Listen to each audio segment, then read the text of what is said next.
All right, we'll call the regular meeting of Township Council for Monday, February 23rd to order. Of course, I'd like to begin by acknowledging the traditional territories of the Coast Salish peoples, and in particular, our special and valued relationships with the Katzie, Kwantlen, Matsquit, and Semiahmoo First Nations. Councillor Bailey, go ahead. I wonder if we could take a moment to reflect on Tumbler Ridge and the tragedy that happened there, and especially put in our thoughts that incredible young lady who's fighting for her life in hospital. And if we could have a moment of silence, please. All right. Councillor Ferguson, you wish to speak? Yeah, I also wanted to comment that it's important that the school up there in Tumbler Ridge, as a teacher myself, seeing that just an absolutely terrible situation for those young people that go back, and all the protection services and everything, that where thoughts and prayers go out to them. And also, I'll agree with a moment of silence. I do not know what they're going to do with the building, with the other things, the challenges they're up against. But I know, being a teacher and working with people in crisis, it's not an easy time for that community or the students of those schools. Thank you. You all rise for a moment of silence, please.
All right, I'll make a motion. I'll move to adopt the agenda of February 23rd with one small change. A little bit of a typo. There's Ms. Bauer. It's Stephanie Hunter.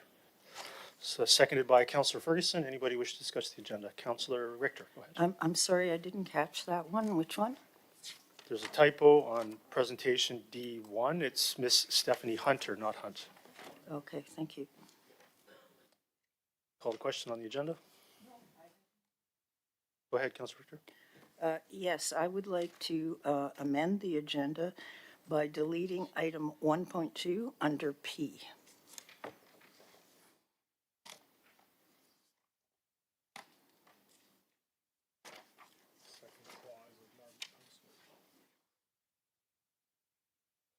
I mean, a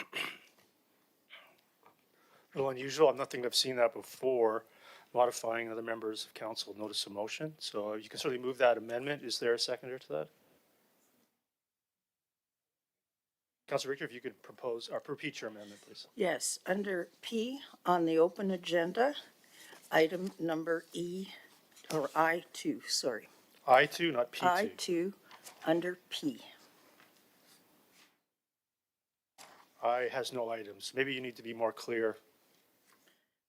Well, P is the motion to resolve into closed, and item I2 is legal under section 90 sub 1 sub G. Okay, so it's section Q of the agenda.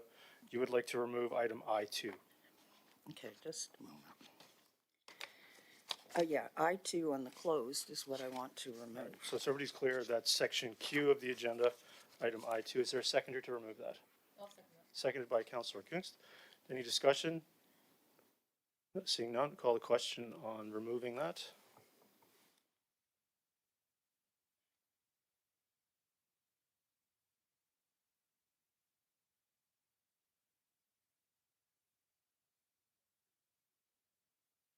You can request to speak, there's no problem.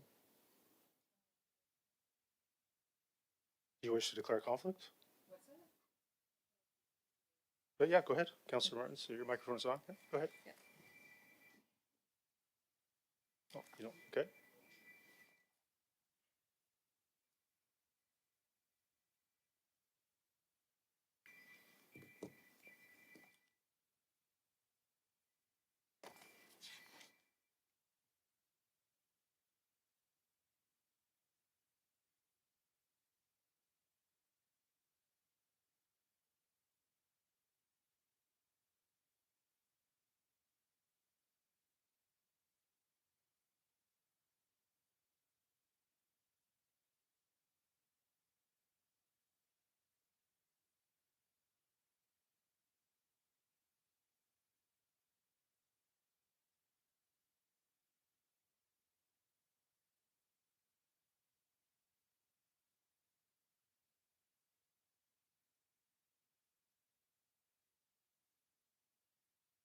defeated with Councillor Bailey, Councillor Ferguson, Councillor Pratt, Councillor Rent, Mayor Woodward opposed. Now back to the motion unamended. Any other discussion? The agenda unamended. Councillor Richter. Yes, I would like to move deferral of item E5 to the next meeting of council. So Ms. Bauer, that's a reschedule, I think is what the terminology is that I've learned. At this point, as we have not adopted the agenda, it's a reschedule. The reschedule. So is there a seconder to rescheduling E5? Seconded by Councillor Kunst. Is there any discussion? Oh, Councillor Whitmarsh. Oh, Councillor Richter, do you wish to discuss it? Well, Councillor, oh, okay. It's a very big package that we have this meeting. A large portion of the size is due to the budget, which I want to thank staff very much for putting in our hands. But 4 days to absorb and understand this budget is a bit of a stretch. I think council needs at least another week or two to properly digest it and ask the questions that need to be asked, displaying due diligence at the next meeting. All right. Councillor Martins? Thank you. Yeah, and I support this request. All of council received the entire budget document on Thursday. And it's a very robust document, and I echo the comments of Councillor Richter. I thank you to staff. A lot of work has gone into this clearly. But council needs more time with the information in order to make the best decision we can for the public. I think it's premature to be deliberating on it today when, like I said, we just received this on Thursday. Councillor Whitmarsh? Yeah, I guess I would also indicate strong support to reschedule this to the next meeting. Significant work has gone into this. I appreciate staff for all the hard work they've put into it. But it is, there are significant implications in the budget, lots of things to think through, and to be able to ask staff those questions would be extremely helpful. 3 days is not a long time, especially since 2 of the days are on the weekend. And so it'd be really helpful to have that time and to look into it. So I certainly would support rescheduling it for the next meeting. Seeing no discussion, I'll call a question on that. Reschedule. That's defeated with Councillor Bailey, Councillor Ferguson, Councillor Pratt, Councillor Rent, Mayor Woodward opposed. Back to the agenda as unamended. Any other discussion, questions? Seeing none, I'll call a question on the agenda.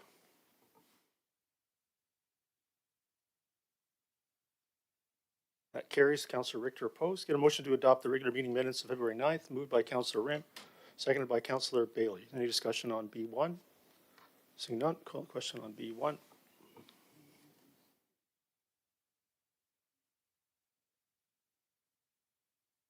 That carries unanimously. We'll proceed to our first delegation from Ms. Weens. Please come forward.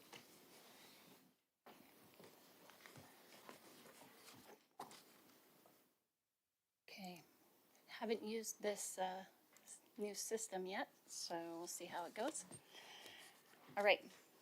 Thank you, Mayor and Council, for allowing me to speak to you this afternoon. My name is Cheryl Weens. I live in Willoughby and want to voice support for Councillor Kuntz's motion on water resilience and emergency preparedness. Oop. There we go. As you will be aware, the 2024 Annual Water Quality Report announced that the township had decommissioned 8 municipal groundwater wells. I know this map is a bit of an eye chart, but I would just like to show you that the township has 4 independent water systems, including the Northwest, Southwest, East Langley, and Acadia systems. The wells that were decommissioned represent all the wells from the Northwest and Southwest systems. That means the Fort Langley, Walnut Grove, Willoughby, Willowbrook, and Brookswood Fernridge neighborhoods are all completely reliant on purchased Metro Vancouver water. So, in the event of a problem with our single water source, water will need to be trucked in at great expense to some of the most populated areas of Langley. It's important to make sure we have a shared understanding of what decommissioning means. Under BC's groundwater protection regulation, decommissioning entails permanent sealing and disabling of the well to prevent contamination of the aquifer.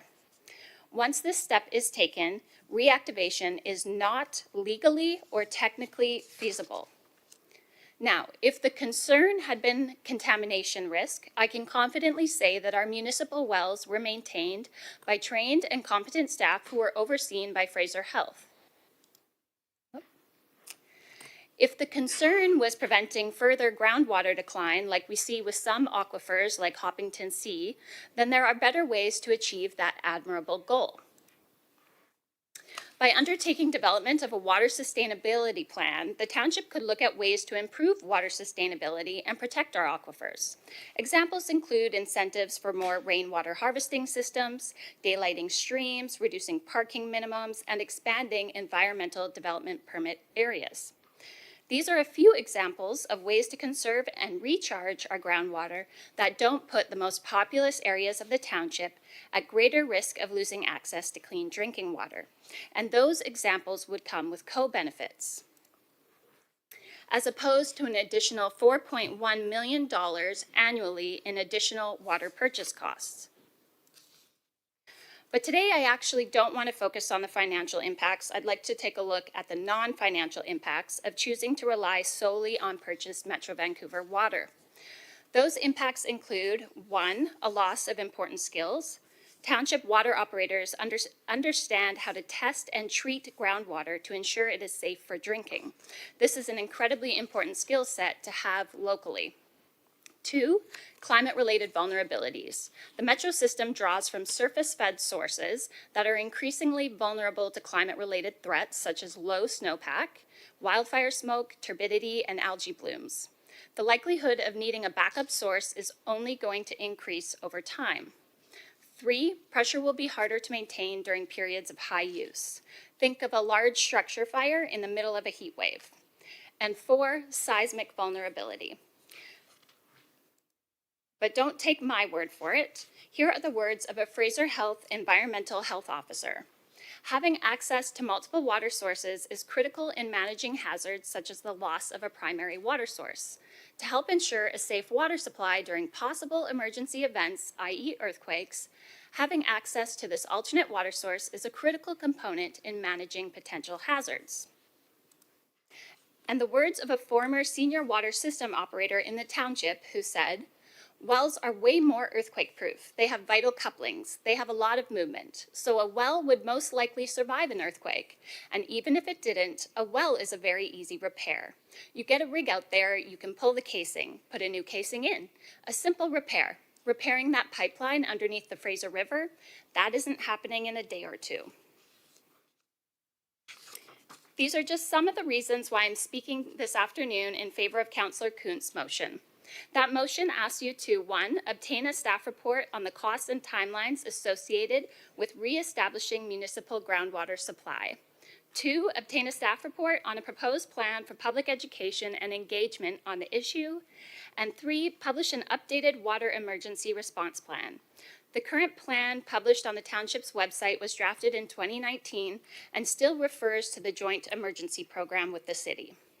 I hope you'll find that these are prudent steps for the township to take, given the degree to which I know you all care about protecting public health and safety. Thank you. Great, thank you for that. I'll start with questions from council. Councillor Richter, go ahead. Yes, thank you very much, Ms. Weens, for your presentation. The 8 wells, now they are decommissioned. That's correct. Do you happen to know how long it would take to drill a new well? I don't know how long actually, maybe that's not the case.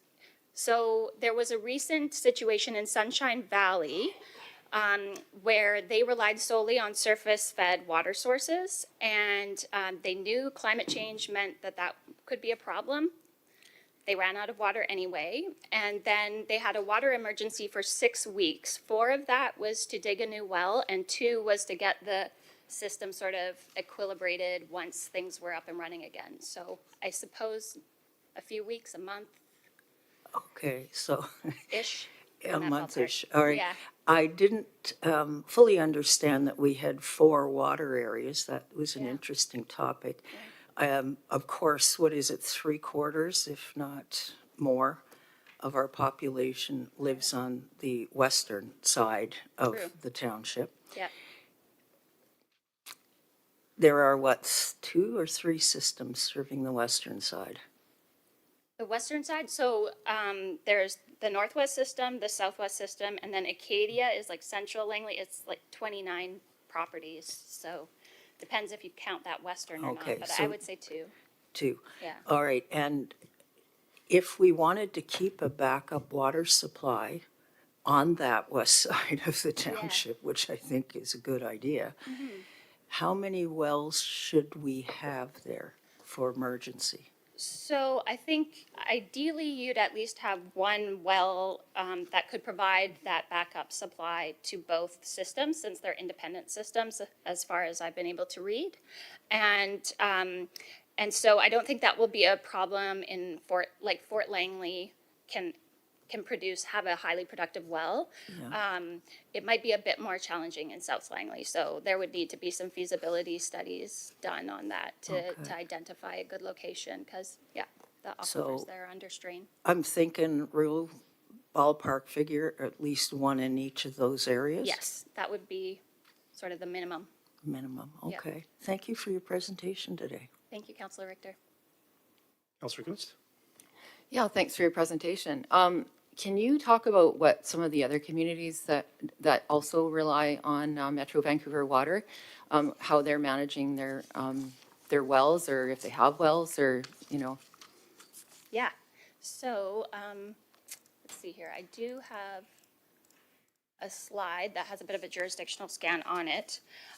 So if you take a look here, Maple Ridge they purchase Greater Vancouver Water or Metro Vancouver Water, kind of go by both names. But they also have 5 backup wells. Abbotsford, they have a regional water system with Mission, and primarily they draw from surface-fed sources like Norris Creek. But then they also have groundwater wells as a backup that help in emergency situations, and then also during peak consumption periods. And then Delta was quite an interesting case. They purchase primarily Metro Vancouver Water, and they have some wells that they are sort of refurbishing because they've realized just how important it is to have that backup supply. And so that has occurred in Watershed Park, and then now they're also looking at establishing groundwater access in other areas of Delta to ensure that all neighborhoods have that backup supply. Great, thank you. All right, I'm seeing no other questions from council. Thank you very much. Thank you. Next delegation, Ron and Terry Lou, please come forward.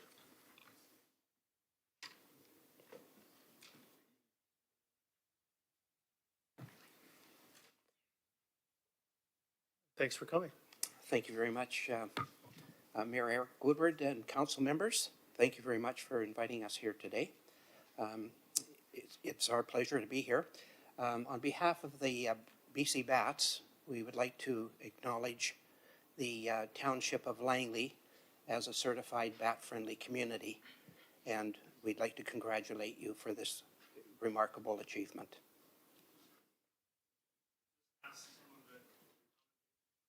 Thank you.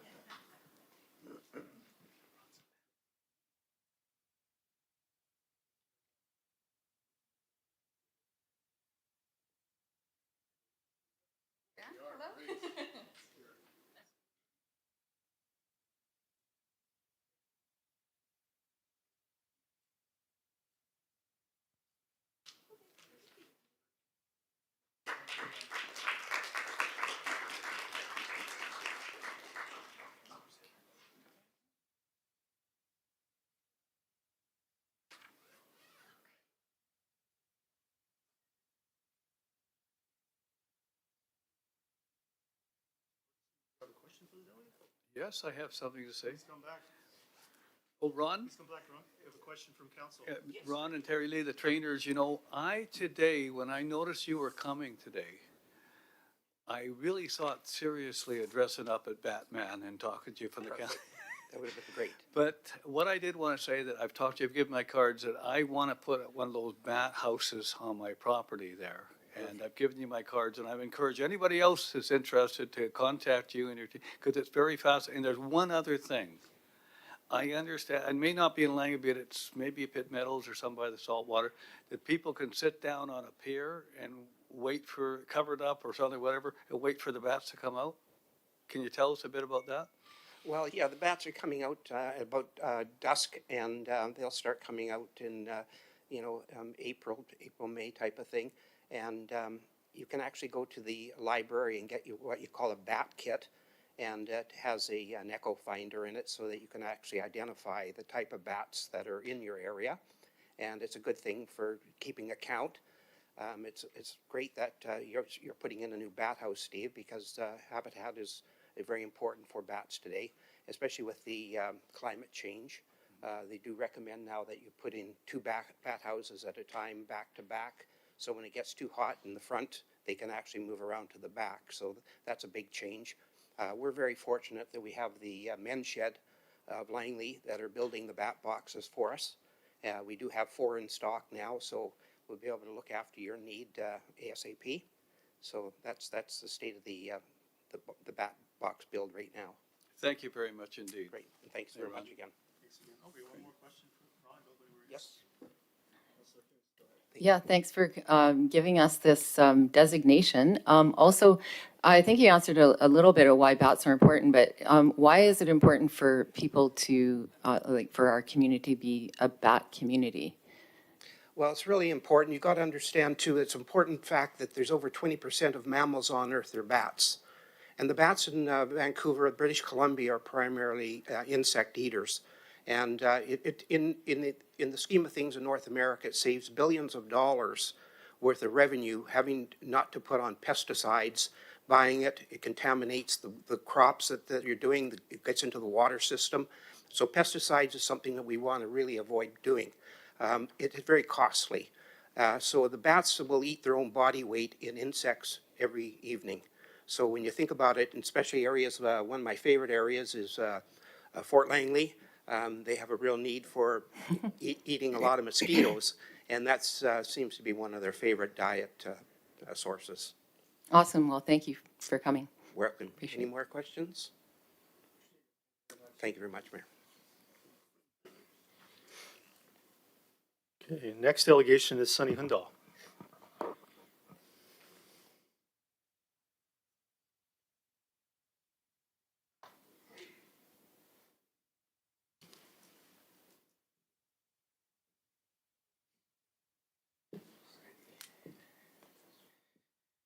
Yeah, so thanks for coming here today, and go ahead. All right, thank you. Afternoon to the mayor and council and everybody attending. My name is Sunny Handel, and I'm representing the property 4262 224th Street. I only have 5 minutes, so I'm going to be direct to the application. Our proposal, our application is pretty straightforward. Import clean soil, raise the land, fix the drainage, and put the land back in farming.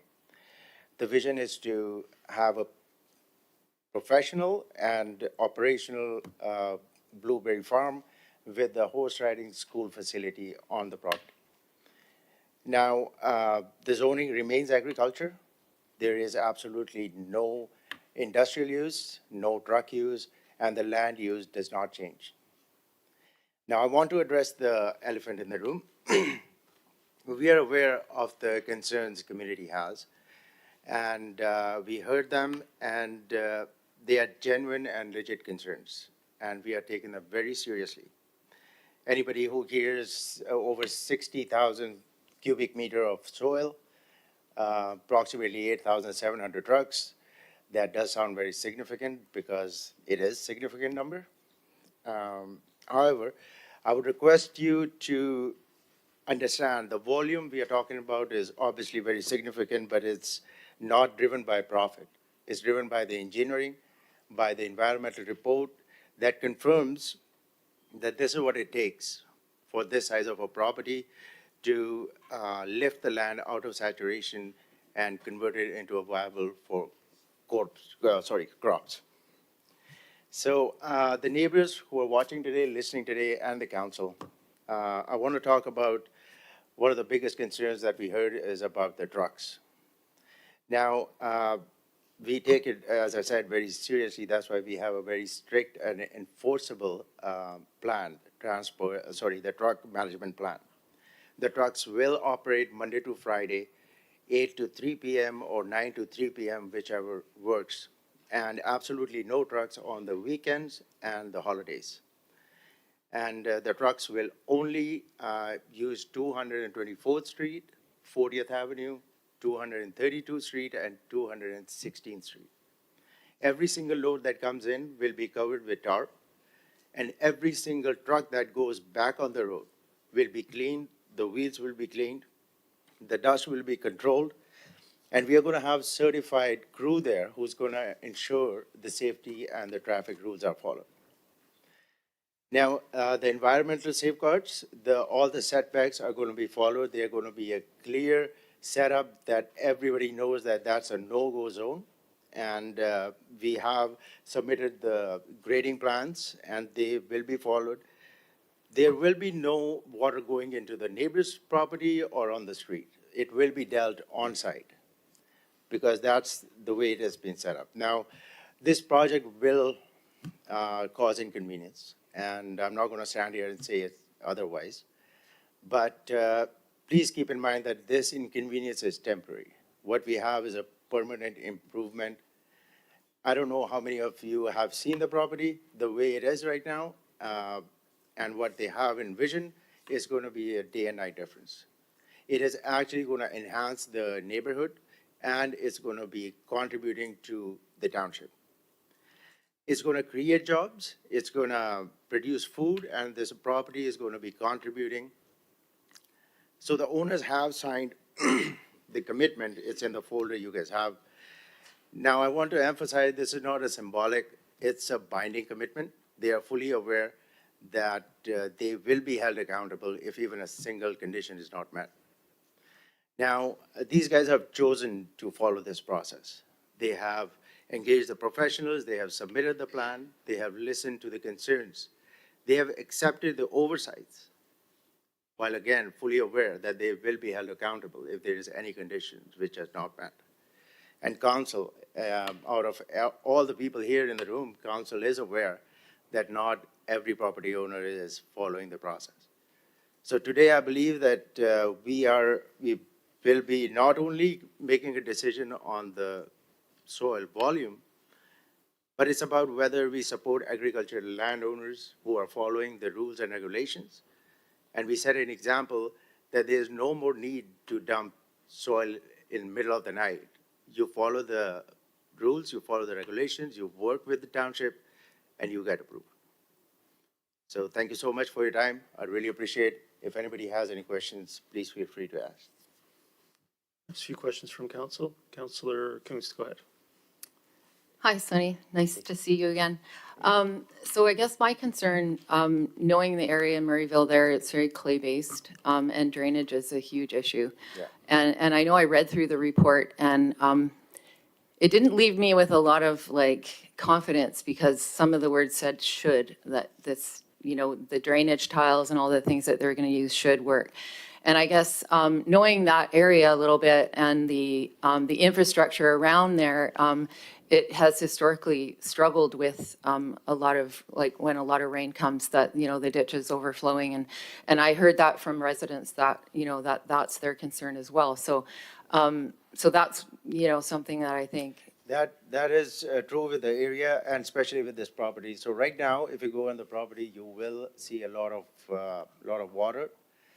One of the reasons is that the neighboring properties, they are, some of them are farming, they are elevated. So right now the water is coming on this property.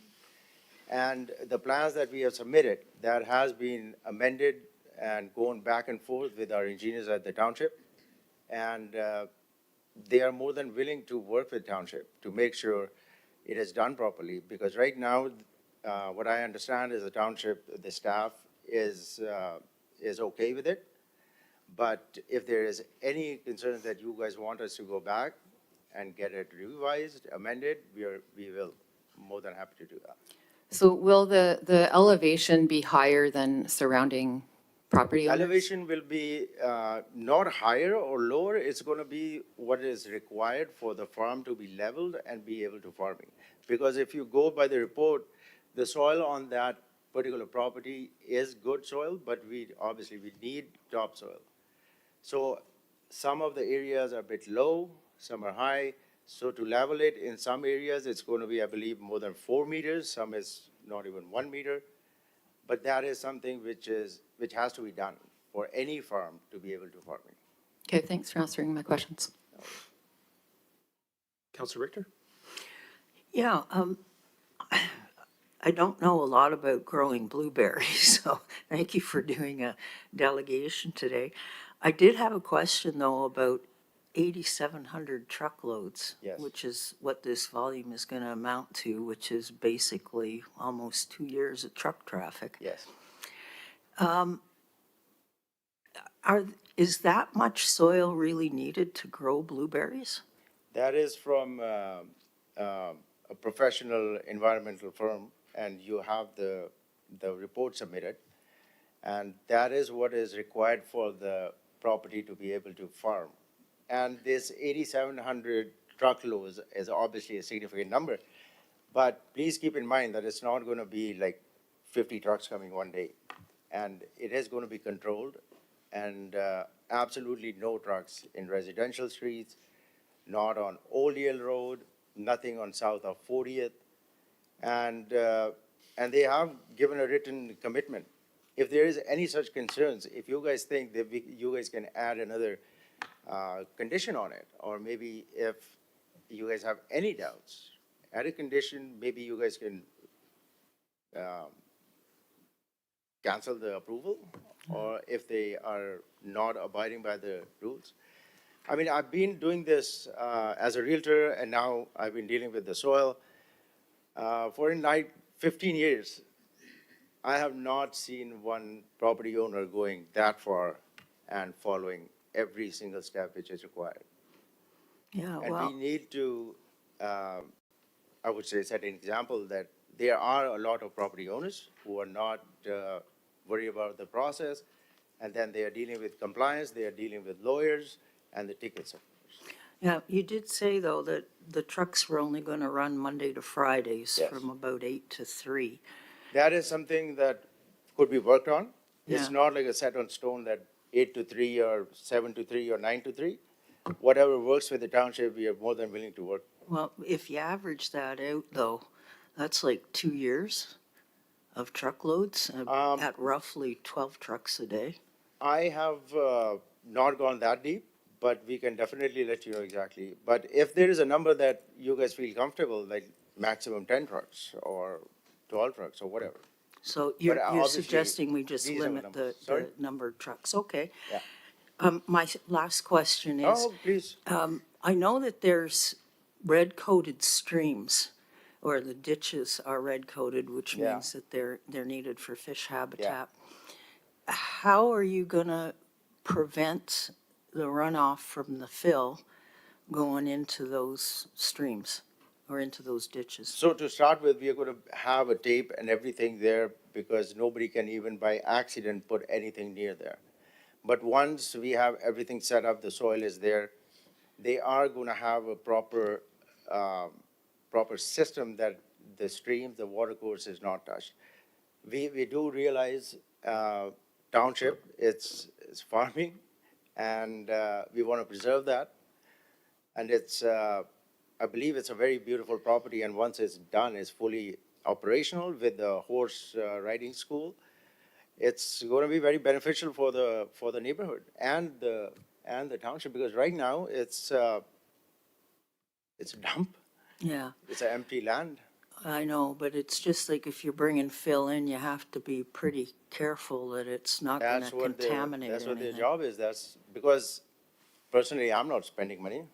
Township is not. They are, and they have to make sure that it's done right. Right, And we are not talking small amount of money here. okay. Thank you very much for your You're time welcome. today. Thank you. Hi, Sunny. Hey, Thank you very much for coming today to delegate. Just a couple of questions. I want to follow up on Councillor Coots' earlier question Yeah. about whether the elevation of the property is higher or lower than the neighboring properties. And you mentioned right now it's actually lower. And no, I didn't say it's lower. It could be higher or lower, but it's gonna be what is required. It's, if it's required to be a certain level, that's what it's gonna be. But I don't believe it's gonna be significantly higher, but where the land is going down or there is a slope, so obviously they have to fill that much just to bring it at the level. yeah, so we're not sure then whether the end product will be that it's sitting at a higher elevation than I'm its pretty neighbors? sure it's on the report, but right now I can check it and get back to you, but I don't have the exact number right now. Yeah, no, I'm not looking for an exact number. I'm just wanting to know if it will be high, sitting higher or not. I don't know, it's not gonna be higher, it's not gonna be lower, it's gonna be exactly the right amount, so the water is not going in the neighboring, it's not coming to the city, the township, because we all know when water comes on the roads, I mean, we have dealt with it, and that is a concern, because right now, they own a property which has water on it, and that water has nowhere to get out. So they're already dealing with it. And the drainage plan, the grading, which they have worked with our engineering at the township, that will take care of this without getting the water in the neighboring or the township land. Okay. And then, for my own clarity, there already has been some fill come into the site, is that right? There were trees which were moved because the water it was sort of becoming a lake. So they had the trees which they were moving with the excavation machine. And the township inspector came there and they told them that it's not allowed, and they haven't touched that since then. Okay, so, but there was some fill? No, not the fill, the trees Not a fill, were just the moved. excavation? Yeah, it's a native tree. They didn't bring the tree from outside Okay. or no. the soil from outside. Okay, I gotcha. Okay, so this application is all for new fill, not already New on fill. the site? Yeah. Okay, thank you very much. You're welcome.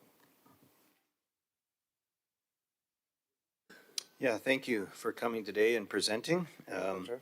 Just a couple of questions and maybe even connected to some that have been asked, but I know when I read the report, it talks about an average of 1 to 2 meters of fill coming into raised up in terms of some sections, but it talks about as high as 3.5 meters. So that's a pretty significant height. But where it says 3.5, even maybe up to 4 meters, that's the slope which the land is going below their neighbors.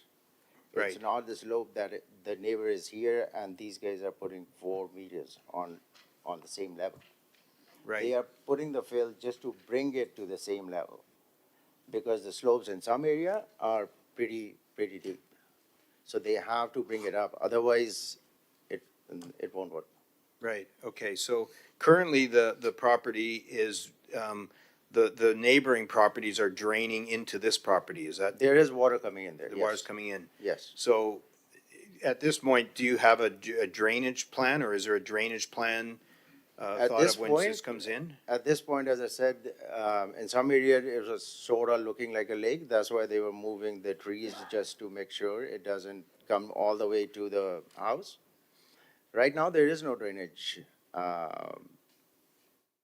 plan or a system that is taking, because the water we are talking is a huge amount of water. Right, And it needs a proper drainage. I don't think 1 or 2 drainage are even gonna be able to handle that. That's a lot of water volume. right, okay. So at this point, there's no drainage plan, but we do know we So need anywhere there from. is a drainage plan which they Oh, have submitted. okay. They don't have drainage on the property. I see. Which can handle that kind of a water, Okay, yeah. right, and from, the reports that, or from the information that you received, is that this amount of fill is needed to grow blueberries there? To do any kind of a farming. Okay. All right, thank you. You're welcome. Yeah, Mr. Hundle, folks used to like to call you Sonny. Thank you for coming today. It's a very good report you presented for us today. Everything from, the letters of commitment from the owner, environmental, timelines, truck management, public feedback. And my question to you is more of a management, is when do you think the plan would begin, if you got permission today? It's on our agenda for a motion. If I got permission today, first of all those 5-ton van, the pipes, everything is going to be gone within 10 to 14 days at the most. And within that time frame, we will be able to give you the first initial steps that we need to prepare for the soil to come in. So we are ready to go. As soon as if you give us a approval today, by May 15th, I can come back and give you that everything has been cleared, and these are the things we are doing to start the process. Yeah, I think like any property, there's debris and other things Yeah. I've driven by. I've talked to you about that. Yeah. What is your plan for that? Neighbors might be interested in knowing that. Right now, I do not have a plan, but if I did, it would be in the form, but I can certainly provide you that plan. That's certainly something that you're Yeah. thinking, you and the owners. 100%. And sorry to interrupt, anybody has any questions from the neighbors, from the community? I know you guys don't have all the information, so feel free to give my contact, and I will provide them all the information they need. I know there probably will be questions. Today is not the day for 100%, that. that's why Today we are is for here, you yeah. to talk to them after the meeting or otherwise, or course. correspond with you. Now, I did also want to say that like any other site, if you or the people represent fail not to proceed with the correction of the plan or sight lines or fill management or truck management, there will be consequences to that, either finding or stopping of your operation. That's why I wanted to emphasize that the property owners, they are aware. And even if a single condition is not met, they are going to be held accountable. And we do realize this is not a single-family lot we are talking about. This is 25 acres. Now, this land is designated for farming, and our proposal is for agriculture. I mean, please keep in mind, again, inconvenience, 100% there is going to be. Everything we do in life, any action has inconvenience, but we don't stop moving. But the end product, the improvement we are going to see is going to help the neighborhood. It's going to help the Thank you, township. Mr. Hunter. I really appreciate you and your report. You're welcome. Hey, Sonny, I see you're gonna bring in 8,700 loads and you're saying that it's all gonna be proper, growing material. How are you gonna ensure that that many loads are gonna be coming in and they're going to be clean fill that will be agricultural grade soil? That's an awful lot of testing, or how are you going to manage, seeing what the fill looks like coming in there? They are going to have the professionals who they are going to hire who's going to do that, because every time we bring soil, which is approved by ALC, because they have that standard, we have to meet that. Otherwise, it doesn't work. And so the soil which is coming is not going to be from a single-family home or something like that. It is going to be the standard it meets. And we are going to have people who are going to be inspecting our transport management plan. And exactly like that, we are going to have people who are going to be making sure we have the right soil. The soil we are talking here is enormous amount. And I don't think anybody can afford to have that kind of a oversight, because it's gonna cost a lot. So they are gonna make sure there is a proper inspector to make sure the soil which is coming in is unacceptable. So at that public meeting, there's an awful lot of people expressing a lot of concerns about, a lot of the stuff that you've already mentioned that you're trying to mitigate.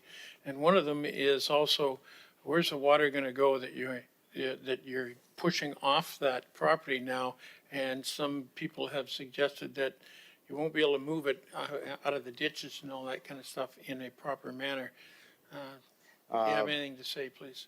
Tim, I'm sorry, I am not an engineer that I can tell you exactly where it goes, but what I assume is that every other farm in the neighborhood, it is going to the township drainage.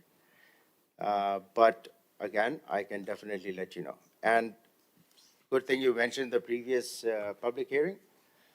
I mean, the property owners do accept that had they been better prepared, they had been able to answer all the concerns. Maybe we won't be having this conversation, because the reason I feel is all this became a concern is because the questions were not answered on that day as they should have been. Yeah, because I see this, the majority of the people who have responded to the questionnaires and that are not in, the neighboring people are not in favor of this.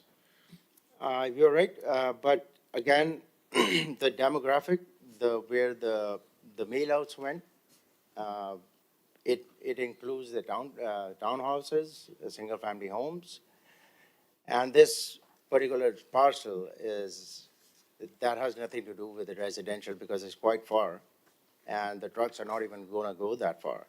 But as a resident, I would be concerned myself. That's why I said it's a genuine concern. When you do not have the information, you do not know what the plan is or how it's going to be executed, of course you're going to be concerned. And I believe the community is in their full right, and it's a genuine concern. I would be concerned if there is a chance of 8,700 trucks coming in my neighborhood. I would ask.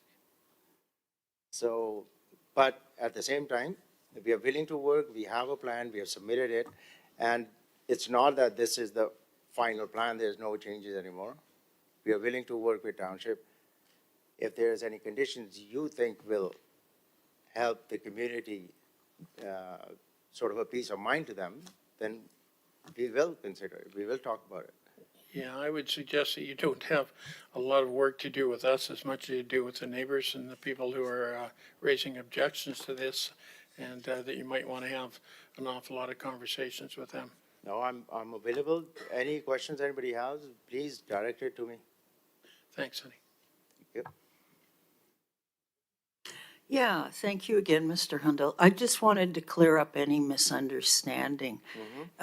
We're not giving a go-ahead today. I understand that. Yeah, we either But it would be good decide if you to not let it proceed to the ALC or to send it to the ALC. I So, understand that. Yeah, I'm you not can't get saying that we anything are- done in I 2 totally weeks if you understand gotta that. go through the ALC. I totally understand that. Okay. Yeah. Thank you. Yeah. Yeah, thank you. Thank you, Mr. Hundle, for the presentation and for answering all the questions so far. In regards to the drainage, I know it's a surprise that another question's coming up about that. As far as I'm aware, just having grown up in the area, prior to 23-ish, 24, where a lot of the drainage issues were, I believe, occurring towards the eastern slope parts of the site, there was a fairly large strand of trees that Yes. were removed. Yes. And as far as I'm aware, these trees, typically act as pretty good conduits of water in order to actually help water flow and repenetrate into the aquifer. So I'm just curious, have some of these problems gotten worse since those trees were removed a number of years ago?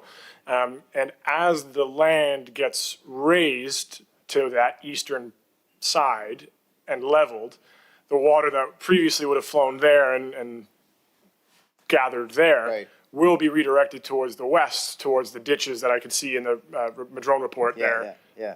are flowing into the township's drainage system on Yeah. 224. So I'm just wondering if sort of the drainage plan could, The drainage plan has been Explain a bit more. designed exactly to not let that happen, because the drainage plan is going to ensure that that never happens. Now, regarding the trees, obviously they have to cut it if they want to farm.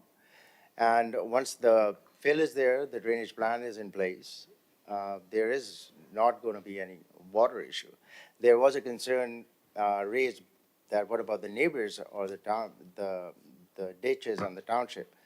And I have confirmed with them that is one of the main concerns, that they're not going to let it happen, because then it defeats the purpose of having a farm. Then if we are going to have the neighbors have the water, right now the water is coming, but that's a natural stream. It's not like somebody is standing there and putting the water in the parcel, but this will fix that.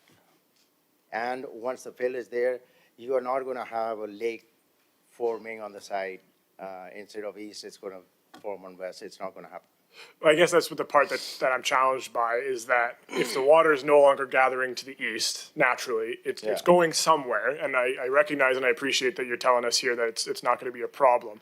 I'm just, without seeing the water drainage plan in front of me, I'm challenged to Of course. be able to visualize where that water is going to go, except for into the township drainage system at a rate that the township drainage system might not be ready to handle.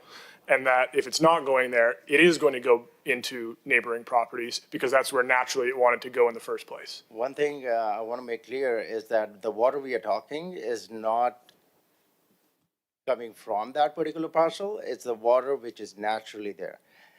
So if this parcel wasn't there, the water would still be there. And neighbors, if the neighbors were not farming, they were not doing business, the water would be there. So it's not some extra water which is coming from outside. It's a natural water, and it's going to be taken care like the neighbors have done, and like the way every farm takes care of it. I appreciate that. I guess for me, it's if the natural course of that water is to gather there and we That would be an change the issue. topography so that the water has to go somewhere, that would be the part that I'm That would trying to actually reconcile. that would actually be a huge issue, and then we will be talking about the pond or the creek or something like that. Right. I really appreciate the answers today. Thank you. All right, thanks for coming, Sonny. Good Thank to see you. Thank you so much for your time. Appreciate it. All right, we have a presentation today on groundwater management from Stephanie Hunter. Great to see you. I'm sorry to miss the presentation at Salishan Place, and it's great to have you here today. Me. Let me see if I can just pull this up. Here. All right. So yes, I'm Stephanie Hunter. I'm really happy to be here today, so thanks for inviting me. I'm from the Ministry of Water, Land, and Resource Stewardship. I'm an authorization specialist, which means I look at water license applications and do the technical review. I come from a groundwater background, so I'm coming at you a little bit of a science background and a little bit of a permitting background today for this presentation. Perfect. So I'm going to be talking a little bit about groundwater and aquifers that are specific to Township of Langley today. I've picked out a couple aquifers to talk about. I'm not going to talk about all of them because there's a lot for Township of Langley, so we won't talk about all of them, and I'll just talk about some common issues that we see across some of the aquifers. And just looking at this map here, just want to show a little picture of all of the aquifers that are underneath Township of Langley. All of these polygons are a different aquifer. Hopefully you could appreciate from this picture that it's really quite complicated, this aquifer system. We like to say down here in the Lower Mainland we have some of the most complex hydrogeology in the province. So we like to pat ourselves on the back a little bit and say that we're working with this really complex groundwater in this region. So yeah, this is they're color-coded, but I'm not going to focus too much about what the different colors mean in this map today. I'm going to super simplify a little bit of aquifer science for you here today so we can talk about some of the main types of aquifers that are here. So first of all, what is an aquifer? An aquifer is generally where groundwater occurs, and it's our source for groundwater. More specifically, we say that an aquifer is geologic material that's saturated and that's permeable, and it yields useful quantities of water, which useful can mean different things to different people. But let's focus on saturated and permeable. So saturated, if you think about, say you're holding a pile of gravel in your hand, if that pile of gravel is dry, there's some pockets of air in between, and those pockets of air could be filled with water. So when they are filled with water, we say that that material is saturated. The bigger those little pockets are, the easier it is for water to flow through them. So we say if it is easy for water to flow through those pockets, we say that the material is permeable. So that's typically what we would like to see in an aquifer.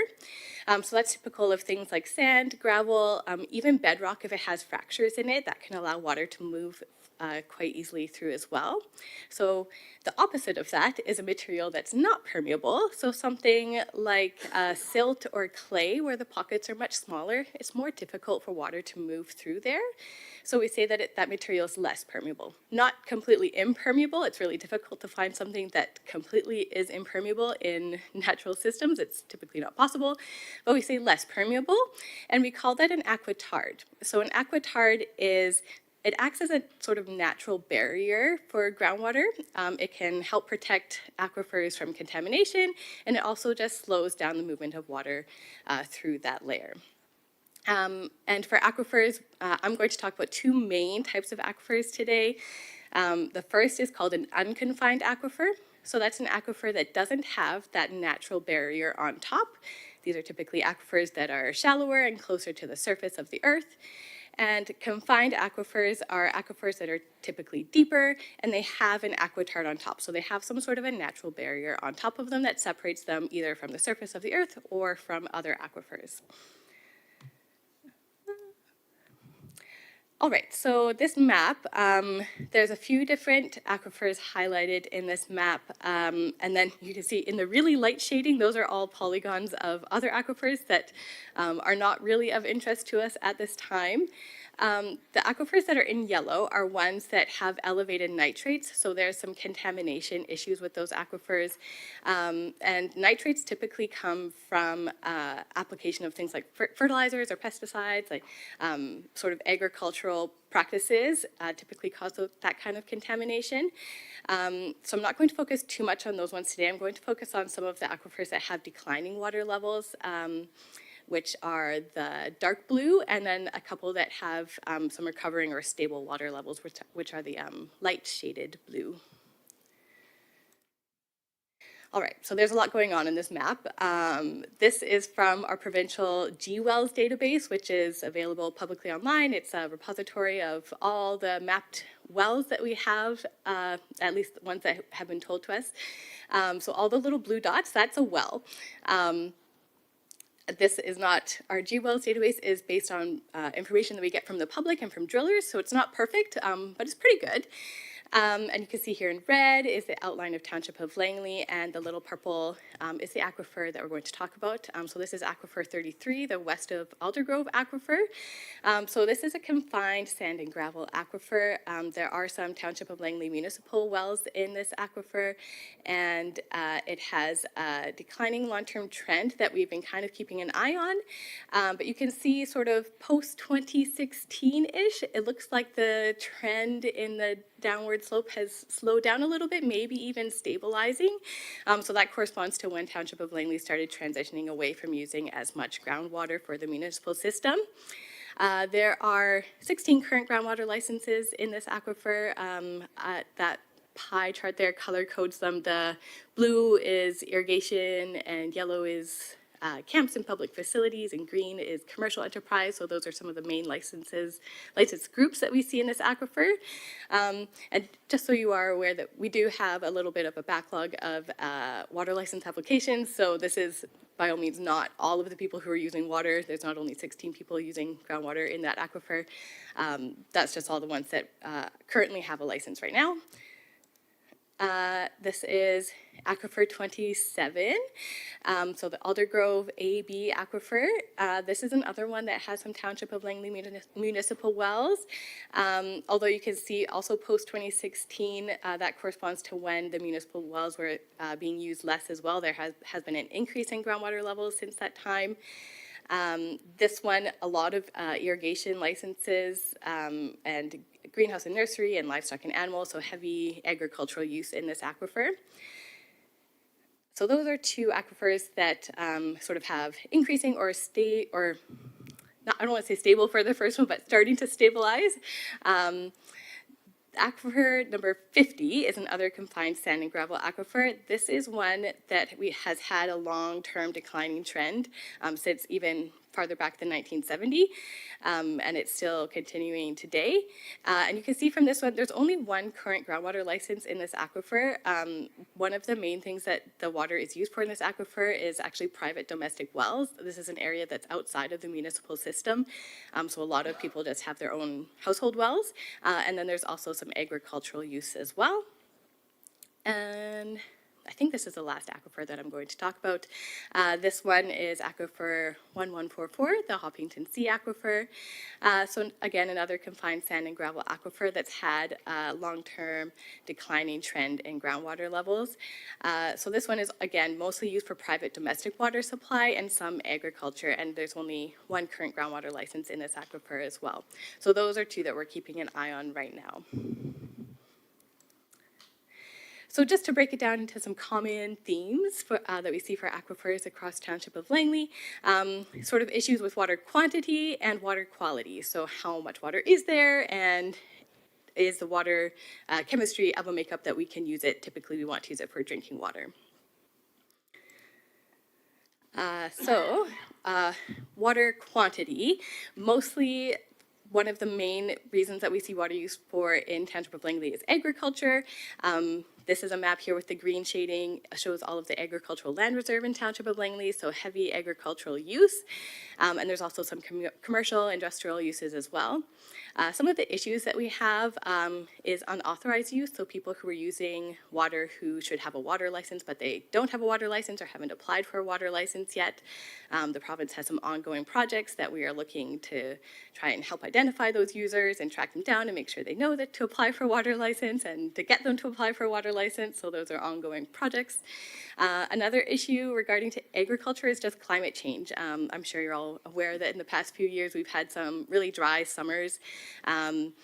We've heard from farmers that perhaps they never needed a well before, perhaps they never needed to irrigate, they just relied on rainwater, but in recent years they've started to need irrigation, and they've maybe needed irrigation for longer during the season or just needed more water, just because we've had some dry summers, and that's typically when agriculture typically needs water. And then, of course, water supply for drinking water is the other main use. So Township of Langley municipal source of water was a main source of water use. That has decreased in recent years, as I'm sure you are aware. And I have some numbers on here from the 2024 water quality report as well. And so the blue shaded areas on this map are areas where there is the municipal water supply. All the areas outside of that, it's more rural areas, people have private domestic wells. And so that is a little bit of an issue for us at least, because private domestic wells, they don't fall under the Water Sustainability Act. They are exempt. We don't really have a way of regulating them. And of course, they also don't fall under the municipal watering restrictions. So we can sort of encourage people to follow those watering restrictions, but we have no way of really regulating that. And so one of the issues for just thinking about the future is deciding what the path forward is for, do we want to, or do you want to, expand municipal water supply? Do you want to use more groundwater? Do you want to use more surface water? Like what the plan is.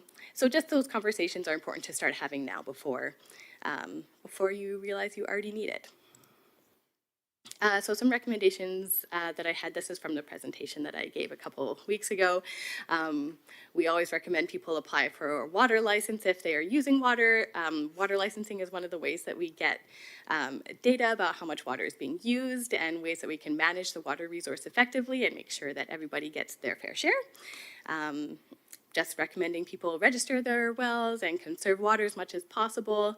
And I didn't really talk too much about water quality just for time's sake, but there are lots of agricultural practices that can be followed to make sure that we reduce contamination as well. From a long-term perspective, I put here continued development of the Township of Langley's water sustainability plan. There is an ongoing project between Township of Langley and the province of BC. There was a water management plan that was developed, but it was never really signed off on, and then the Water Act was effectively replaced by the Water Sustainability Act. So the water management plan needs to be transitioned to a water sustainability plan, and this process is sort of it's in process. So recommendations for the future are just continue that process, make sure that that happens, because it will really help to look at all of the issues that are present as a collective and come up with a plan for the future. I think that's the last slide. Yeah, that's the last slide.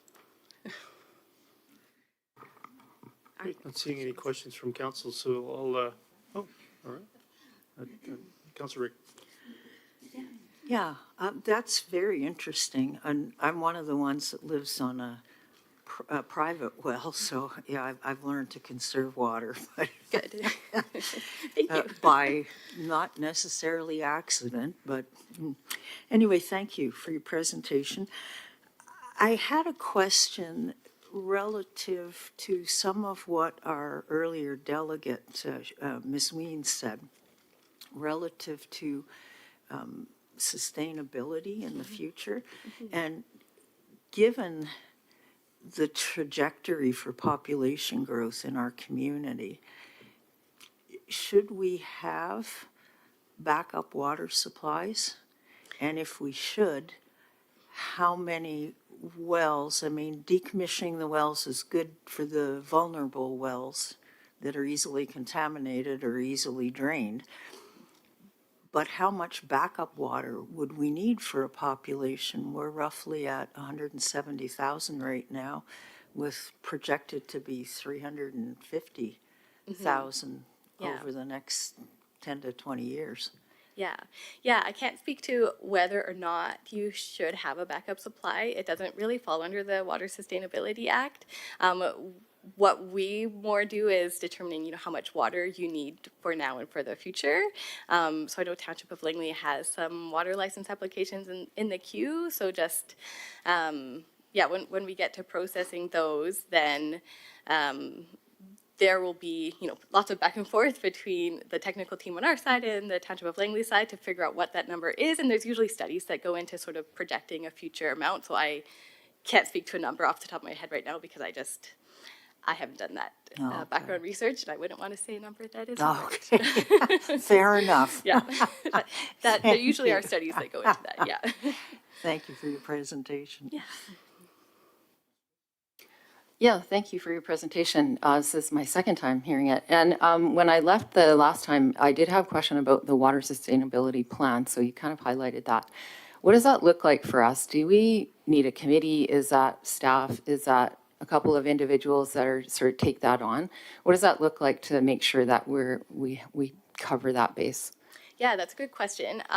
So I was not on the project team that worked on sort of the water management plan and transition to water sustainability plan. So off the top of my head, I'm not 100% sure, but I can bring that back to my team and ask. I know people who were working on it, so I can ask them. Great. Yeah. Well, and it's great to see all the dots of all the wells and the water and the aquifer, and it's a really good education. So thank you for presenting to council. You're welcome. Yes, thanks for your presentation. One of my concerns going forward has been the aquifers and the state of the aquifers, and watching your presentation at Fort Langley was very helpful, as this one is also. Now, in Fort Langley, you also mentioned that there's over 7,000 wells active right now in the township, and but you're not sure of how many unlicensed wells there are, am I correct? It's really difficult to get a sense of how many are unlicensed. From our database, when there's a dot on that map, it's really just a driller has reported that they drilled a well. They might put a purpose, it's not always accurate, so we can't base our assessment of how many of them are unauthorized just based off of that map.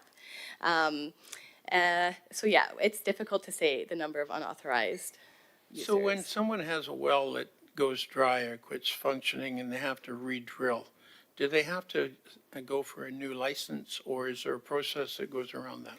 So if someone has a license and their well goes dry, they can always, the solution to that is to drill a deeper well, which is kind of a little bit of a catch-22 because then people keep drilling deeper and deeper wells and it doesn't necessarily solve the problem. But if they needed to, they could drill a deeper well and just update the works. It's called an amendment. It's not a full application, it's just kind of a notification to us that's like, hey, I changed my well, this is the new information. So it's fairly easy for us to do on our side. But, Okay, thank you very much. yeah. All right, seeing no other questions from council, I really appreciate it, you taking the time, and I think it's great information. Thank you. Thank you for having me. All right, reports to council, item E1, adopt a program policy. I'll move the recommendation, seconded by Councillor Pratt. Councillor Richter. Yeah, I just wondered if we'd require additional staff for this program. And if we do require additional staff, how many staff and what's the projected cost? To your worship, to Councillor Richter, I just wanted some clarification with respect to the question. As the Adopt a Street program has been in place for 30 years, this is just implementing a policy. Yeah, but I thought we're adding catch basins to the program now. Did I misread that? That already has been added. That is an active program, and it was recently added. Okay, so we don't require any more staff than we already have. So this is just a policy. That is correct. Okay, thank you. Councillor Ferguson. Yeah, thank you, Mr. Mayor. My daughter actually got us involved with the Adopted Street program a number of years ago, and now she's married, so it's a long time ago, and we picked up a lot of garbage. I encourage other people to get involved with it, Adopt a Street, Adopt a Park, Adopt anything, and it's a good idea to keep the streets clean and actually fraternize with our neighbors, say hello. So I'm a big supporter of the adopted program. Thank you. All right, seeing no discussion, I'll call the question on E1.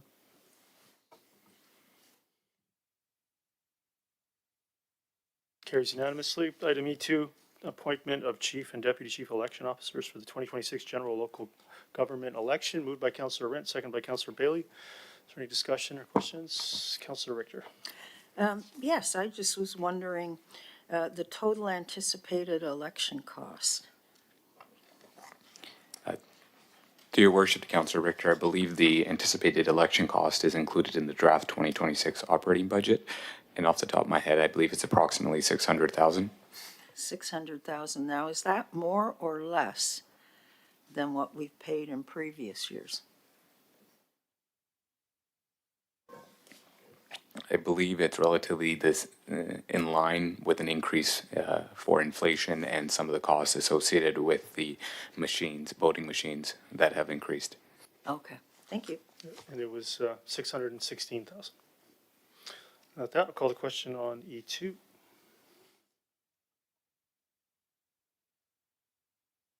That carries unanimously. Item E3, utility statement due date options. Is there any questions or discussion before we look at potential motion? Councillor Richter, go ahead. So we're discussing without a motion? I believe the recommendation is for council to consider options. Okay. So we would have to come up with a Well, motion. I'd like to add an amendment to the motion that one thing that we consider is July 2nd, because it's not there. So there's no motion yet. So if you. Okay, well, I'll make a motion then that we adopt July 2nd as the date, the payment date for the flat utility bills. All right, is there a seconder to that? So you have to speak up. Seconded by Councillor Martins. I couldn't tell who that was. So it's seconded by Councillor Martins. Go ahead, Councillor Richter. Yeah, it just seems to me that there's been a lot of confusion for the taxpaying public over the last couple of years. First, the bills came in and then they were deferred, and then the bills were put in place for 2026, and we changed the date to July 2nd again, which I think is an appropriate date. Yet in the options that are in front of us here today to consider, July 2nd isn't an appropriate date, and I think July 2nd is a perfectly appropriate date. So I would like it to be July 2nd. All right. Councillor Martins? And thank you. If I could just ask for the chair to staff to please clarify why we landed on only those first three dates in the report and didn't consider any other times of the year. To your worship, to Councillor Martins. So these dates are more in line when the flat rate utility bylaw comes forward for council's consideration.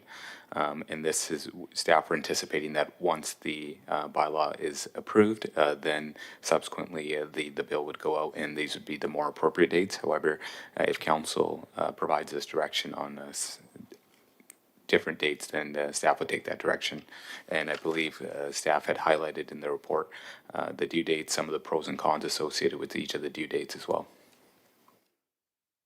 Okay, so I guess again, I'm just trying to understand the downside of just having, I understand that there's a desire to have two separate bills, but why we're doing one in the spring? Like, what's the advantage to spring dates versus the summer date?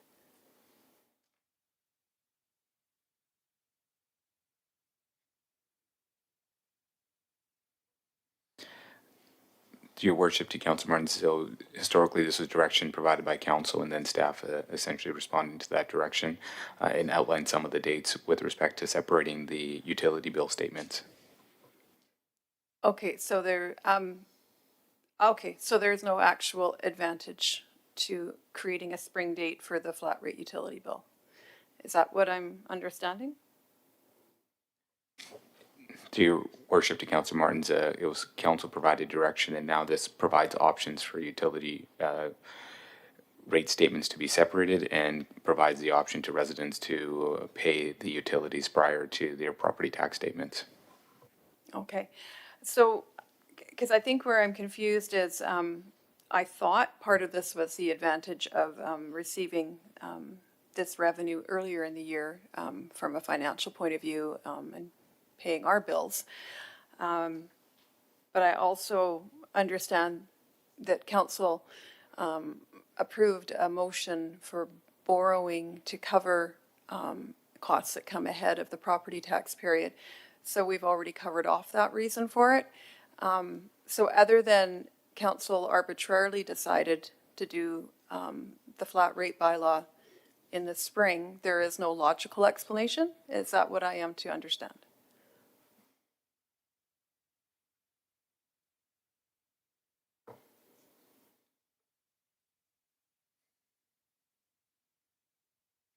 To your worship, to Councillor Martin, so I would more than likely reiterate my position is it does, as you indicated, provide a basis for revenue earlier on in the year. It was pursuant to council direction, and there is certain benefits with respect to just having the bill separated. Some municipalities in the region do have a utility statement separated as well, but at the end of the day, if council gives us direction to have the same billing date or separate the billing date, staff would implement that. Okay, thank you. Yeah, and I understand the reason for the separation, and that's aligning with other municipalities in the region. But I fail to understand why it has to be at a different time of year. And I think there needs to be clarity to our community on it, what we are doing here going forward for their own budgeting. You know, a lot of families are living hand to mouth, and these changing it by a couple months or a couple weeks can have a significant impact on their family budget. So I think clarity is really important. All right, Ms. Bauer, could you read the motion back, please? As I understand it, the motion is the same as the motion in the agenda, but we've substituted July 2nd for the dates. So it would be that council set an annual date for the 2027 flat rate utility statement and all subsequent years on July 2nd. The council directs staff to bring forward a new council policy for consideration that implements the selected date for future flat rate utility statements beginning in 2027. All right, I'm going to move deferral of that to March 9th, seconded by Councillor Ferguson. Is there any discussion on deferral? Councillor Richter? Why is deferral necessary? We've been asked to pick a date. We've picked one. Yeah, so the council has a motion on the floor. It hasn't picked any date at this point. And I think it's appropriate, looking at some of this council policy versus potential bylaw amendments and creating and maintaining some flexibility for future years, something I'd like to review with staff.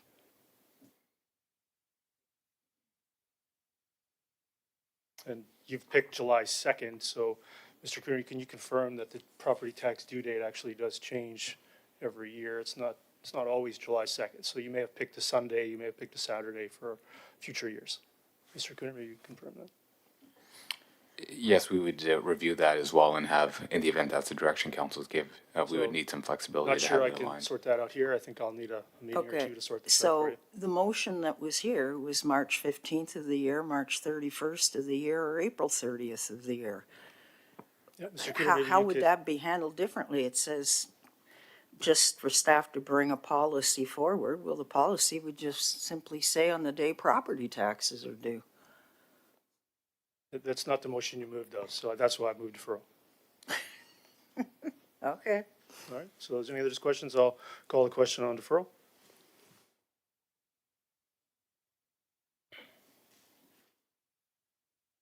That carries. Councillor Richter, Councillor Whitmarsh opposed. Item E4, draft transportation and mobility strategy. Moved by Councillor Pratt. Is there a seconder? That's seconded by Councillor Bailey. Is there any questions or discussion? Councillor Pratt. Yeah, thank you, Your Worship. Obviously, been eagerly anticipating this draft, and I want to thank staff for all the work that they've put into it so far. I'll wait to hear any discussion, but I would like to also move deferral on the TMS draft.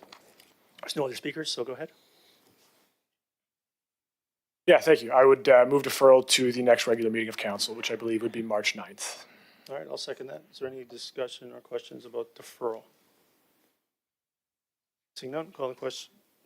All right. Councillor Martins? Yeah, I'm sorry, I missed what the mover said as to the reason for the deferral. If you could just elaborate on that. I didn't provide a reason. I wanted to have 2 more weeks with the TMS draft. Okay, so, but this motion here is authorizing staff to go ahead with further community engagement. So how does that help the community if it stays with council for another 2 weeks? Yeah, sure, go ahead. It would come back as the same motion in 2 weeks, and we would vote to send it for public engagement then, once council has had some more time. Potential amendments from council before it goes back to community? Well, I'm ready to vote on this now. I'm trying to understand the purpose Well, in of that the case, deferral. you would vote against deferral. Well, I would like to understand so that I can correctly I vote. think there's been 2 kicks at it. If you have anything else, we'll move on. I'm not sure who's kicking. I'm just understanding what would happen in 2 weeks when it's deferred. Are you considering there might be No, I amendments? think we'll move on here. You've asked twice, Councillor Pratt's addressed it twice. I think we'll move on to other speakers. Unless you have anything else. So, okay, so you're not answering my question. Thank you. Yeah, twice, so whatever. Councillor Bailey, go ahead. Yes, I'm glad to support this deferral because I personally want to see a little more information dealing with e-scooters. They are, I mean, I've marked, there's some mention of them in here, including some different plans to deal with them, and I'd like to speak to staff about e-scooters and making them safer and regulating them better, because right now the e-scooters are running wild on sidewalks and are a danger to people with disabilities like hearing and visual. I think that's great. Take the time to meet with staff and get some questions answered, I think is something we need to see more of. Councillor Whitmarsh, go ahead. Yeah, I'm certainly ready to send this to the community to get engagement from them and get some feedback. We can certainly continue to have conversations with staff and do that at the same time that we're getting community engagement. So I wouldn't be supporting a deferral. I just find it interesting that we just commented on the value of us talking to staff and getting more information, but when the budget request is made to delay so that other members of council can look into the budget, that's denied. So it's very interesting comments to hear that we want to support that, except if it has to do with the budget by those who are not part of the contract group. Yeah, so the difference there is that, as you well know, Councillor Whitmarsh, the budget, if it were to proceed today, is coming back in bylaw form, which will give you 2 weeks that you're looking for. Okay, so I'm going to call a question on E4 deferral.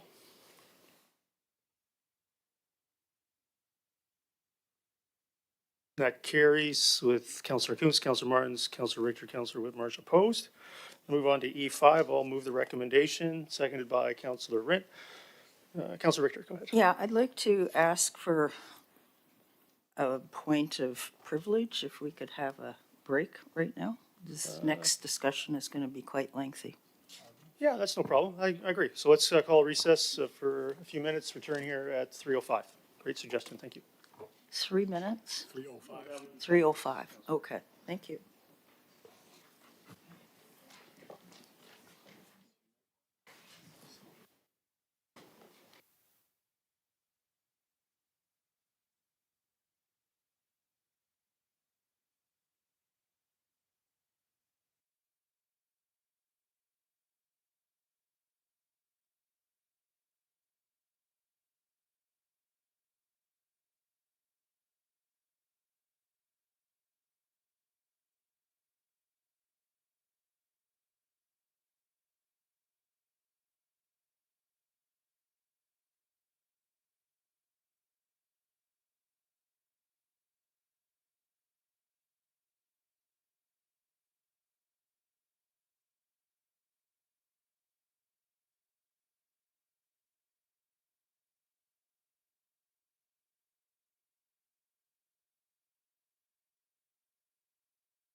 All right, so we're at E5 with the recommendation moved and seconded. Is there any discussion on E5?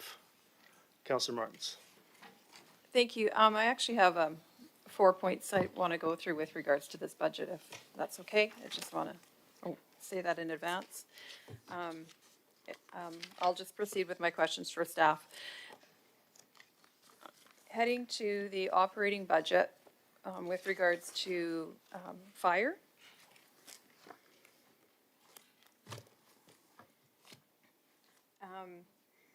And I would like to, if it's possible, if I can through staff, if I could have the fire chief weigh in on some of my questions.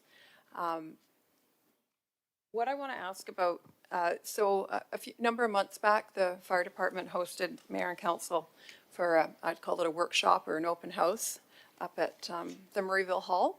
And it was a great day with a lot of really good information and learning all about the different sections and what goes on behind the scenes with the fire department. And it was very well done. I just want to give kudos to the fire department for putting that on. And I think I hope that'll be a standing item moving forward. I think it's great for every council. One item that came up of particular interest to me was with regards to the fire prevention and investigations, or I'm not sure if I'm using the right terminology. And I would appreciate if the chief can speak a little bit more about what that department does. Just, a couple of bullet points perhaps to give a sense of the quantity of work that those personnel do. Yeah, Mr. Cooner, go ahead.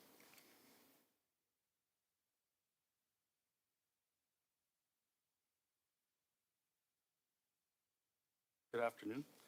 Through your worship, I'm also joined by Assistant Chief Strand, who's sitting behind me also, who oversees the fire prevention and public education department. So maybe I'll Excuse ask- me, sorry, I'm having trouble hearing you. I don't know if we can turn the mic up. Yeah. Thank you. How's that? That's good, thank you. Okay. Good afternoon. Through your worship, I'm joined by Assistant Chief Strand, who's sitting behind me, who oversees the fire prevention and public education department. He knows obviously this department very, very well, so maybe I'll ask him if he can give you a few overview.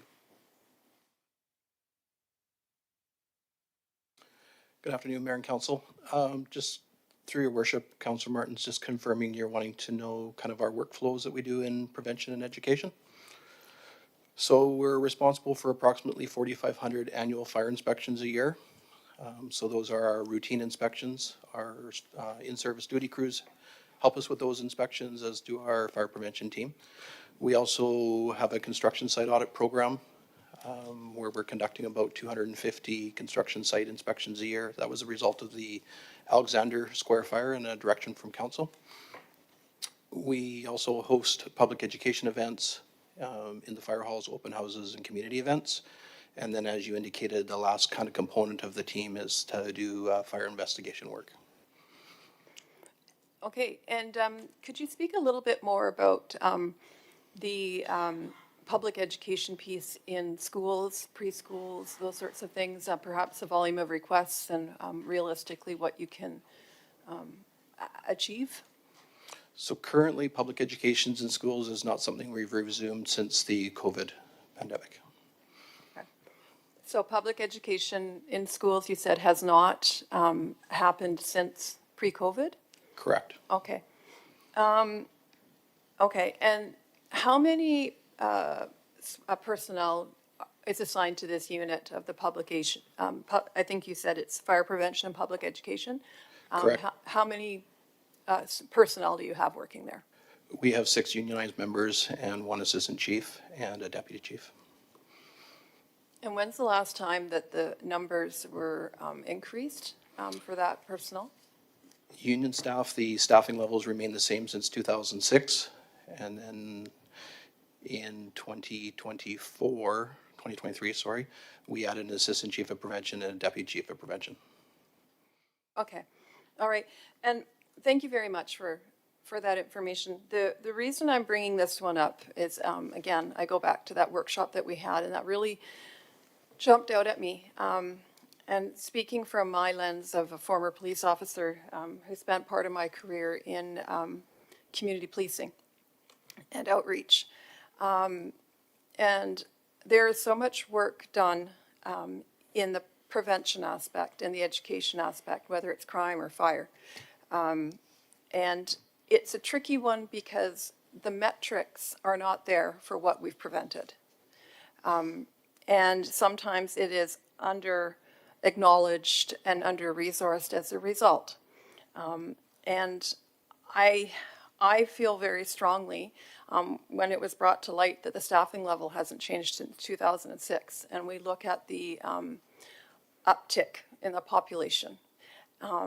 And the fact that we've got an entire generation of youth who have gone through K-7 who would not have benefited from the education piece, learning fire safety, learning prevention, and that extends to their staff, the teachers, and also the parents. And I remember personally, when my children were young, they visited the fire hall and did a tour, and the parent group had a session, and we also learned a lot about this. And so I feel that a whole generation of our youth have missed out on something vitally important, and it's, it's public safety. And so I guess this was the first point I wanted to bring up, Mr. Mayor. If I can just pull this a little further, if I can get an idea of to add one firefighter for prevention and public education, what is the cost in our budget approximately to that expense?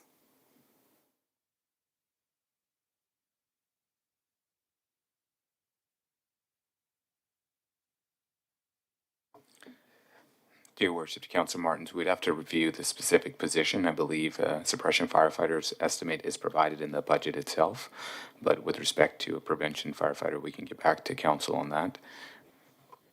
Okay, so process-wise, that could come back to council along with the next step in the budget process, or how does that work? Dear Worship, to Council Martins, council can give staff the direction to include that in the bylaw if council chooses so the direction can be given by council. Okay. Mr. Mayor, do I do that now, or do I carry on with my other comments to make a motion to have that You added? can do it now, but I'd be curious how you're going to do that without the number. But Mr. Cooner, can you track that down while we do discussion on other items, and we can come back to this? Yes, we can track that down. Just at this time, in the event a motion is made, we would, obviously the assumption would be unless directed otherwise, it would be just general taxation as funding So I've source. made a note, you want to make a motion about that, we can come back to it. So move on to your next item. Yep, thank you very much. Okay. So I thank you to the fire department for that one. My next question is actually related to police. So I'm just going to switch to that operating budget. And I just would appreciate clarification if I can, through the chair to staff. When I'm looking at, it's page 35 in my package here, Township Langley Police 2026 to 2030 operating budget. Under expenses, I see salary, wages, and benefits, separate from special contracts. In this case, salary, wages, and benefits, would that be for the Township of Langley employees that are working at the detachment? That is correct. Your Worship, Council Martins, that would include the municipal employees that are assisting the RCMP. Okay, great. So I want to highlight one particular category of employees at the detachment, and that would be the communications operators. So the 911 employees, 911 calls, and non-emergency calls in the OCC. I understand other communities like Surrey and Coquitlam have recently increased the wage for those staff, for those personnel, and I believe to match e-com wages. And I notice here that there's zero increase in the salary, wages, and benefits for our township staff at the police department for the next 5 years. My concern is we're going to fall very much behind our peers in the region, and particularly right next door. And, you know, if we have people retiring or leaving that employment, trying to find new talent is going to be difficult because we're paying them considerably less. Is this something that is being considered currently with staff conversations with the union, or do I need to make a motion that we consider reviewing the wages for communication operators at the OCC? Yeah, so I think you're seeing a number that's flat, and staff can confirm because it's currently out of contract, and negotiations are ongoing with QP. And I believe that it's not going to reflect any increases until that collective bargaining agreement is renewed. Mr. Cooner, you can confirm? Your worship, we do have a provision included for telecoms. So maybe you could speak to the number that's being shown as flat.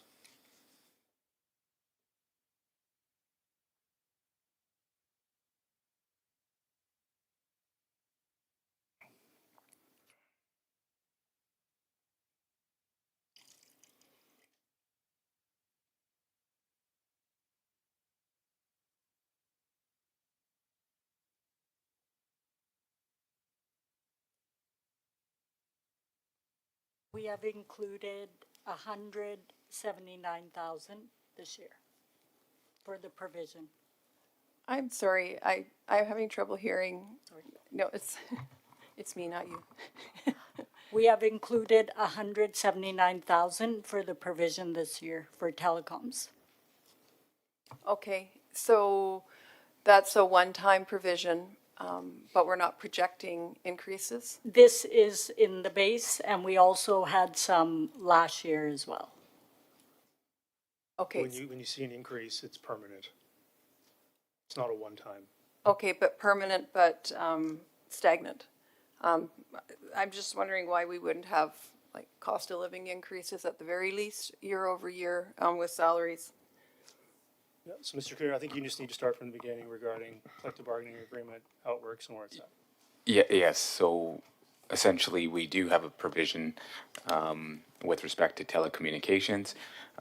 We have budgeted for it, and then essentially we are in ongoing negotiations. Say we're at the table with the union as well, so once the contract is agreed upon and there's a term agreed upon and the provisions are set, then that essentially we would review the item once the contract expires as well. So whether it's a 3-year or 4-year term, that would essentially be included in the base budget. If you see the increase for 26, then you would not see the increase for the subsequent year because we've taken it into consideration and now it's formed a part of the base. Okay, so I understand that we're currently in negotiations, and we can anticipate some sort of a raise. Typically, when negotiated, increases happen year over year to keep up with cost of living, like I said, at the very least. So is the 2030 number the high end, and we're actually overstating it every year? Like, how is it that there's no increase in these numbers, if in anticipation for a contract settlement? There is an increase. I believe it's under actually fiscal services, other supply and expenses.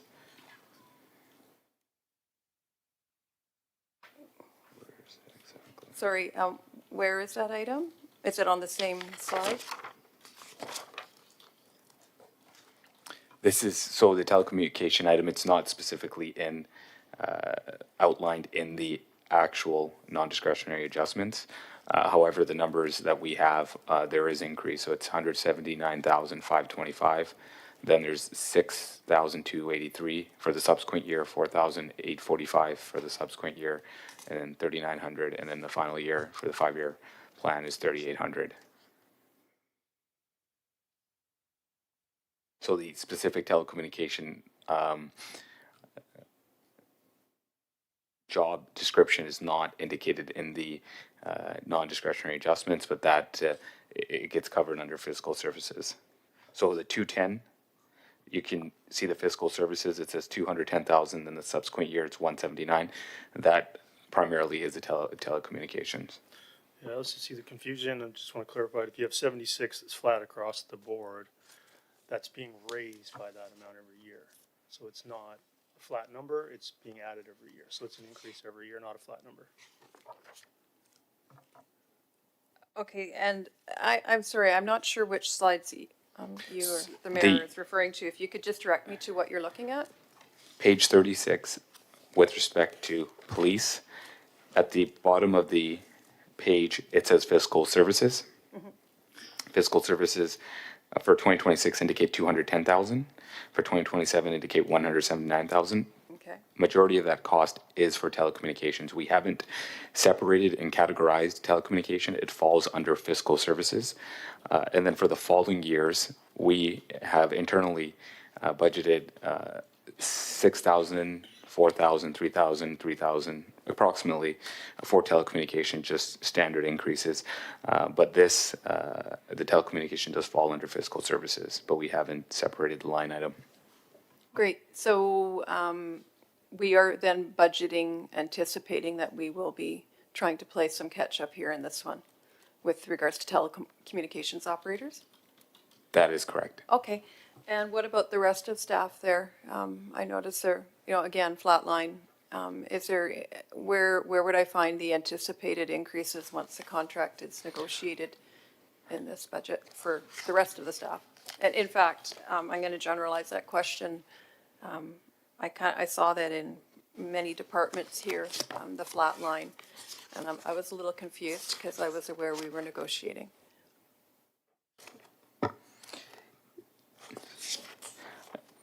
That would essentially fall under the core municipal services as well when it comes to staff anticipating the increase with respect to any union agreements that would affect the general wage increase. That would be applied to all of unionized staff. And then we do have a policy with respect to once it is applied to unionized staff, it would apply to exempt staff as well. So that's also accounted for on a larger scale for all core municipal services. Okay. All right, thank you. So I want to highlight that, and I'm really glad to hear that the communication operators in particular, that's being addressed. Again, as a retired police officer, I recognize the work that ComOps do, and they are the lifeline for our emergency services. And I got a huge appreciation for their work, and not to diminish any of the other staff working for the township. I think it's really important that we prioritize looking after our personnel and tending to their needs and maintaining the retention of our employees through being an attractive employer. So I look forward to the outcome of that, the bargaining process. My last question, and then I do have, Mr. Mayor, that one motion that I'll wait for till you suggest it's suitable, is when I looked at the, I'm just switching here to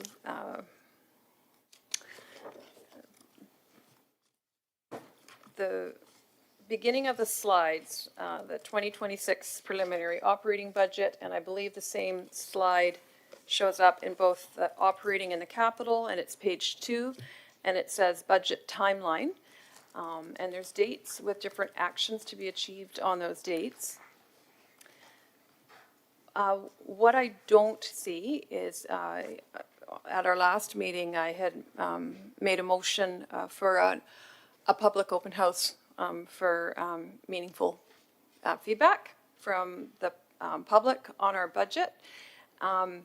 And it was referred to the budget process. So I'm trying to find where in this process we are allowing for the open house to happen. Dear Worship to Council Martins, I believe the motion itself was referred to the budget process. Therefore, then council can consider it as a part of this process. That was staff's understanding. I don't believe it specifically, the motion is included in one of the slides. So it hasn't been added to the budget process? To your worship, to Council Martins, the motion itself was referred to the budget process, so the budget is now before council, so council can consider that motion now. That would be staff's understanding. Okay, just a follow-up before considering that motion. I know there was a question posed at the last meeting about what this would look like when it was appropriate, where in the process it would land, or the timeline. And I know that the township has in the past had public open houses when going through the budget deliberations. And I'm wondering if staff were able to get some more information to find out where it would appropriately fit in this timeline. To your worship, to Council Maybe Martins. I haven't been to one in many years. So do you know which year we had, what was the last one? I can follow up with staff, through your worship, to Council Martins, with respect to the last open house. I believe the questions, if my memory serves me correctly, was providing information with respect to City of Langley's financial plan open house. And I believe staff, we do have some information preliminary that there was one open house scheduled in November 26th from 6 to 8 o'clock at Langley City Hall with some staff present, and they had viewed the proposed financial plan, and that was the City of Langley's financial plan. Staff did provide to council on January 26th the draft financial plan results of the public consultation. We provided an opportunity for the public to provide their feedback with respect to the financial plan, and since the budget has been available to the public as of Friday, the public has an opportunity to provide any feedback, and there's still an opportunity till March 9th when the bylaws will be brought forward for council's consideration as well. Yeah, I just wondered if you could find out when the last one was. I think it was 5 years ago, but if you could double check that for us while we carry on. Go ahead. Okay, so, yeah, it was in 2021. Good. There was a budget open house. And in the previous term, there was several, there was 2012, 2015, 2016, 2017, 2019, and 2020 all had budget open houses. So I would think that there must be information available to our staff on how to put those together and where it's suitable in this timeline. I had suggested the City of Langley because I was aware of that in this term that they had done it. So I'm just wondering, what are we to do about this? Because I humbly disagree. The only public input that has been done was before this budget was available to review by the public, let alone council. So how are they to provide any meaningful feedback and input if they don't have it in front of them? And I think just now it's available on the website. It's not actual public consultation. So we need to have it. And so if I need to make a motion for an open house, I was just hoping that staff might be able to have determined when in this process it typically happens. So Yeah, go ahead. If you wish to make that motion, there's no other speakers. well, I had already, it was referred to this process, but it's nowhere in the package. That's what a referral is. But if you wish to make it now, go ahead. What? Like, I don't understand. It's been referred to the process, but it's nowhere in this package, Maybe so it's Mr. not Cooner, sitting here. You could explain the budget process. Go ahead. No, I'm not asking to have the budget process explained. I'm wanting to know where in all of these documents I would find that referral for an open house. The referral itself was referred to the budget, so it wouldn't be in the budget documents. It would just, council would be able to consider it at this opportunity. If council gives us direction to do an open house, the staff suggestion would be that the open house take place prior to the bylaw readings. So that would be staff's only commentary with respect to the open house. And if council provides us that direction, then staff would essentially conduct the open houses. Okay, so I've got two motions, Mr. Mayor. That'll be my second one, and the first one is with regards to the additional firefighter. And I do have suggestions on where we can make up the cost of adding a firefighter, reductions that we can make elsewhere. speakers, or do we wish to process those motions? We The can fire, process life, these motions, or we can move to other speakers and come back. It's whatever you wish. So may as well process them. Nobody else is requesting to speak, so go ahead, Councilor Martins, with your motions. Okay, for the first one with regards to firefighter, I just want to make sure that I get the language correct. Hold on one second.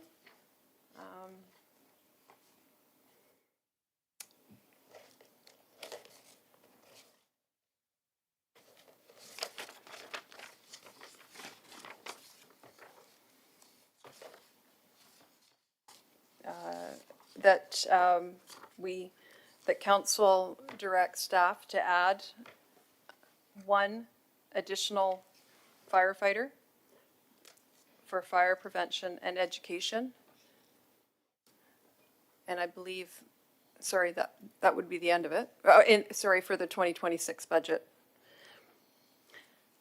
Okay. And I believe I heard earlier that staff could confirm the actual cost. I can certainly get to that. It's seconded by Councilor Kunz. Yeah, do you wish to speak to it more? Mr. Gunner, do you have that cost available? Yes, Your Worship. The cost for the full year, including wages and benefits, is $177,000 for a fire life safety educator. Can you put that in percentage terms for us as well, please?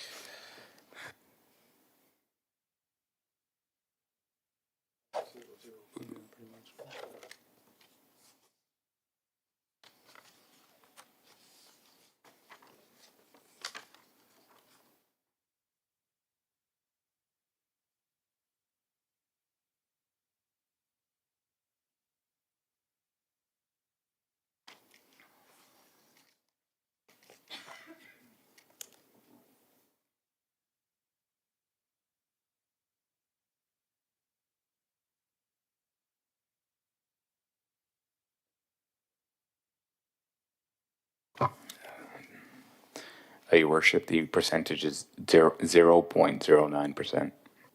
All right. Councilor Martins, go ahead. Yeah. So thank you for highlighting that there's an increase. As I said, I have efficiencies I can find to avoid an increase to property taxes. And one would be the event, the Holiday Lights in Williams Park. I'm looking at a memorandum to council from February 24th, 2025. And the total expenses net of the sponsorships were $138,400. There is a nonprofit society that can do it and has done it in the past, and a lot more economically for the township. So I think that's one place that we can look at saving that and give that back to Christmas and Williams Park to carry on with what they've done before. And the second efficiency I would suggest is the budget with regards to the Canada Day drone show. Staff have worked really hard to try and source out as economically as possible a show that would be well received by public, and it really was very underwhelming. And I think between those two events, we have more than enough cost savings year over year to fund the cost for one firefighter to do public education to our youth, K-7 in schools, that an entire generation of kids has missed out on. I think fire prevention, public safety, those are where our priorities should be as council. And I think the other things are nice to have, but we should focus on public safety, not on party planning. If we have to let something go, that's what I would recommend. Councilor Richter? Yeah, I have a point of clarification, and perhaps Ms. Bauer could help me with it. When we speak to these motions, or this motion, and I guess the next one that Councillor Martins is going to put on, does that mean that we can't speak on the main motion? Or do we get to speak twice on each of these subsequent motions? Because I've got a long list of questions I want to go through, and I don't want to. Yeah, so you get to speak, for the council procedure bylaw, you get to speak twice to any amendment or subsequent motion. and speak twice to the main motion. But it's, given it's a budget discussion, I think we'll be, there won't be a strong concern about that. Okay, so I get to speak to each of these motions twice if I want to. Yes, as you do for every motion at every meeting, Councillor. Okay.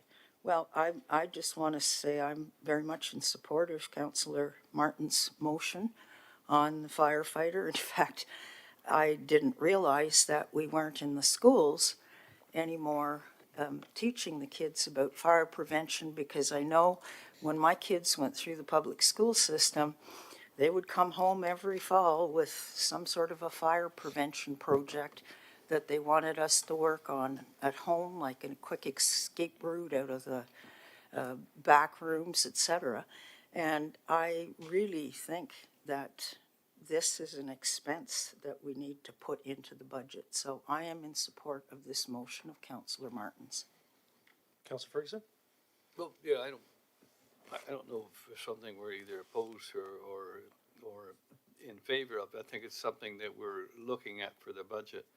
I'm 100% in favor of improving fire protection and fire folks all along, but not at the expense of canceling Christmas and Canada Day. It seems kind of odd where other communities are going to great lengths to promote our national. I've got my flag on me today, and we just had the Olympics, and as I say, I keep talking about it. My nephew happened to compete in Olympics in Paris, of which I've got the logo on me. It's just, it's important that we promote more things for Canada and Canada Day now. And as far as Christmas, if we were to cancel what we're doing now and ask an organization that hasn't done it for a few, immediately to pick up the slack, and with purchasing all the required decorations and everything in a short period of time, that would be very, very difficult. I wouldn't wish that on anybody. So as much as I'm in favor of firefighters and protection and things like that, I think we have to find the right revenue source to put it forward. Otherwise, we're going to be raising taxes. Thank you. So it's important to note that the suggestions for other cuts are not in this motion. They were only spoken to. So I appreciate suggestions. I think that's fine. But they're not in this motion. So you would not be canceling Christmas or Canada. No, we're not canceling Christmas or Canada Day. That would require a different motion.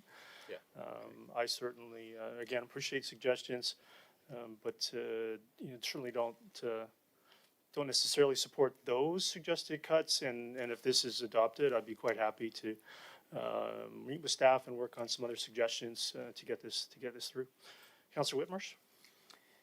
Yeah, thank you. I think I appreciate and thank Councillor Martins for bringing this one forward. I know that this has been a need in our fire department for a long time, and since obviously prior to COVID we heard, but I've had conversations with many that have expressed the need for this, the value of this in our community, and how difficult it is for them to do it in the current climate. So I think this is an excellent motion. This is a motion about public safety, caring for families in our community. And I think this is something that I would expect most of us, since we support the fire department in our community, that most of us would probably endorse supporting education primarily to children, but in other forms of education as well. So I'm very supportive of this. Yeah, Councillor Kunst, go ahead. Yeah, I support this as well. And what I really like is that Councillor Martins isn't just adding to the budget, but looking for ways to, we're in some pretty tough times. These are people's property taxes that we're spending. So I appreciate that, we're not just adding to the budget, but also finding ways to support reducing that amount. So I support this. Councillor Bailey? Yeah, coming from the fire service, and first I did serve 3 years in investigations and inspections, so I know what the workload is in inspections, and like every other aspect of the fire service in the township, it and public education were underfinanced, under-resourced. That is the primary reason why I ran. I also am very familiar with burn education and fire awareness and that, as I was actually, for 8 years, I served on the Burn Fund, BCPFFA Burn Fund Board of Directors, and after that, continued in burn education across this province. I also, during my time in Surrey, was given an award for off-duty time dedicated towards exactly Stop, Drop, and Roll and other programs that are vital. However, and believe me, this is a tough one because I've been talking to the fire department about this position for 3 years. And it usually comes down to one thing. Are we going to put more bodies on the floor, or are we going to service education? Now, both of them are vitally important. I hear this discussion point about a generation lost. Well, this started, I remember Rita Payne was actually the public education officer, one of the very first in the province, was here in the township of Langley and was canceled. And some of us at the time fought that on different levels. There is a very important need for public education, especially with youth. And I will add also that the burn situation crosses from youth to old. They have the same issue. They have thin skin, and burns come quicker and are more severe and more deep. My priority when I came on here, and it still is if I'm going to add a firefighter, I'm going to put that firefighter on the floor. I will find another way when the money's not quite as tough, and this discussion has been going on between myself and the fire leadership on both sides of the leadership, both management and union, on how to get a public educator in. But I'm also concentrating on getting more on the floor. At the end of the day, when it comes to staffing in the fire service, the most important thing is how many firefighters can you get to an emergency scene at the proper times. That includes over 52% of the calls in the township of Langley dealing with medical. So if I've got to choose between another firefighter on the floor, which I've been doing for over 3 years now, and we have added to it, by the end of this thing will be 38 more firefighters, almost 50% increase to the sadly under-resourced staffing of this department. This is just another example of how poorly funded and how neglected the township of Langley's fire service was for the last decade. I warned everyone when I was going to run, and that was in public and behind the scenes, that I will be an expensive counselor because I will do everything I can to staff up and to properly resource. And as you see, we are also doing things like building the first most modern fire hall, probably in British Columbia. These comes at costs, and sometimes you've got to make the tough decision. And believe me, not wanting to fund a public education position goes against everything that I've ever done in my career of almost 30 years. But if I'm going to put another firefighter position, I'm going to put it on the floor so they can do emergency work. And I understand I have held children in my arms that have been severely burnt. I know exactly what that is. And I see some people smirking in the audience there. Try it once, because I did it more than once. And it is something that you never, ever leave. So, as hard as this is, I will say if you're going to look at funding another firefighter, you put them on the floor, and I will bust my ass like I have been doing for 3 years to get a public education officer like we had in Surrey, like there used to be in the township until that was taken out of the budget. And I remember and know Rita Payne very well, and she did an excellent job of education. And I hear very loud and clear that there has been a definite lack of education for not only youth, but seniors. And if we're gonna fund a firefighter, let's put another firefighter on the regs. Yeah, thank you, Your Worship. I want to thank the members of the fire department who are here and fire department management who are here. And if I could just ask a question in regards to what was stated earlier, whereby, maybe I can just confirm this, there were no new fire prevention officers hired from 2006, but I did hear in 2023 there were 2 positions added. Am I correct?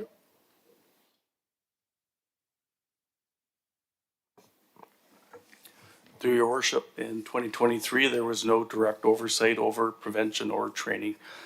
Council has been very supportive and approved at that time an assistant chief, so we'd have direct oversight over training, professional development, as well as prevention and public education as well.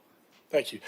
So I suppose my challenge is when I hear that these investments are desperately necessary now, and there are folks who have had multiple opportunities, multiple budgets, in some cases dozens of budgets, to bring something like this forward if this was a serious priority for them. And I'm challenged when folks who have had the opportunity, when they were maybe in different circumstances, to bring forward to the table an item that they knew had a very good chance of getting majority support, but didn't, and do it in a specific year, at a specific time, in a specific situation, and to potentially cast aspersions on other people when, you're right, it is a challenging budget. And it is a challenging year. Every single budget is challenging because every single time we have voted on a budget, and most of us voting in affirmation, are spending people's hard-earned tax dollars, and we have to make difficult decisions. And so it's challenging for me when again, there are some folks who in previous budgets have brought forward itemized changes, itemized amendments with recommendations for funding sources, and they're embedded in the motions themselves so that there are actual tangible results coming from that motion. And those people are criticized in the past for doing that.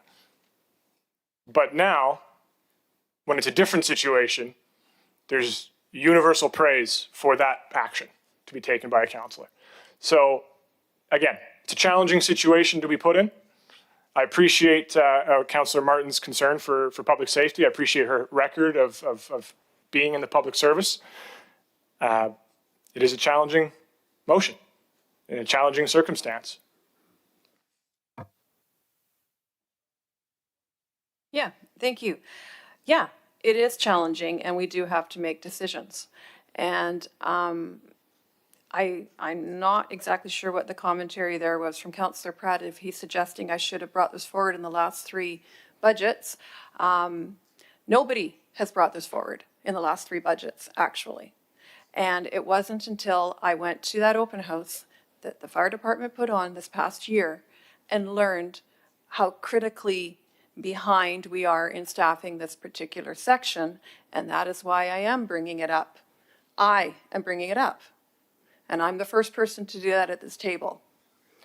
So I'd like to point that out, and when we're talking about 2 new positions that are direct oversight of actually more sections, twice as many sections, in fact, those aren't, I'm assuming, and I would appreciate if the chief could weigh in on this, are the 2 people that were hired in as direct oversight, are they in the schools? Are they available to go to the schools and provide public education, or to go to the sites and do the inspections or the investigations after fires happen? Or is it the 6 members or the 6 positions we have had for the last 20 years?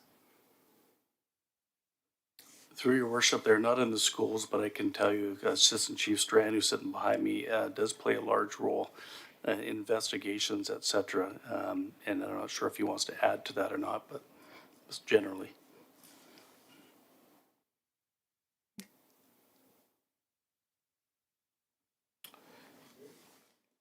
Through your worship to Council Martins, you're correct. It's primarily the 6 positions that we have. I'm good? Okay. It's primarily the 6 positions we have that do the boots on the ground work in the community. Okay, perfect. Thank you, as I thought. So, again, I'm just, my motion did not include the funding source because we're just starting budget deliberations, and in fact, I'm the first speaker on this.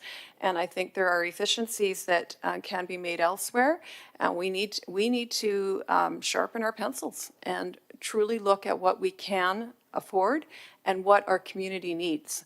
Our community needs to be safe, public safety. It comes ahead of some of the nice to haves, and that was my point. And I believe the mayor made a point earlier that this, as we go along with this process, we can look for other efficiencies, perhaps not the ones I've identified, but there might be other ways we can staff this position. And it's not an either or for me. We need suppression firefighters. We need to have more. This council has done a really good job in working to close that gap, and we're moving forward on that. And I am not taking away from that at all. I support the hiring for our front lines. My point is, as I said before, in my experience, how can we expect to prevent fires and educate people on fires if we're not investing in that side of things? And what we're creating instead is a reactive fire department without the preventative side. And there has to be a balance in emergency services of both. So when I hear of an entire generation of kids who have missed out on this training, that worries me for our community. And we need to do better. And I appreciate the passionate plea of Councillor Bailey, and I acknowledge his experience and the work he has done and the advocacy he has done for the fire department since coming here. And I have unequivocally supported all of it. This is another layer that we also need to look at. And I think in the big scheme of things at this budget, we can pretty quickly find the savings elsewhere. So we are not increasing the property taxes, because that is another consideration we need moving forward in this economic climate. I guess I didn't speak clear enough. That's usually not a problem of mine. The chief and the union and I have been trying to get this position filled for 3 years. And we have been prioritizing, how about we get some spare hose, because there wasn't one length of spare hose when we got on. So we had to get water, we had to get hose there. And we have continually for 3 years tried to resource this department because it was so badly resourced. We had a 1996 engine in service when 10 years is the expected life service in first line, and 10 years is for your secondary. Now, my math might be wrong. I'll go back a year to 2025. So 2025 minus 1996 is a little more than 20 years. And these are the decisions that have had to be made with both union and management and myself and other people that are very, very familiar with the things. Like I said, all my career, over 27 years, I was active in the public education field, not only in my own department, but also on a BC scale, and was very instrumental in building programs like Learn Not to Burn and Stop, Drop, and Roll and others like that. We have had to make some brutal decisions in my case, financing things that we did not expect, such as $2 million for a roof, $3 million for renovations. We had to move a property line so you can turn trucks. And those have come at brutal decisions in my opinion. And unfortunately, for 3 years, we have been looking at how to get a pub ed officer in there, and it has been a focus for over 3 years. And if you don't believe that, you can ask the chief and you can ask the president of Local 4550. Because of such a severe underfunding from the previous council, which two of the councilors on here are sitting at the table, saying that they didn't, one for over 8 years and one for over 4 years, chose not to fund this position. And they have both now all of a sudden come to the realization that it's important. Well, I've seen the importance of that. And it is extremely hard to not want to fund this position unless we can find the money. And I have been trying to, through this budget, look at every line. Maybe some people haven't. But I am not going to sacrifice two programs that are also needed in here. And I will keep working with the union and with management to get this position filled, but unfortunately not right now. All right, so I think it's some good discussion. So my budget process is maybe mine and others have a different process. I value the suggestion. I have complained in the past about a lack of suggestions, so I like them. I think they're great. I have a list of items that I was going to bring forward at the bylaw readings once we have other members of council weighing in. So, you know, I'm going to support this, subject to, I think I'll have to do the work to find some other reductions to pay for it. I don't support canceling Christmas or canceling Canada Day like Councillor Ferguson. You know, those are obviously for statements of political nature. They're not a serious budget proposal. So I think we'll get to work on that. We'll look at it and we'll get all the amendments in and we'll see if we can make some adjustments downward. I want to highlight that this is the fourth budget of this council, and you know, there definitely is going to be some posturing around public safety records of the previous two councils versus this one. And I do want to highlight that Councillor Bailey does prioritize firefighters on the floor because of that medical call issue. But this council has added 38 firefighters in 4 budgets. It has addressed standardization of fleet and ordering of fire trucks where other departments now can't even get them. We did that early on. Apparatus and equipment reserve increases to pay for them. Training programs and equipment.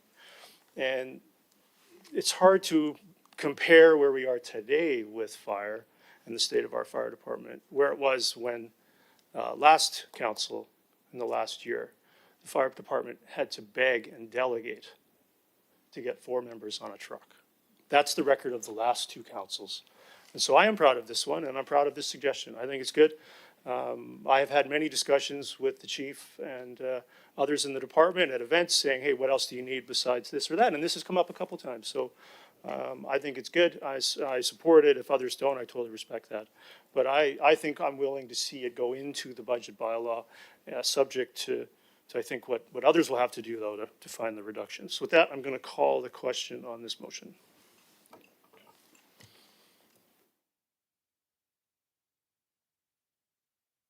That carries with Councillor Bailey opposed. So Councillor Martins, you had, I believe, one other one. Go ahead. Yes, thank you, Mr. Mayor. Yeah, and then I will happily hand the mic over to everyone else for the next hour and a half. So this is about the budget open house and adding it to the timeline. So I believe what I heard is it's appropriate to do so before the bylaw readings. So if I could make a motion that we have a public open house on the 2026 universal budget prior to any bylaw readings. Which budget?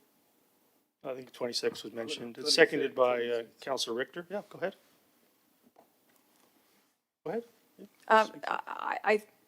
I think I've spoken enough about this. We debated this last time. It was referred to the budget process, and it needs to be in the timeline.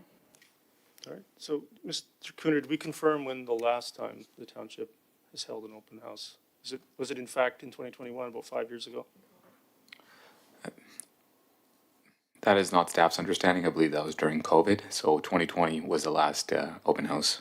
All right, so 6 years ago. So I think that's, and then from what I remember, the reason that they were ceased, I had to go back and look at the reports, but I believe they were very poorly attended and they costed, I think 15 people in some cases, maybe 20 people, and they cost thousands of dollars an hour to put on. So, Councillor Richter, go ahead. Yeah, and again, I 100% agree with this particular motion because it's all about transparency. This is not our money. This is the public's money. The public has a right to get information on it. And when the January consultation process occurred, there was no budget for the public to look at. There was just a list of priorities that they were asked to comment on. Well, whose priorities? Because this council's never had a budget meeting until now. So I think that we need, before we do any bylaw readings, to hear from the public who are going to be paying for this, what their thoughts are. I'd also like to raise a question. In the actual E5 report on page 2, there is a comment. It says under section 165 and 166 of the community charter, all municipalities must have a balanced 5-year financial plan. By bylaw, the property tax rates bylaw is adopted. As well, council must undertake a process of public consultation before the plan is adopted. Well, if we're adopting a bylaw, the public has a right to talk to us before we adopt that bylaw. And that's exactly what I think Councillor Martins is asking for here. And I, like I say, 100% support this one too. Thank you very much, Councillor Martins, for bringing it forward. Mr. Cooner, can you confirm for council how that requirement is met for the last 6 years? Yes, Your Worship, with respect to the specific sections of the community charter, staff have historically brought the budget survey forward, which was brought to council's attention on January 26th. The budget is posted online. Public can provide feedback. That does meet the requirements of section 165 and 166 of the community charter. And what? Councillor Whitmarsh, go ahead. Yeah, I do recall back in that time, 2020 or 2019, I do recall us having some discussions around attendance at the workshop, at the budget presentations for the community. And I do remember us having some challenges with numbers, but for me, that does not preclude the reason for why we do it. I do think that it's helpful that we have online. And for some people, that's how they're going to communicate. They're going to read something online and they're going to send in suggestions. But for other people, they'd like to ask questions. They'd like to meet with staff. They'd like to be able to talk to them. They'd like to see the placards up on the wall and understand how the budget's working. They'd like to understand what's happening with tax rates, with debt. They'd like to ask questions about all those sort of things. And whether or not it costs us a few $1,000s or not, I think it's important that we allow the opportunity for people to do that and not decide for them that since there's only 15 or 20 people show up that we don't want them to speak or ask questions. Instead, I think we should create the opportunity. If they want to come, great. If they don't want to come and they want to use the online, that's also great. But we as a council should be looking for all kinds of ways to promote and encourage public feedback, including the opportunity to ask staff questions about the budget. So I do support it. Councillor Kunst? Deliberating on our budget is the most important thing that we do at the council table. So whatever we can do to sort of highlight how we're doing that as transparently as possible, whether there's 15 people that come or 100 people who come. I mean, if we don't have it, no one's going to be able to publicly see it if they come to the hall. I remember coming to the hall, there's slides, there's people walking around talking. So I think it's definitely something we just need to continue to do. It's again, back to, this is the most important discussion that we have here at the table is passing a budget.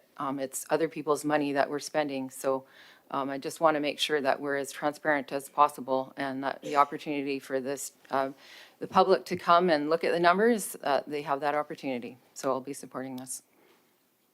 Yeah, so I have found the numbers. So in 2016, it was 13 people. 2017, it was 17 people. 2018, it was 31 people. In 2019, it was 38 people. And in 2020, it was 22 people. And it's not a few $1,000s. It's every member of SMT standing there all day, thousands of dollars an hour. Whereas I remember last meeting, Councilor Whitmarsh itemizing and lecturing us about how everything has a cost. And so I think it is something that has to be weighed, the value of that expenditure for a relatively small number of people, 22, who can email us, can do this, can call me if they want, I'll call them back. I've received emails already from a few members of the public that have read the budget and I've had good questions, some really good ones, in fact, that none of you have asked me. So, I think it's, well, the four of you haven't asked me. I'm not done yet. Well, you can put your hand to speak, Councillor Richard. Sorry, Councillor Kunst. So I think that is, this is the trade-off, and I value very much the desire to have it. And I did say, how can you tell it's an election year without it being an election year? Telling me it's an election year, and it's pretty clear this is coming up in 26, where it did not come up in 25, did not come up in 24, did not come up in 23, did not come up in 22, and so I think that speaks for itself. Councillor Kunst? No, so I'm done speaking on this. Are we going to vote? Because then I do. Question on that?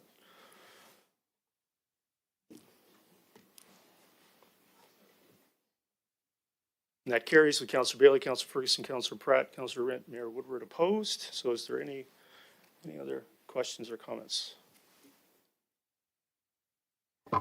Just for clarification purposes, defeated, correct? That's correct. Did I say carried? Yeah, well, that's an error. That was defeated. Councillor Kunst, go ahead. So yeah, I have a series of questions. Yeah, go ahead. Going in a different direction. So I just want to thank staff. I know they worked really hard to get this to a 3.9%, 3.98% budget. My concern is not that number, but it's more how we got there. So I just want to walk through a few specific recommendations that are before us today. And I think it's important that the public understands the full picture of what we're approving. This agenda item on, we can see it, it's the last paragraph on your recommendations. This agenda item asks council to approve a total package of approximately $95 million for the Smith Athletic Park and ice and dry arena projects. That package is composed of two parts. One, $15.66 million funded from the CAC reserve. Two, $79.05 million in internal borrowing from three reserves. So we have $52 million from the Neighborhood Parkland Reserve, $25 million from the Sewer Capital Works Reserve, $1.85 million from the Public Works Equipment Replacement Reserve. And this internal borrowing is to be repaid by CAC and or general revenue within a maximum of 30 years at an interest rate of 4.69%.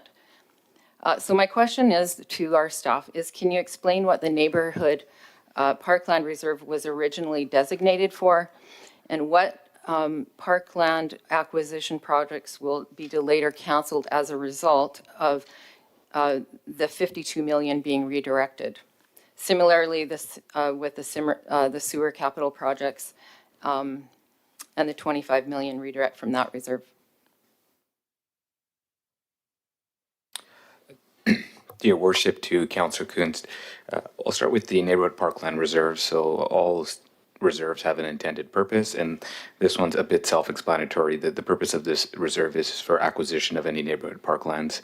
And then with respect to the Sewer Capital Works Reserve, that's with respect to any capital works associated with sewer infrastructure projects. With respect to internal borrowing, internal debt must be repaid with interest, so that's why there's an interest rate credited there to 4.69%. And those funds must be repaid if the funds required for the purpose that they were intended come to fruition. For example, if there is an acquisition required of the neighborhood parkland reserve and the funds are not available, we will repay those funds and look at other reserves or potentially external borrowing to ensure that those funds are returned and repaid for its intended purpose. Okay, so I'd like to also then draw council's attention to the specific wording, the repayment from CAC or general revenue. Those words are significant. General revenue is funded through property tax. So this recommendation explicitly contemplates that if the CAC revenues do not materialize, the repayment of this $79 million falls directly into the property tax base. So could staff clarify what the expected split is between the CAC funding and their general revenue for repayment of the $79 million? Specifically, what assumptions have been made about the CAC collection rates over the next 30 years? And what is the fallback if those assumptions are not met? And the reason I bring this up is I previously asked this exact question a few years ago during a budget discussion. If projected CACs do not materialize, how will we fund these infrastructure projects? I suggested that the funding could ultimately fall to property taxes, and at that time I was cautioned not to mislead the public. Yet the recommendation before us today explicitly states CAC and/or general revenue, confirming that property tax is in fact a backstop for this borrowing.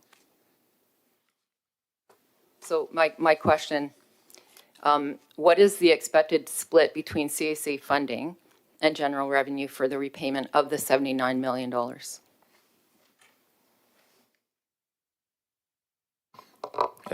Your worship, to Councillor Kunst, at this time the main funding source would be CAC, and in the event there is not funding, the reserve itself is not doesn't have the sufficient funding, we would look at general revenue or potential external borrowing. There's not a specific indication of what the split is. We will review this time after time, and council will consider this in the next budget cycle and in their next 5-year plan as well.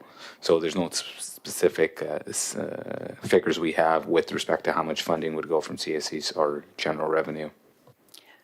So, you know, knowing what we know right now, what's going on in the development community, what's the economic situation that some of our developers are experiencing, we're not seeing a ton of development here in the township. We don't see a lot coming across the table like we did, you know, in the past and like a couple of years ago.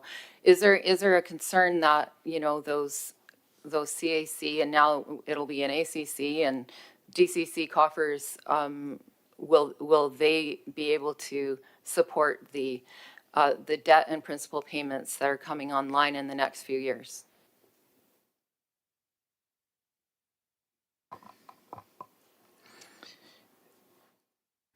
Dear Worship, to Councillor Kuhn, so we'd be reviewing those items and addressing that as well year by year, as obviously it's we can't foreshadow exactly what revenue would be anticipated in that reserve until the year end of 2026 as well. And then at that time, we can review and provide any recommendations. And also there's several options still available to council with respect to funding sources or external borrowing, or looking at providing further direction with respect to capital timing can be adjusted and reprioritizing projects, but that would be up to council to decide. But at this time, we would be reviewing this year by year and within the 5-year financial plan.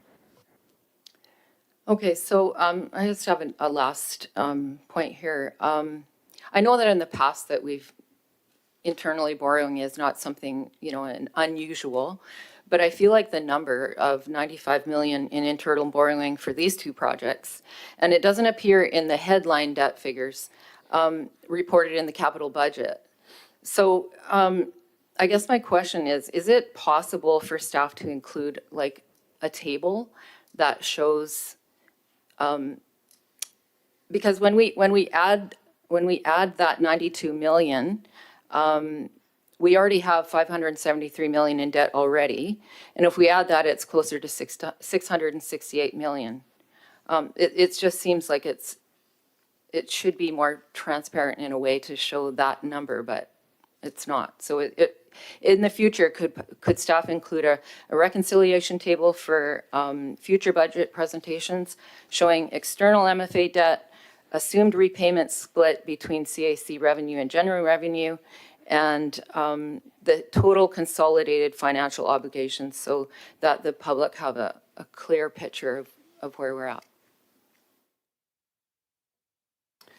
Through your worship to Councillor Kunst, we provide all external borrowing MFA debt that's been taken in one of the slides there. I believe what you're referring to is internal borrowing. That's historically never been reported, and I think that's just certain financial practices we take, but I'll defer to Ms. Ruff as well. I don't believe we ever provide internal borrowing schedules within Have we internal borrowed like to that degree, like to that amount of money? I will defer to Ms. Ruff, but I believe there's been several instances of internal borrowing with large acquisitions or projects as well historically, but currently we don't have a lot of other internal borrowing. There is some, but it's pretty minimal relative to this. Okay, so I have some other questions, but I'm going to let some of the others, if they have some more questions, and I'll circle back. Thank you. Councillor Ferguson? Well, thank you, Mr. Mayor. I know that Councillor Kutza at the end mentioned that we have done internal borrowing for as long as I can remember. The interesting thing about internal borrowing, usually for capital projects, is that years and years ago, capital projects were less expensive. You don't have to go very far to hear the province and the region going into billions of dollars over budget because things cost that much more. The projects that Councillor Kunst indicated that we're borrowing from, one is for basically sports and activities for youth, Smith Athletic Park and Ice and Dry Area. That's park and recreation. We were talking a minute ago about lost generations. We want to prepare for the future, so we have those very things, soccer, ball hockey, obviously soccer and the lacrosse, and the list go on and on and on. So we can be a kind of the showcase for the region for as many projects that we have, including I think at least 14 all-weather fields. I guess we're competing with Kamloops for the recreational destination for the province. We had the national track and field meet, the Canadian Championship 2 years in a row, where the folks that won the gold medal in Paris, they were competing right here in Langley, Andre DeGrasse and Aaron Brown and a few of our friends. I'm diverting a bit here. So my question is, how many I guess it's a tough question. How many reserves do we have? Because I mean, obviously there's quite a few, and we've disposed of some reserves. Things like we had a zero waste or garbage reserve in the past as well. So I'm not sure if you'll be able to answer all those questions, but do the best you can. Your worship to Councillor Ferguson, we do have several reserves. So generally speaking, the reserves are statutory reserves and non-statutory reserve. I don't believe I'll be able to rattle off every single reserve, but generally speaking, there's certain statutory reserves that require us to establish, and then there's non-statutory reserves as well. Ms. Ruff may be able to provide a few examples of statutory reserves and non-stat reserves as well, just for Council's information. And my final comment was made again also that we all are aware that it's a challenge for the developing community. We know that. And at Metro Vancouver, what we're trying to do is work on reducing DCCs, so the challenge won't be as difficult for folks in the development community. We're addressing that this Friday at Metro Board. So I also know the Township of Langley, we're doing the very, very best we can to work with the development community on DCs and other charges. So we're aware, and I think we're trying to be progressive about moving forward. Thank you. Thank you. Councillor Whitmarsh? Yeah, thank you. I have a few questions through your worship I'd like to ask staff with regards to some of the items in the budget report. I'm looking at the preliminary operating budget to start with. I'll have questions maybe later on the capital budget. My first question is around on page 5, at least in my document here, or page 11, I think it is. 11 in the electronic, 5, I guess, in the paper copy. But it says revenue categories for 2026, and in there, it has a category called transfer from reserve surplus. And I know Councillor Kuntz was referring to that as well. It shows us for this year transferring $34 million from reserves to help to manage our operating budget this year. Am I understanding that correctly?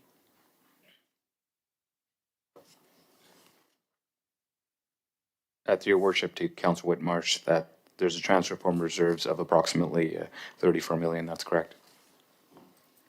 Okay, so I noticed as I went further down, and this is now on page 28, I guess this is in the appendices, in that same operating document, has the 2026 to 2030 operating budget, universal services. And as I looked in this budget area, I noticed that amount from transfers from reserves was 27 million in 2025. This year, it's proposed to be 34 million. And then I noticed that the following and subsequent years are hovering around 10 or 11 million. A significant drop in transfer from reserves. What is the reason that we would sort of see it go 27 and then 34 and then drop down to 10 or 11 and then show this consistency of 10 or 11? Is that related to a limit on what's available to us in the reserves, or why is there a 25 million drop in transfer from reserves in those subsequent years, 27 to 30? Your worship, to Councillor Whitmarsh, we review the reserves at the year end, and then based on that, that provides us an ability to make decisions with respect to any transfer from reserves or surplus as well. That does take into consideration surplus, the 34 million. In any event, and that's why you will notice in 2027, the projection of the tax is I believe, 22%. So we would review that every year and then make the decisions accordingly with respect to the transfers. But that's just a general estimate on the extremely conservative side. Yeah, that's helpful. I noticed that as well. The significant suggestion, I don't know what we call it. Maybe it's a placeholder of 22% tax increase, and I guess I'm trying to understand that we have this 22% placeholder for a tax increase, at the same time a $25,000 or $20,000 reduction in reserves. It comes across like our reserves are getting lower because maybe we're using them quite heavily to counterbalance the budget each year to manage our operating. Is that a fair statement?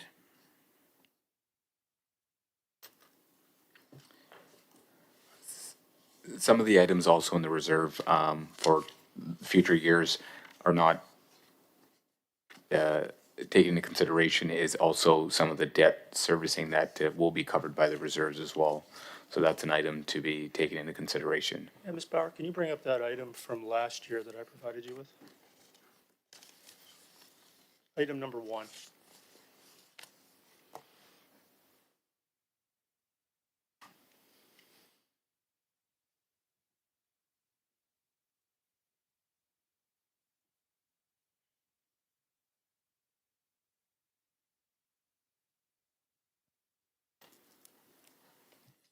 It's the other one, the other number 1. That one, yeah. So this is from last year, Councillor Whitmarsh, where this year it was predicted to be 17.24%, and we have 3.98 in front of us. I suspect you'll see something similar next year. Yeah, thank you. I appreciate that it showed 17% last year, and today it's not sitting there, but it looks like we're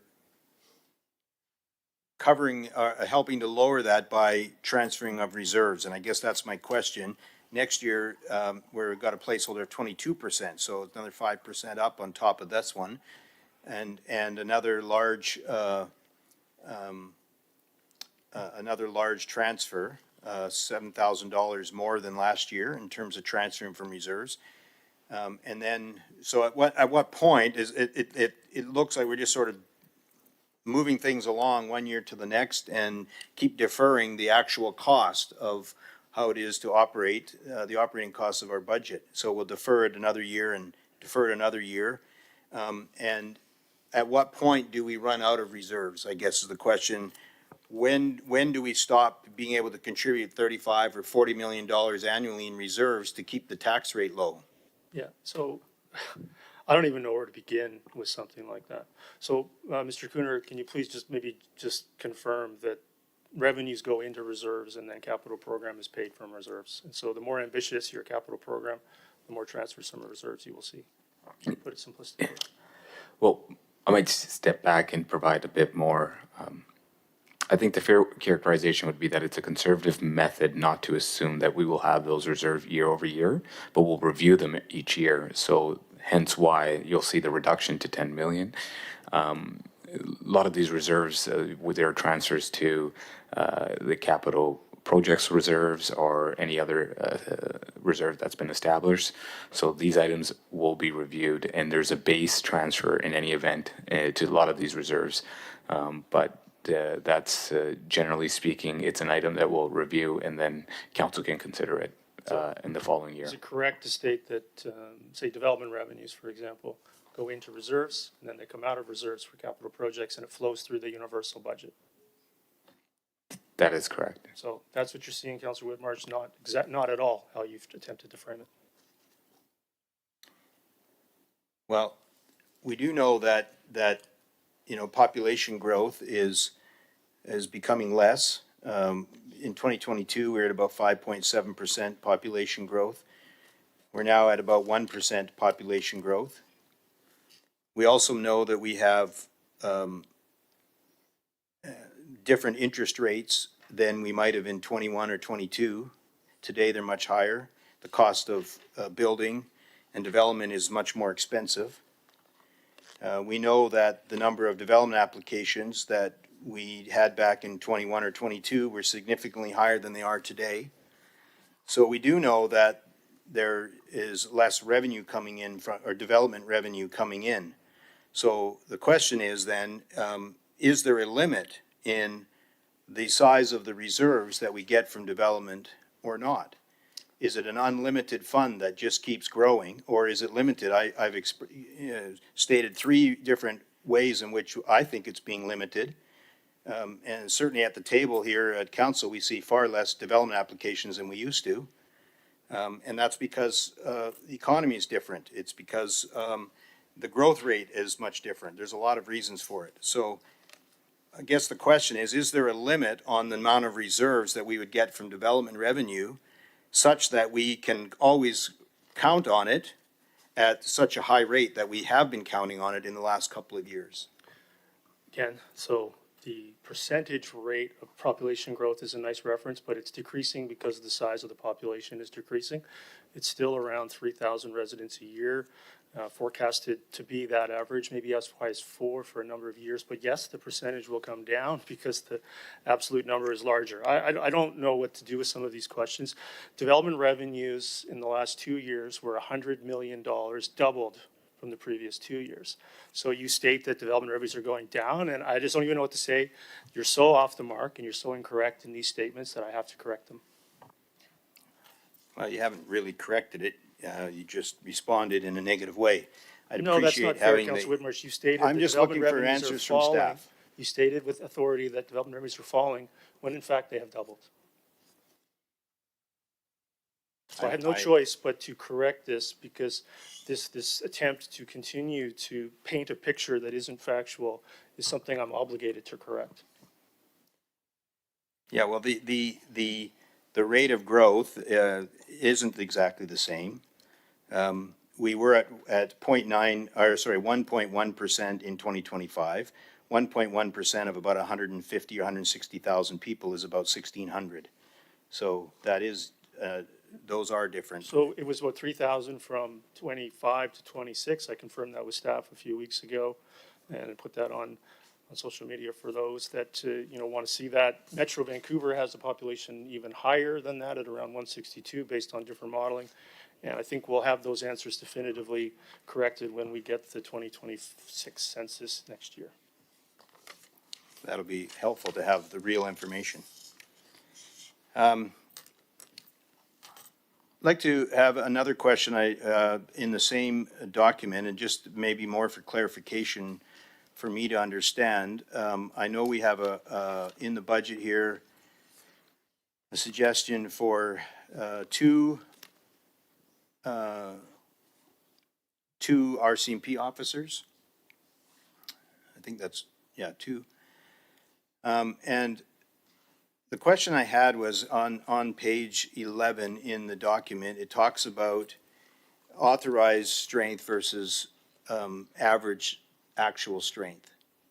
And for clarification, when I'm looking at this document, I look at it's from 2022 year to 2025, and then it shows the actual versus the authorized. It shows that we have an authorized strength of 167 officers, and we had an average strength of 121 officers. So that's 46, roughly 46 officers difference.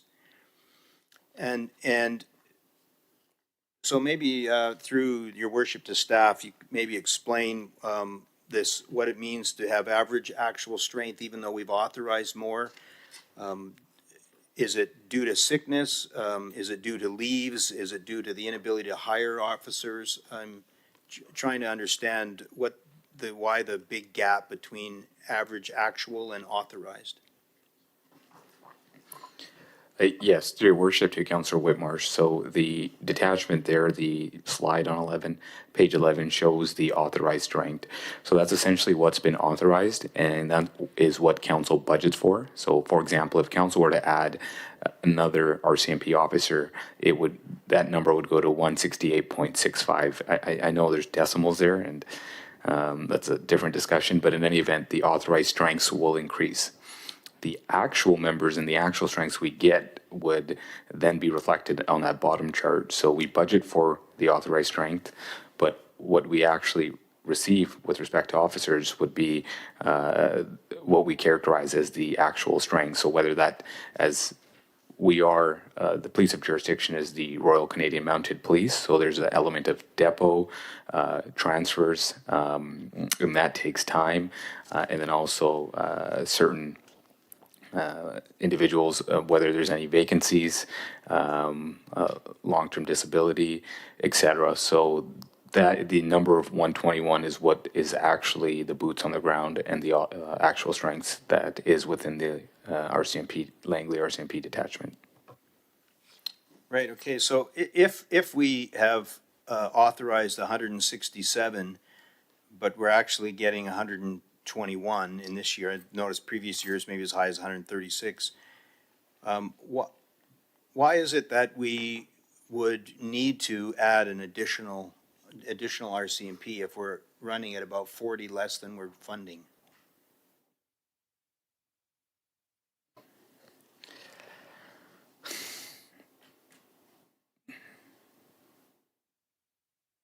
So essentially, that would be a council direction, but that's an option that council can weigh.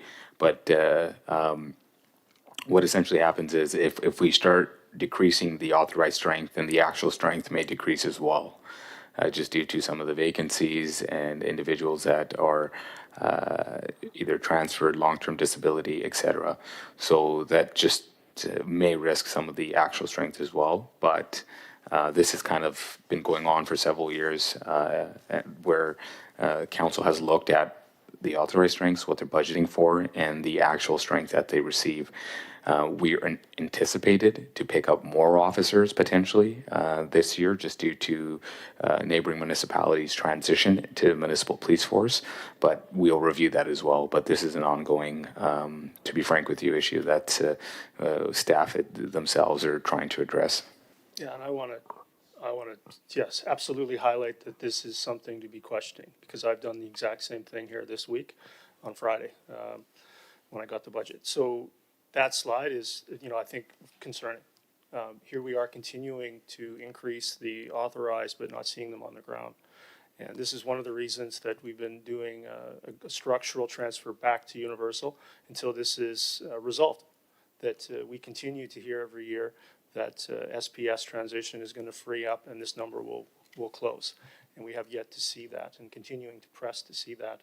And in the meantime, while adding the authorized upward, also making adjustments to ensure that we are doing everything we can to ensure that people aren't being taxed for services they're not getting. That is happening simultaneously. Thank you, I appreciate that. So what happens with the money that we pay there for 167 officers? And yet we're paying for 121, so we have the equivalent of 40. That goes into a protective reserve? So Mr. Skinner can confirm, but a lot of that is going towards OT, so there is flexibility around overtime within that budget envelope. And then anything that's left over in surplus, 50% goes to the RCMP reserve and 50% goes to prior year surplus. Okay, thank you. I have one last question here, and then I'll allow some others to ask questions. This is on the page 14 of the electronic 8 of the paper.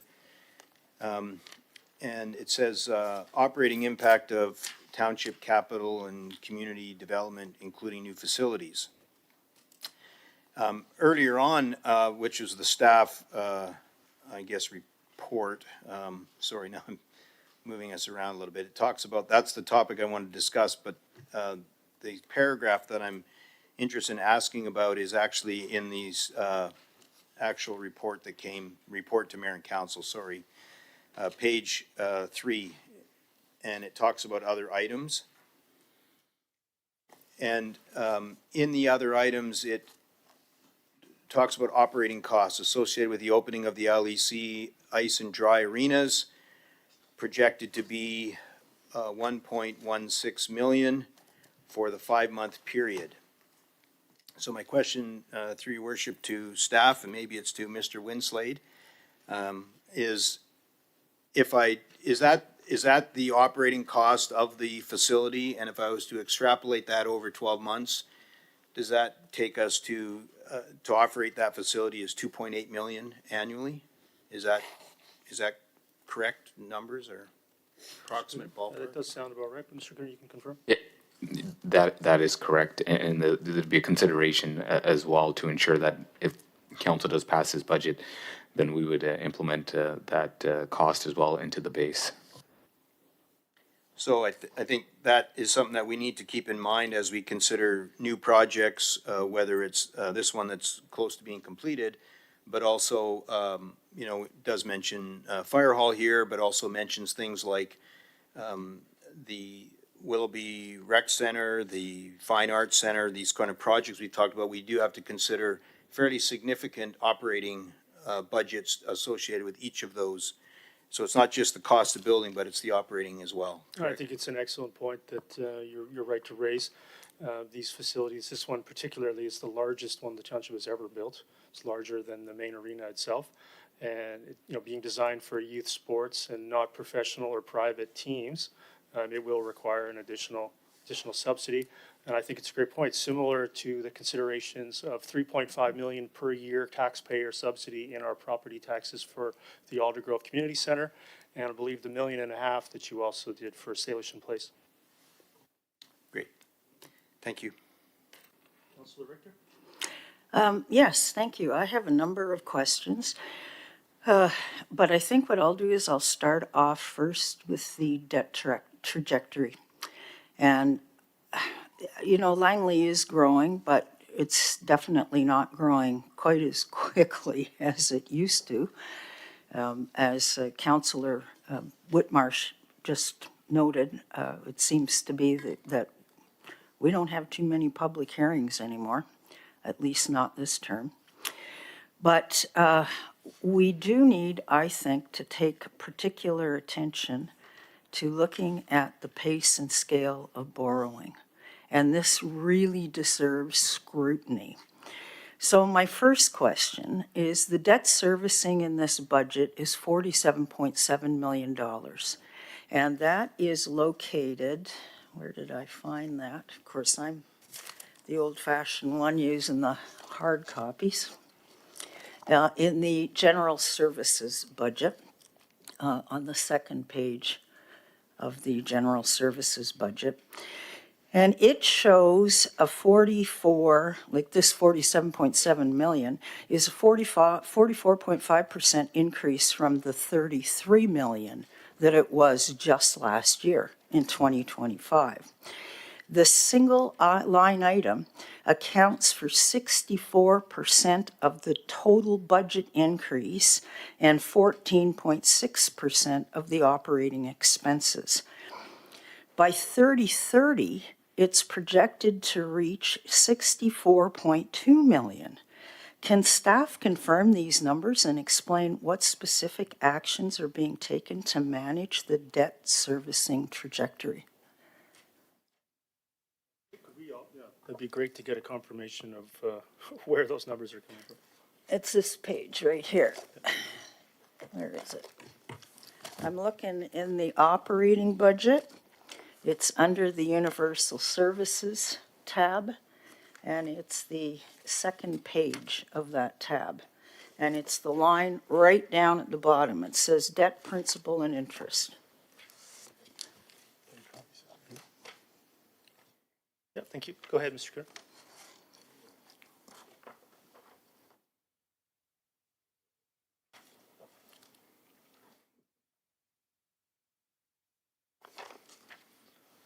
I think I know what that is, but I'll let staff answer. Go ahead.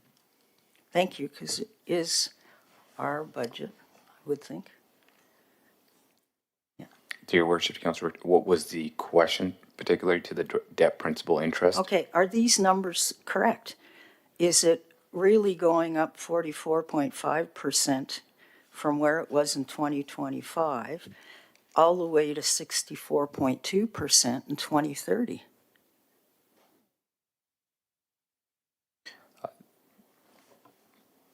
That would be in the millions, not percentage. So it'd be 30. Oh, sorry, 64.2 million, yeah. That is the anticipated debt principal and interest. Okay, so what actions are being taken to manage this debt trajectory? So each year we will review the budget, see what reserves we can use for debt servicing, and essentially have council consider that. So these are projections, and then every year we will review that as well with respect to the reserves, funding sources for debt servicing. Okay, so the remaining debt service level this year dropped from 24.5 million last year to 11 million. This is a reduction of more than half. At what point will the township approach the statutory 25% debt service ceiling? And what contingency plans do we have if we hit that ceiling? This is like the credit card limit, in other words.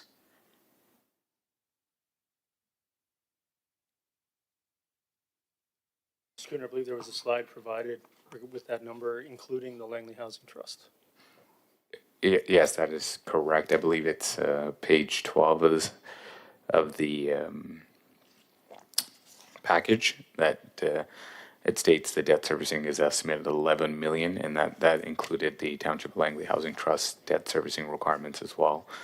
However, we do know that the debt servicing is estimated at that figure, but will fluctuate based on any future revenue as well. Yeah, I believe this line item has a number of assumptions built into it, which I'd be, I'm quite happy to to go through, and maybe in the next meeting, I can get some more information about this and outline the assumptions built into this. It obviously doesn't go up. If there's a Well, number of other steps taken. This between is now and one then. of the reasons why I think a council budget workshop would have been extremely helpful. Councilor Richter, if you could please not cut me off or speak over me. I don't speak over you. I didn't ask you to answer the questions, As you Mr. know, all Mayor. questions flow through the chair, Councilor Richter. So I think that there is a number of items here I think that could be revisited and some more information could be distributed to council to clarify the assumptions that are built into that, which I don't think ever come to fruition. Okay, well, one of the other concerns I have in this budget is that in 2024, Township carried the third highest debt level of all in all of British Columbia. We were behind only Surrey and Vancouver, which are cities that have populations 4 to 5 times larger than our own. Our debt per household is approximately $10,185 for 2026, and it's the highest in the region, 82% higher than Vancouver and 4 times that of Surrey if we compare them to the 2024 numbers. When we look at where we were 4 years ago, just 4 years ago in 2022, which was the start of this council's term, we were ranked number 14 in the province for net financial strength. And where are we today? Again, through you to staff, can the Finance Division help council understand what level of comfort we should have with these numbers? Yeah, I think we should get these numbers verified. I've seen them going around. You need to update them to include the fact that we have an industrial and commercial tax base. So taking the number and dividing it by the number of residential households is completely inaccurate and doesn't capture how municipal budgets actually work. So here we are again, having to correct this. These numbers that are presented at council table are not accurate. They mislead the public. No.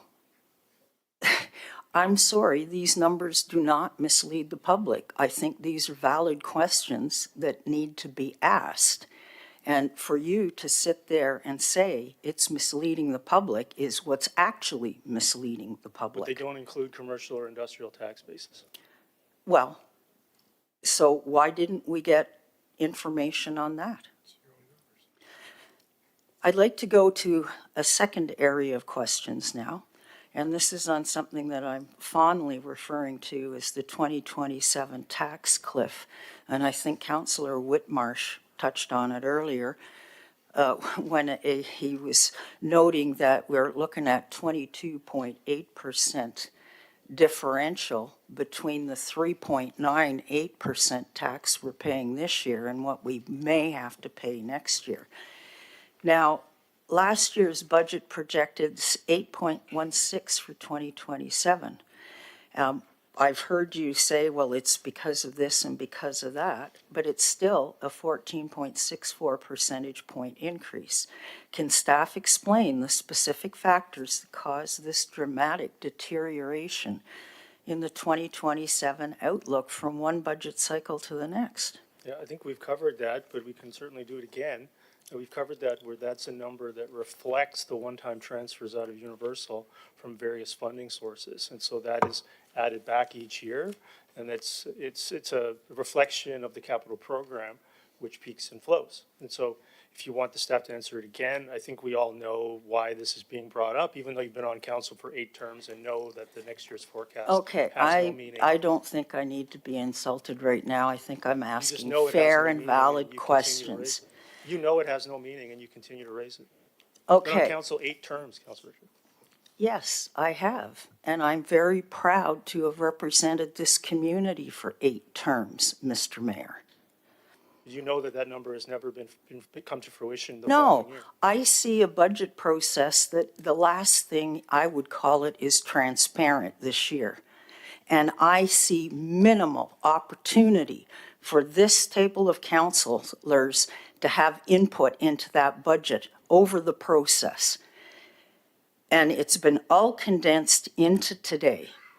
And I asked for a deferral so we could better understand these numbers, have more time to talk to staff, but I actually think staff should have done a budget presentation for us, which, again, Councillor Martins remarked on a few meetings ago, and that was voted down by the majority on this council.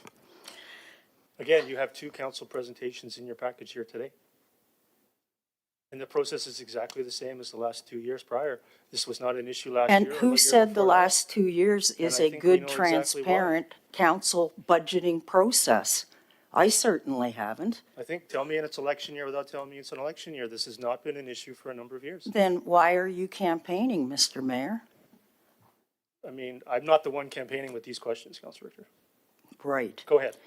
Okay, I'm looking at the capital budget now. And I'm looking at slide number 7.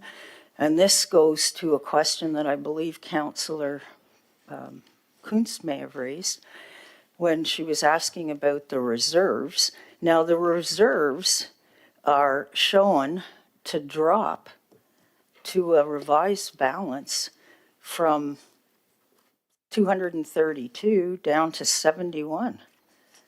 And DCCs are dropping from 127 down to 37.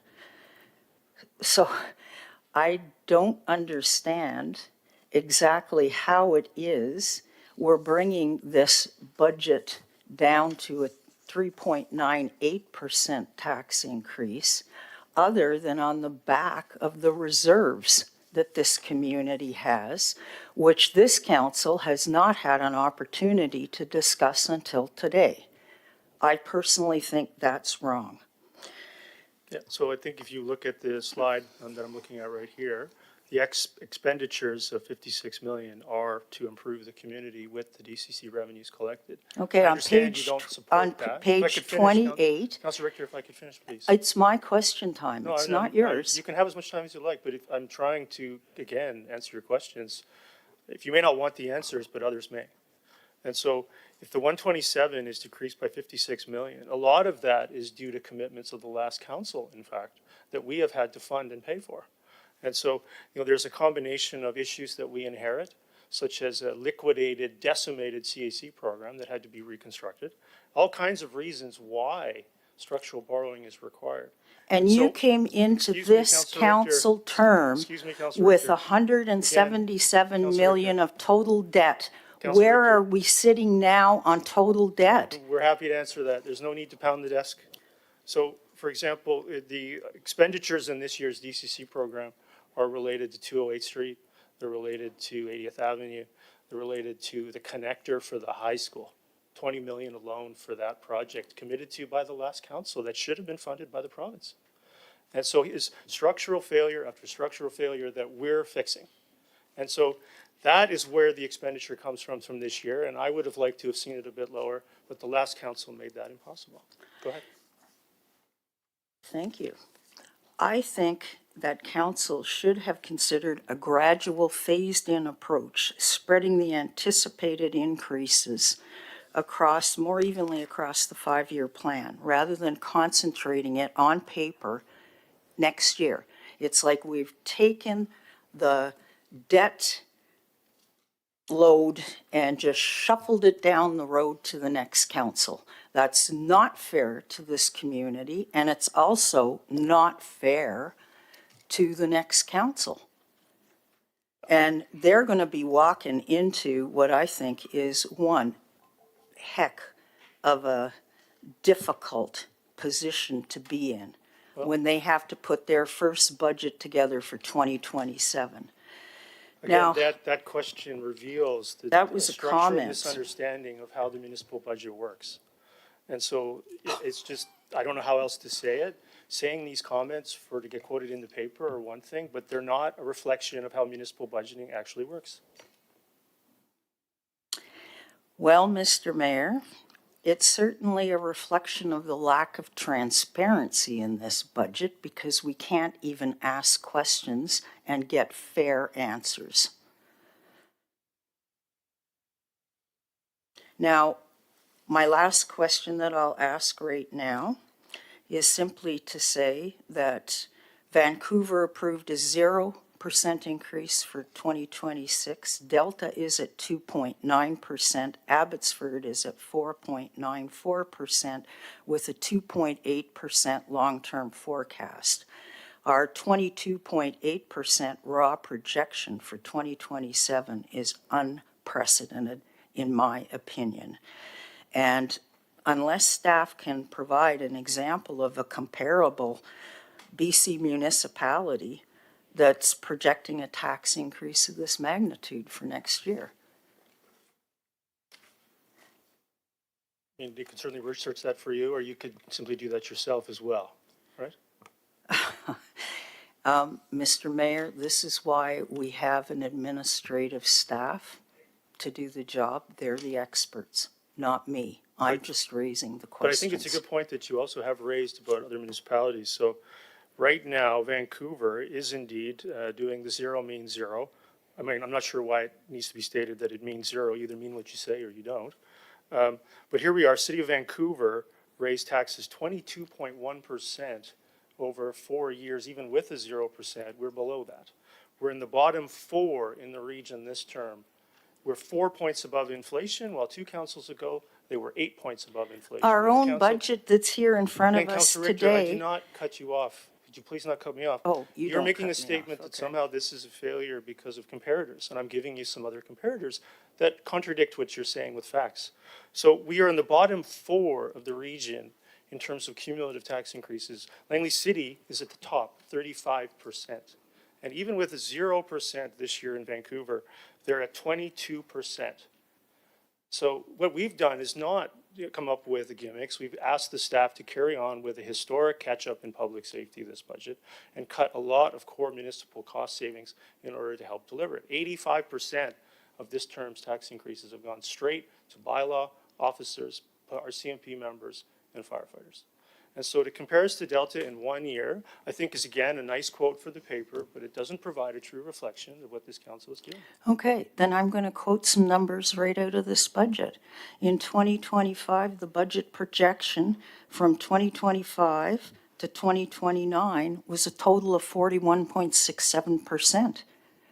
This budget is showing a 2026 actual budget projection of 3.98 this year, 22.8 next year, 4.79 in 2028, 4.21 in 2029, and 4.43 in 2030.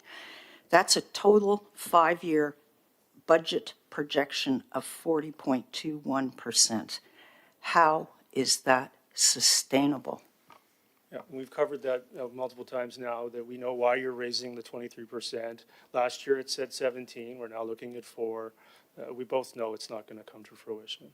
Well, It maybe never we has should, before. maybe we should have a budget process policy, as Councillor Martin suggested back in January. What's that got to do with the line of inquiry? Because I'm very uncomfortable with this budget process this year. It's not transparent. But you're never comfortable with the budget. I think you voted against 26 out of 28 Yeah, budgets. and I will continue to do so because, The rest of us will do the work. no, it's not the rest of you doing the work. If I can't get answers to my questions, I can't in good conscience support a budget like There's this. been a point of order called, but before I get to that, I'm going to reiterate that I feel an obligation to correct the misinformation. Councillor Martins, you got a point of order? Yeah, I feel that the correction is approached insults. I think we're all here doing our Okay, job. what is your point of order, Councillor Martins? Yeah, What's your point of order? What is your point of order, Councillor Martins? my point of order is, can we please have some decorum in how we speak to one another? And we don't need to keep taking shots at people from the chair. That's not a point of order, Councillor Well- Martins. So Councillor Richter, go ahead. Councillor Richter, go ahead. Oh, there it is. Okay, I'll correct that. Councillor Richter, go ahead. I'm finished with my questions for now. Thank you very much. All right, Councillor Kunst. Okay, so, Councillor Richter, did you say you're finished? Yes. Okay, thank you. So I do have a question. I referenced, CACs in, one of my questions in how we funded, I think we were using 15 million of CAC. So how long are we legally allowed to actually use CACs as a revenue source? Because I thought at some point the provincial government is hoping that we switch over to ACCs. And it looks like we're using that this year. Is that something that we can use going forward? To your worship, to Councillor Coons, we will review that item once the ACC bylaw has been received final adoption. Yeah, and so ACCs are an optional tool that this council has not yet pursued. But if we continue to, are we negotiating with developers right now with CACs?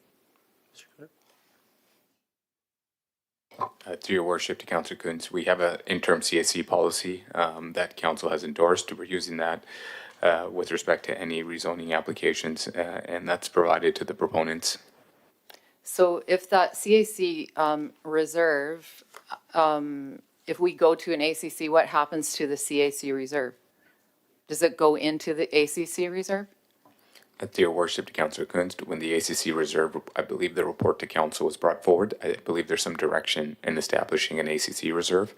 So we would establish a new ACC reserve, and then we would look at options with respect to the CAC reserve and see if there's any in-stream applications that would fall under that interim CAC policy. So we would more than likely maintain both reserves. Okay, thank you. And I was not pointing at Councillor Ferguson. It's just that I couldn't hear him over the mayor. I couldn't hear. So that was my No, it's good. Okay, it's just nice when one person's talking. That's right. It's all good, and we can also go back to, and any questions, no problem at all. I had my figure. Yeah, Councillor Ferguson, go And ahead. I also concur with Councillor Coons. I shouldn't have said that either. Sorry about that. We have had 2 hours, so if anybody is know, looking it's for a break, frustrating. maybe we'll take a break after Councillor Ferguson. I just Go ahead, wanted to say as we know, under the Municipal Act and under the Local Government Act and under the designation by the province to have our finances in order, we are required, if I may, through the chair, to provide a 5-year budget. And that's why today we have a 5-year budget going from 2026 up to 30. Is that not correct, if I may, through the chair? That's correct. Under the community charter, 5-year plan is required. So we're spending a bit of time on talking about numbers like 2030 and 2029, where really those numbers, I don't think anybody in this room can predict what things are going to happen in 2030. But we're required by law and by law, by the province and the Local Government Act, Municipal Act, to provide those numbers. We all know that there's not going to be a 21 or 25% increase in 2030 unless those of us that can predict the future.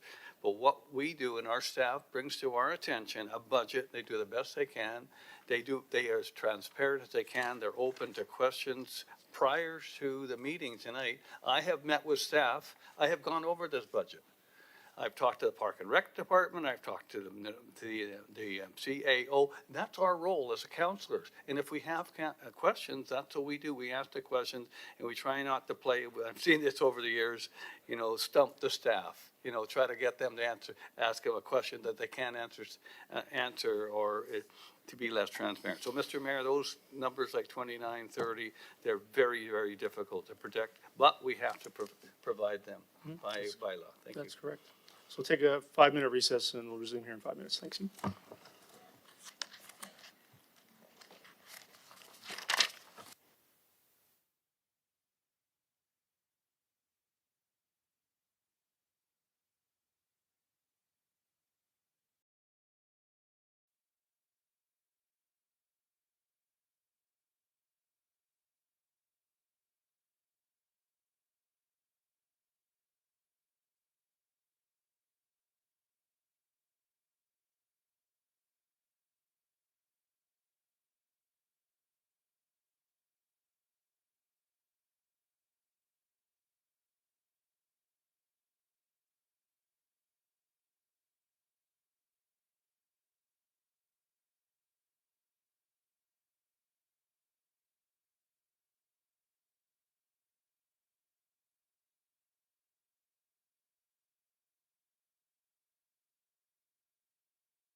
All right, so back underway. I'm not sure who's next, but Councillor Whitmarsh, go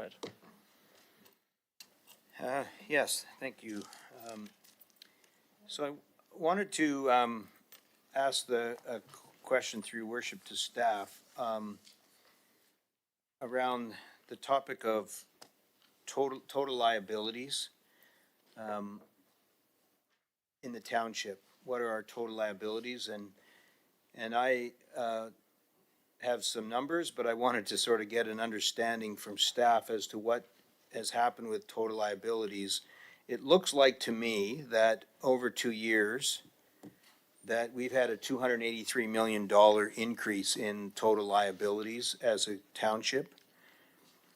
The amount of debt seems to be increasing quite significantly, and now total liabilities of about $717 million in total liabilities for the township, which is an increase of 283 in 2 years. Do those kind of numbers match up with what our staff would think is what's happening, or does that line up? Dear Worship to Council Whitmarsh, is there a specific slide or section you're referring to? And what is the definition of liability? Are you looking at MFA debt, debt in progress, or just a little bit of clarification there? Yeah, I don't have it in front of me here. I guess when talking total liabilities that we have, I'm thinking of, like, we have our debt that we have, which is externally borrowed debt, plus we have internal borrowing. And both of those are, internal borrowing we need to pay back. As Councillor Kuntz mentioned before, we put in a plan that it'll be paid back through either through a DCC plan or through general revenue. And so when we combine our external debt of 600 and some with our internal borrowing, we're getting numbers of about $717 million. That's a significant increase just in a 2-year period. And so when we add those two areas together, we have this debt load of about 717. Do those numbers make sense or fit with what staff or those in finance in the area of the township are noticing?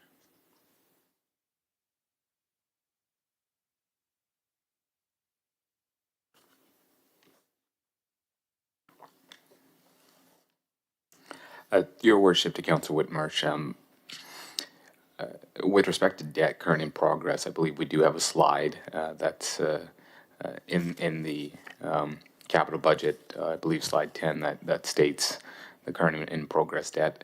With respect to internal borrowing, that's internal borrowing with statutory or non-statutory reserves that do have funding sources available. So that's internally. And in the event there's any repayment required of those internal sources, we would look at other reserves as well, but that's just internal. Do you mind just referring to which slide you're referring to when you're talking about debt? Your Worship to Councillor Whitmarsh, that is slide 10 on the capital budget. On page 10. Page 10, sorry. Yep, that is correct. So, so we have the permanent MFA debt in place, 420, and then new MFA debt in progress, 182, plus then added on here the library. Is that what you're referring to? That is correct. That's the current and in progress debt there. Okay, and then this does not include some of the other projects that we've referred to or talked about, such as a Willoughby a recreation center or a potential, or does it? I don't think it's in there, or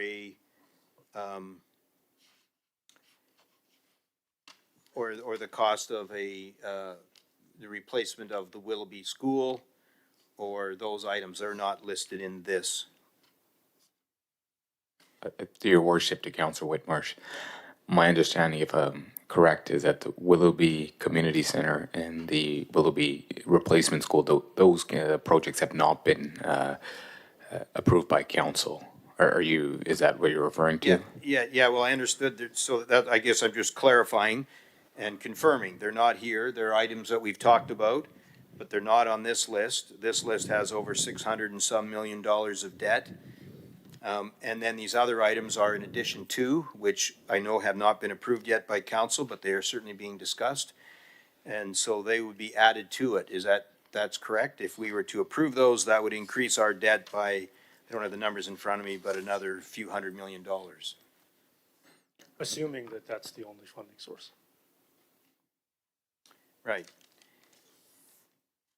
Okay, is that? But yes, so the Willoughby Community Center and the Willoughby Elementary Replacement School, those items have not been approved by council. So at this time, we are not even, we can't provide any cost estimates to council as we've not done that exercise. So subsequent to that, we would need approval from council of the projects. Then we would look at the cost associated with those projects, and then we would look at funding sources, whether there's any DCC eligibility or any other funding source, whether it's CAC or ACC as well, to fund those projects. But at this time, we have not done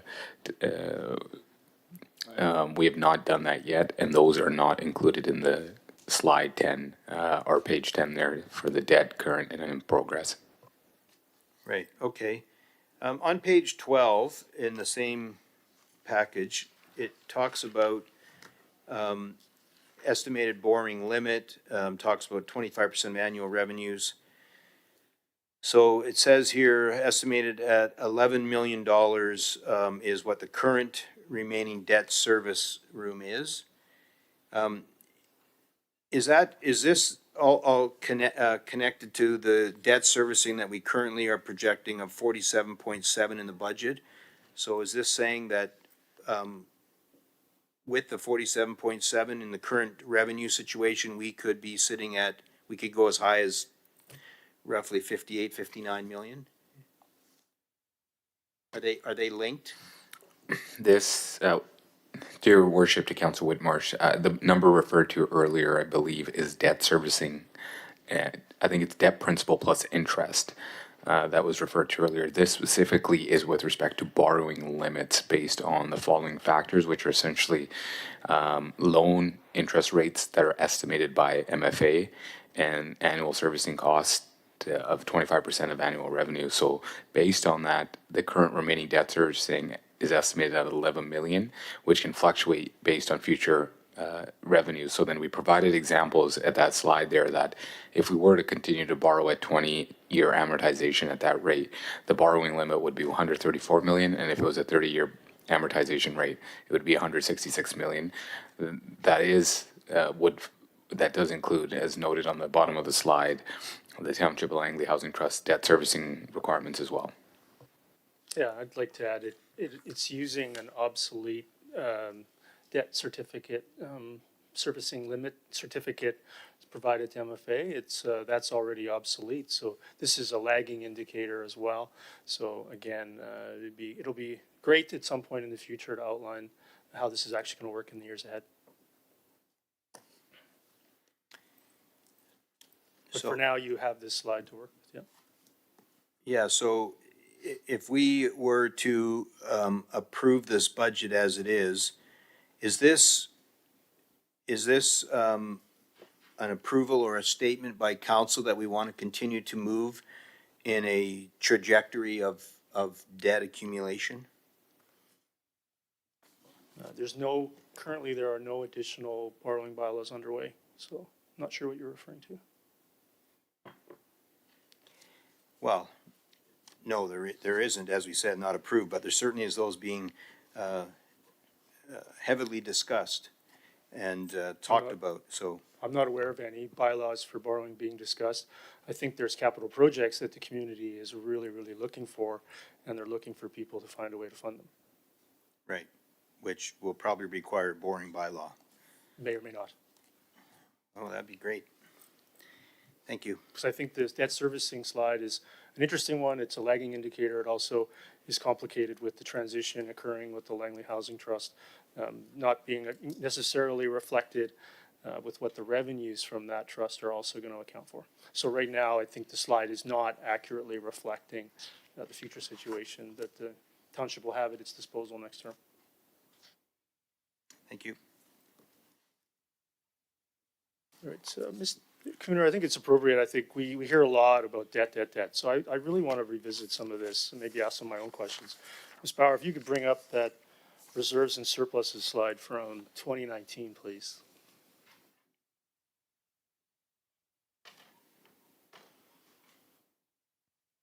Yeah, so I pulled this out the other day, I think comparing it, and we see universal services from 2019 with a negative balance in land capital of 33 million, with a lower reserve balance than we have today under this council's leadership. And I think this reflects what we inherited last council from 2011 to 2018. We have a negative balance of land capital of 33 million and a much lower reserve balance than we have today. And I think it's important for the community to see this because we tend not to try to respond to every little provocation, but this is the reality of the situation. It is improving.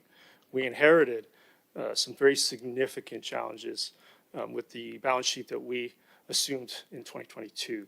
And here's one example of land capital being driven to negative 33 million without transparency on exactly the motion that's in the agenda here today, outlining exactly for the public where that's coming from and how this is working, none of which was done for this negative 33 million. For years, this was carried on. And so we have decided to take a slightly different approach to outline it in full. And of course, that's generating the opportunity to twist it and criticize it. Ms. Bauer, if you could please bring up the next one. I want to highlight this. This was done for internally borrowing that wasn't outlined or specified for the Aldergrove Community Center, which wasn't controversial at the time, and now the same people find it very controversial. This one is the one that we're facing. You can see the universal balance at the bottom is 71 million for universal and 37 for DCC, even with putting a lot of that to work to build ice sheets, build soccer fields for a high school and middle school, and finish them, not have them go on for 15 years like Yorkson Community Park. So Ms. Bauer, if you could please bring up the debt schedule, because we hear a lot about 600 million, 700 million, 800 million. We don't hear about what it provided. And I think it's starting to become something that needs to be talked a lot more about. Which one of these would Councillor Whitmarsh have voted against? I would like to know, because we have the record of everyone else here, and everyone here except for one supported 80% of this, 90% of this. It wasn't controversial because we know we need these improvements. Ms. Bauer, if you could slide it down a little bit more, please. Up, the other way. No, the other way. Right there. Go a little bit, Harold. I don't want to turn my mic off. I don't know if you can slide it up a little further so we can see it. No, the other way. A little more. Can you somehow make it so that can be seen, please, not covered by my video?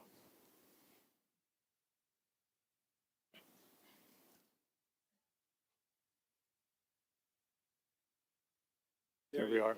Thank you. No, wait, there we go. Perfect. Thank you. So this is the breakdown. This council has arranged external borrowing. Some of it has been left in temporary status as well. So not all of this is permanent. 464, 115 for land, 31 million for public safety. That's mostly the fire hall in Brookswood Fernridge, our first one in 20 years after adding 70,000 residents, which will improve response times in Brookswood and Fernridge for 15,000 people in all of South Langley. That also included, a leaking roof on Hall 6 left for years. And then we've got park land acquisition and park projects. So we mentioned before internal borrowing, which parks projects are going to be canceled? Well, we're actually using the money to build parks. Couldn't be more ironic to have to point that out. Facilities, that is chronic issues with soccer and youth sports capacity for ice, dry, lacrosse. Thousands and thousands of youth in this community. That is where it is going. 75 million for historic road catch-ups because 208th wasn't done for 15 years while the cost tripled. And now the same people that voted against that are criticizing the need to borrow money to do it at twice the cost. So I think it's really important. The 700 million, we inherited 200 million from the previous council, much of it in property taxes. We have been redeeming bylaws that were paid for by property taxes and transitioning them to non-property tax revenue sources, cost cutting on debt servicing that are actually paid by taxpayers. Land acquisitions, public safety, parks, facilities, roads, and other infrastructure, such as facilities, Old Year Road, a detention pond for high schools and the Smith Athletic Park and for housing in the Smith Neighborhood Plan. This is what it's doing. We're acting like, some are acting like this expenditure is hiring bureaucrats and achieving nothing for this community. Many of these are also on a 10-year amortization. So we're mortgaging grandchildren's futures. We hear that a lot. But a lot of them won't even be in high school when some of these are gone. 90 million of this is held in temporary status. So the next council has a lot of opportunities to get this down and really look at some of the challenges we're having with the provincial government and how they continually change the framework in which we're trying to get things done. So Ms. Bauer, if you could slide it back down again, please. I really do want the public to ask, which one of these should we have not done? Which one of these did we not have to do? Address water pressure in Willoughby for 75,000 people with the Jericho Water Booster Station, again, left for years while the cost increased 40%. Land acquisitions at the LEC, items that we had to step in and acquire without the funding lined up for them when the acquisitions were committed to. We had to do it. With land capital in a negative position. We inherited a DCC program in the red by millions of dollars because it was oversubscribed with no plan. We had to fix that. That's buried in here as well. We had to generate liquidity into the roads DCC program. We inherited a structural failure to develop infrastructure that was chronic for 15 years. And so that's $464 million in amenities and infrastructure that we absolutely need as we head to 250,000 residents in the next 15 years. And yes, I want to know which one of these should we have not done. So with that, I'll carry on with more questions, but we continually hear about debt, with no reflection of what it's delivering, no commentary on what it's doing, whether you agree with it or not. But that is what we need to contextualize it with. Yes, there's a cost. There's a cost to getting things done. And again, land acquisitions for school sites in Brookswood, preparing for the future at a lower cost. Imagine if we had done that in Willoughby, we wouldn't be paying $7 or $8 million an acre for land at the Langley Event Center if we'd had that kind of thinking years ago. And I understand and accept that it's an easy thing to twist and that it's an easy thing to misrepresent and it's an easy thing to get a soundbite in the paper. What's not so easy is to find a way to do these projects and get them done in a responsible way, which delivers some of the lowest property taxes in the region. I'm going to carry on. I may come back to this, but Ms. Bauer, you can take it down for now. I think that if the debt continues to come up, I appreciate that. I appreciate the concern on ensuring that we have a plan to pay for it. It's not a mortgage, it's a bond. A huge portion of this is principal payments every year as well. And so I think there's a deep desire to see it twisted into a negative for political purposes. And I think we're going to start to do everything we can to show that those that don't have a plan are criticizing those that do. Councillor Martins, go ahead. Thank you. I just want to start with that last slide that you had up there, Mr. Mayor. Where would I find that? I've compiled that myself through all the documents available in the public agenda. And is it possible for us to receive a copy of that? Yeah, no, I presented it here. I'm happy to have Ms. Bauer. Ms. Bauer, you can pass that on to council. Great. Thank you. Thank you. I just, a couple of questions that came up from the first round of commentary. I just wanted to follow up on. Councillor Kuntz had talked about in the agenda, the final motion here was with regards to council direct staff to fund $15,660,000 from the CAC reserve. I'm wondering if staff, and I apologize if I missed it in the package, what is the current balance in that reserve? Your worship, to Councillor Martins, we haven't confirmed the current balance of the reserve yet. We have the balance, as we do have to take into consideration receipts. I believe the balance as of December 31st, 2025 is, might just actually have to redirect this to Ms. Ruff.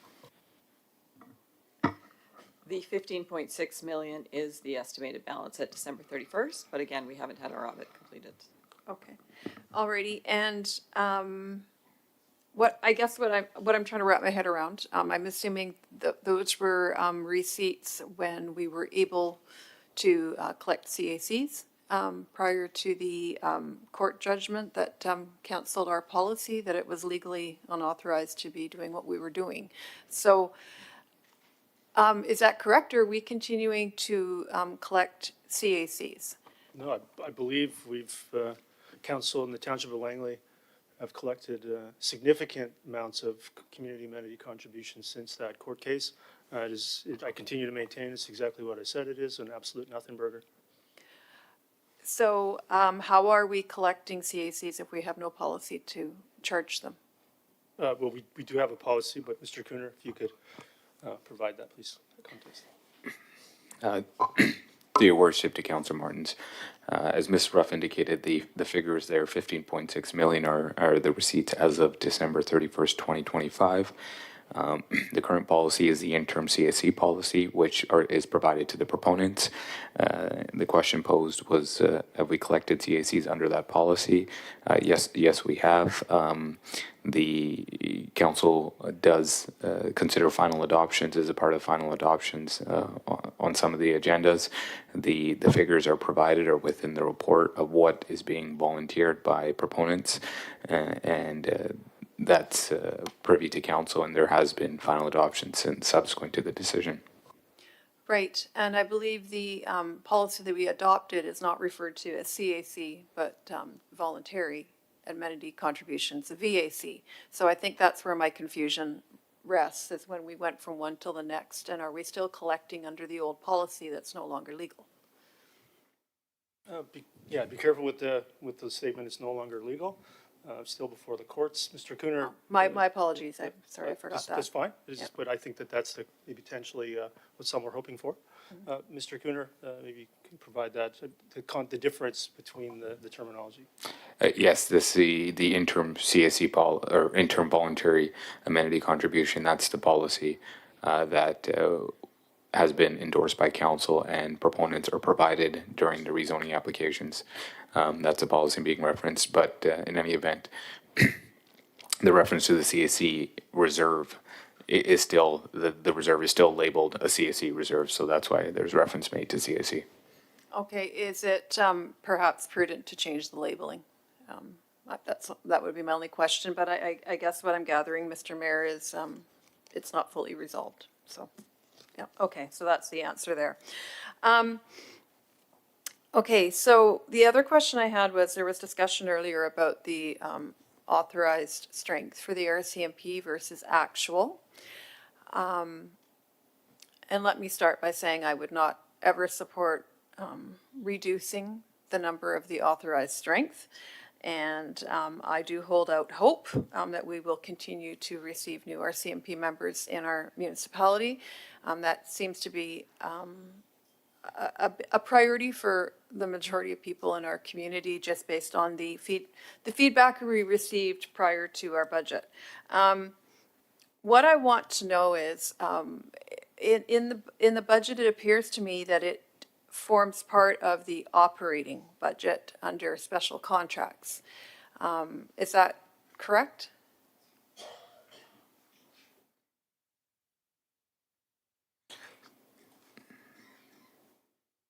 Your worship, to Councilor Martins, I just wanted clarification on that question. The reference to special contracts, are you referring to the members themselves? Sorry, what was the end? Am I referring to? I missed the end. The members, like RCMP members? Yes, the authorized strength. It seems to be below the wage benefit salaries, which I think we clarified earlier was for the township staff working at the detachment. Yes, that is correct. Okay. So, and this is an accounting question for staff. So if we are putting it into the budget under our operating, which makes sense, then when we receive funding back for the overage, based on their costs for their actual strength, plus I believe I heard overtime, that money is going into reserves. Is that correct? To your worship, to Councillor Martin's, any overage would essentially go 50% to surplus or general reserves, and then 50% would go to specifically the RCMP reserve. Okay. So are we able to then use that surplus in the subsequent year to offset the cost of the special contracts in the operating budget? To your worship, to Councillor Martin's, with respect to, that would go to the universal in any event, and we do use any surplus to either fund one-time items or even use it to potentially back into operating for any items to reduce some of the tax implications as well. So we do review that and use any of the surplus funds. Okay, but not necessarily specific to the cost of the RCMP. So on the front end, we are budgeting for authorized strength, but on the back end, we're not necessarily throwing that back in to offset the difference specifically to the RCMP cost.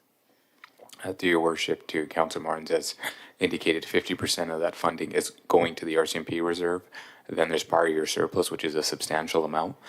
And then with respect to overage as well, we have to take into consideration that substantial amount is used for overtime as well. So yes, the authorized strength, the actual strength is a lot lower than the authorized strength, but there's a substantial amount of overtime that is taken into consideration, and funding is used for that as well.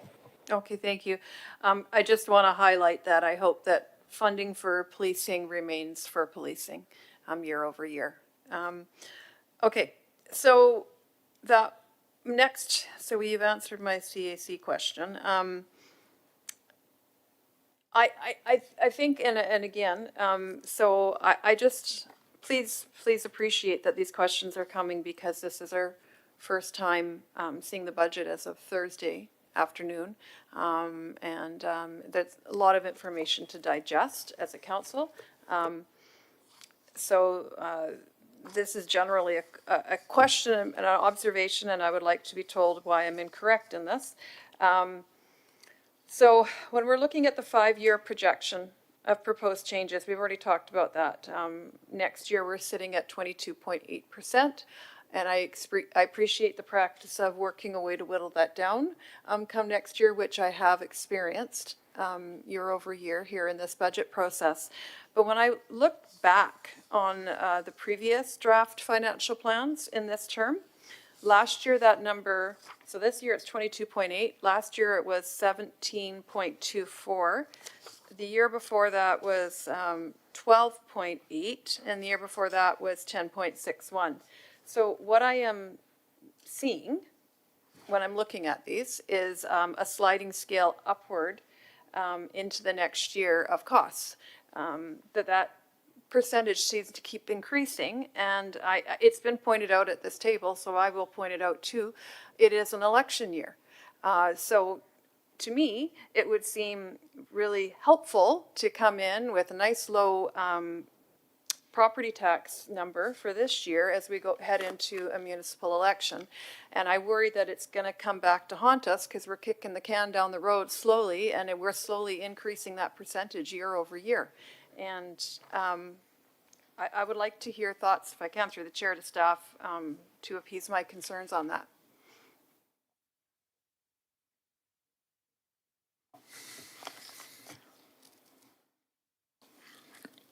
To your worship, to Councillor Martins, I think staff's position is that we do conservative estimates with respect to the reserves year over year, but we'll review those each year.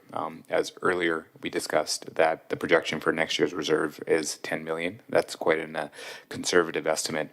And through the process of these projections, what we do, we ensure that they're extremely conservative. There's a removal of reserves to fund items in the year 2027, hence the 2022%. And there's a other variety of factors as well. So we essentially will reevaluate next year, and as the years come forward as well, and review our reserves, review any items that we can use to fund items within the budget, and then we would essentially have council consider that. Okay, thank you for that information.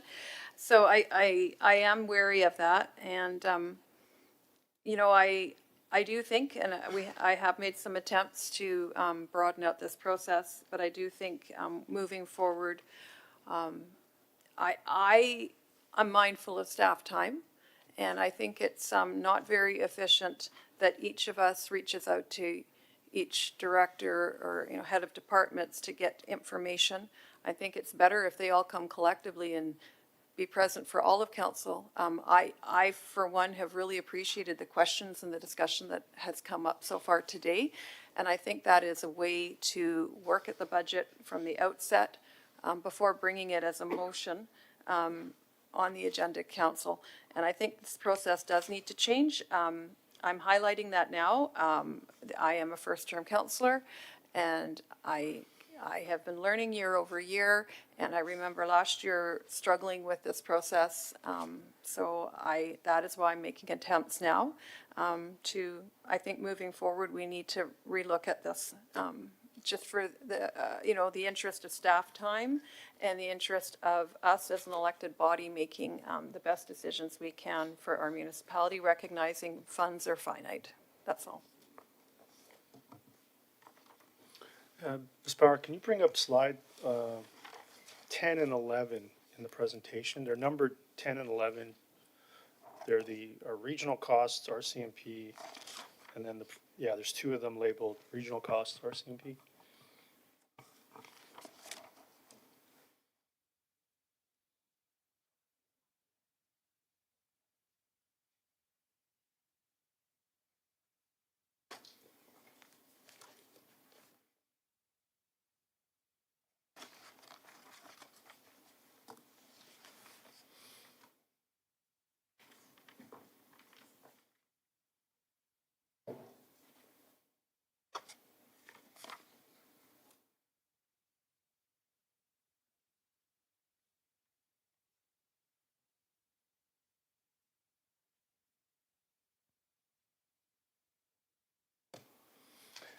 Yeah, we can come back to that one. If you could look at go to the one with the part chart showing the average cost per member.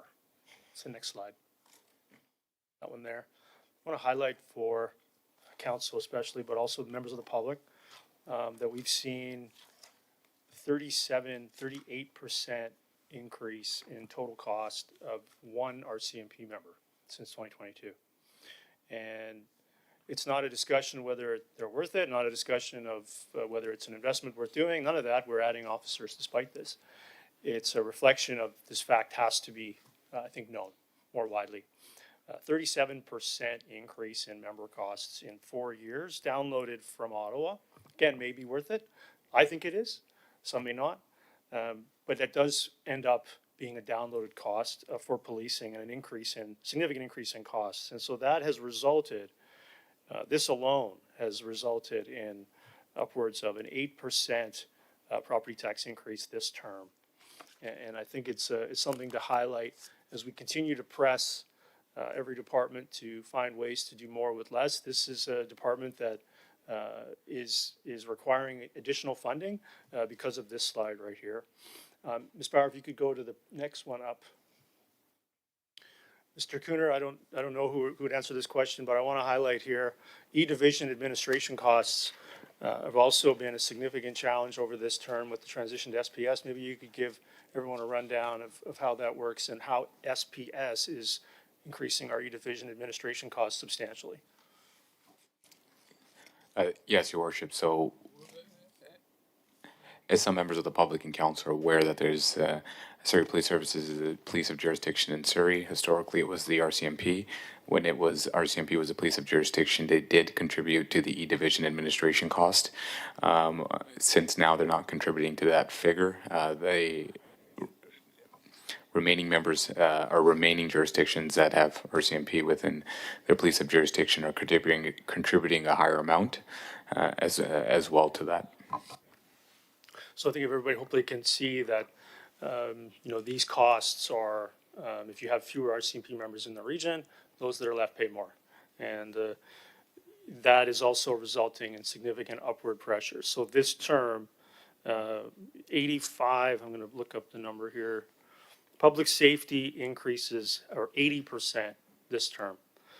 Not to municipal services, not to maintenance, not to a lot of other priorities that we have, to do what I've referred to as a historic catch-up in public safety this term. And this is the last year of that 4-year program.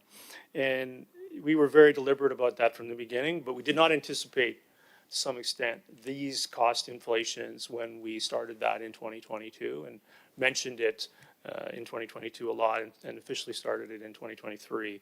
And I think the community and everyone needs to be aware of this, that these costs are showing up in your bottom line, that 85% of the cost increases this term have gone directly to fire, police, and bylaw. They haven't gone to other administration. We're not seeing a 40% administration increase like they have in the city of Langley for that 35%. This is going straight to public safety services in our community to deal with population increases and other service enhancements that we want to do for medical calls, better coverage for Brookswood, better coverage for Willoughby, and more police officers in our community as the transition to the Township Langley RCMP detachment continues, hopefully next term. And so that, I think, is something I wanted to highlight for council, to maybe spend some time on this slide, do some research on it. It's really reflecting the need for some of these property tax increases, even though this term we have managed to keep it, if this budget were to go ahead, we've managed to keep it 4% above inflation, where the council from 2011 to 2013, 2014 to 2017 was 8% above inflation. 2018 to 2021, they were 4.5% above inflation. And in a historic low inflationary environment, even with pressures like this, construction cost increases, maintenance cost increases, insurance increases, all kinds of cost increases as the economy recovers from COVID and other inflationary pressures, we've managed to keep it at 4%, 1% above inflation over the past 4 years, despite, this is just one of many challenges that I think is important to highlight here today.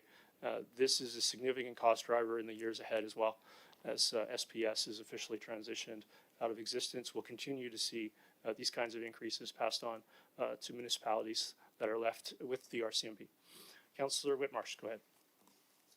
Ms. Bauer, you can bring that down now. Thank you. Just wanted to highlight that for everyone.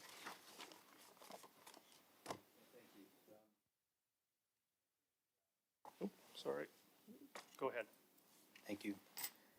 I don't think anyone here is suggesting that costs aren't increasing and that the pressure to keep things affordable is becoming more and more challenging for all of us. Whether that's an individual person, whether that's a business, or whether it's the municipality. And there's no doubt that many of the projects and things that this council has supported to do are things that this community needed. And no one's arguing that there's not a lot of good things that are being done in the community. However, the issue I have still is debt. And whether it's a project that we need and we all love, we still are taking on debt to do it. It seems to be the vogue thing to do right now, in vogue for governments. We see it federally. Our provincial government just recently announced their budget, $4.3 billion increase deficit from what they projected the year before.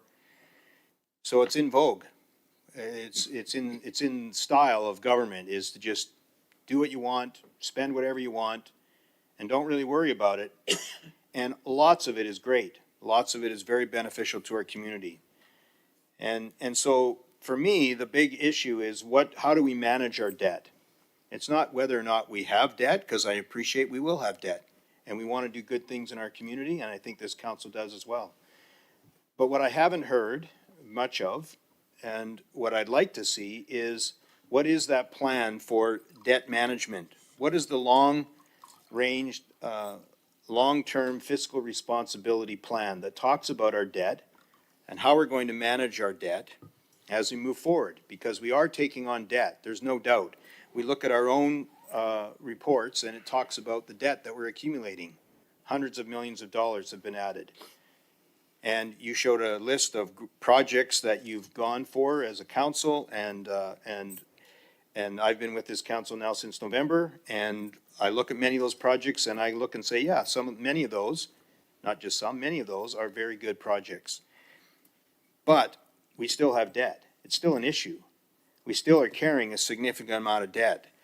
And I think we need, as a council, to work with our staff and ask our staff to help us create a debt reduction plan, a debt reduction with targets and timelines, with a reserve replenishment schedule. What does it actually look like to replenish our reserves? A revenue diversification plan, looking at multiple and unique ways for us to create revenue. Something that I'm also not really hearing. I'm hearing primarily taxes, or I'm hearing development as revenue options. And I'd like to have a plan that talks about contingency plans for when there is a slowdown in development. What is the contingency plan? And so regardless of whether these are great projects or not, we have to manage our debt. It's no different than if you own a home and you sit around in your home and you realize you need a new roof, you need to fix the driveway, and the outside of your house needs painting. And then you sit down with the significant other in your life and you sit and you plan and you say, you know what, we can't afford to do all three this year. We're going to decide which ones are most important. And maybe you have to do the leaky roof and delay the driveway. And it feels like at this council table that there hasn't really been much of a prioritization process. It feels like whatever we think we need, and in many cases we do need, we just do it, regardless of what it costs, regardless of where the money's coming from. I don't think most of I don't know, I'm not hearing from other members on council where they think all the money's coming from to cover the debt. But we're all quite, we're open to the idea of spending, but not how we do and how we manage it. So that to me is the important thing. It's not which project you like or which project you'd cancel. It's how are we going to manage debt in the same way that we would in our households. And so I'd like to see us move that as a council, that we move with our staff and direct our staff to create and help us create that kind of strategy and plan for those things so that we can move ahead in a good way. And our community and the public in our community know what we're doing about debt. That would be awesome. Is that a motion? Because I'll second it. I would make that motion. Okay, second. You'd have to clarify what the motion is, if you don't mind. Yep. The motion is that we direct staff to develop a long-term fiscal responsibility and plan that includes 4 things. And I can say those if you'd like. Yeah, go ahead. Number 1, debt reduction targets and timelines. Number 2, a reserve replenishment schedule. Number 3, a revenue diversification plan. And number 4, a contingency plan for development slowdowns. I so move. Yeah, so as an amendment to the budget endorsement, I think it's probably not the place for it, but if you want to move it under other business or after. Councilor Richter, if you wish to press your mic to speak, I'm happy to hear your opinion of my discussion on the item. Please do not interrupt the council meeting again. So, Councilor Whitmarsh, I think there's just a process. I'm trying to get through the endorsement of the budget framework, which you're talking about, I think would be other items in addition to the budget itself. Maybe a notice of motion would be more appropriate. But if you wish to move it, I'm not sure, is it an amendment? Is it, because right now we have a motion on the floor specific to the draft budget, not additional work items for financial long-term management. Yeah, I appreciate the process. I think the challenge is that without understanding that we have a plan to deal with debt and understanding it, and the four things that I mentioned, it's difficult, I think, to support a budget because there is no discussion around how we're going to do those things. And the budget, as presented to us, doesn't talk about these things. And so it's difficult to support when we don't know how are we managing these things, how are we doing the four things that I mentioned. So Yeah, so I just need to know if it's a motion, can you move it after the budget is Yep. endorsed? Or do you want it, if you want to delay the budget until you get those things, is that the intent? Because those things sound like multiple month work items, right? I think it does take time to put those together. That's correct. So, but I would like to know that, I guess I'd like to know that staff is moving on this pathway and that we're going to get that come back to us.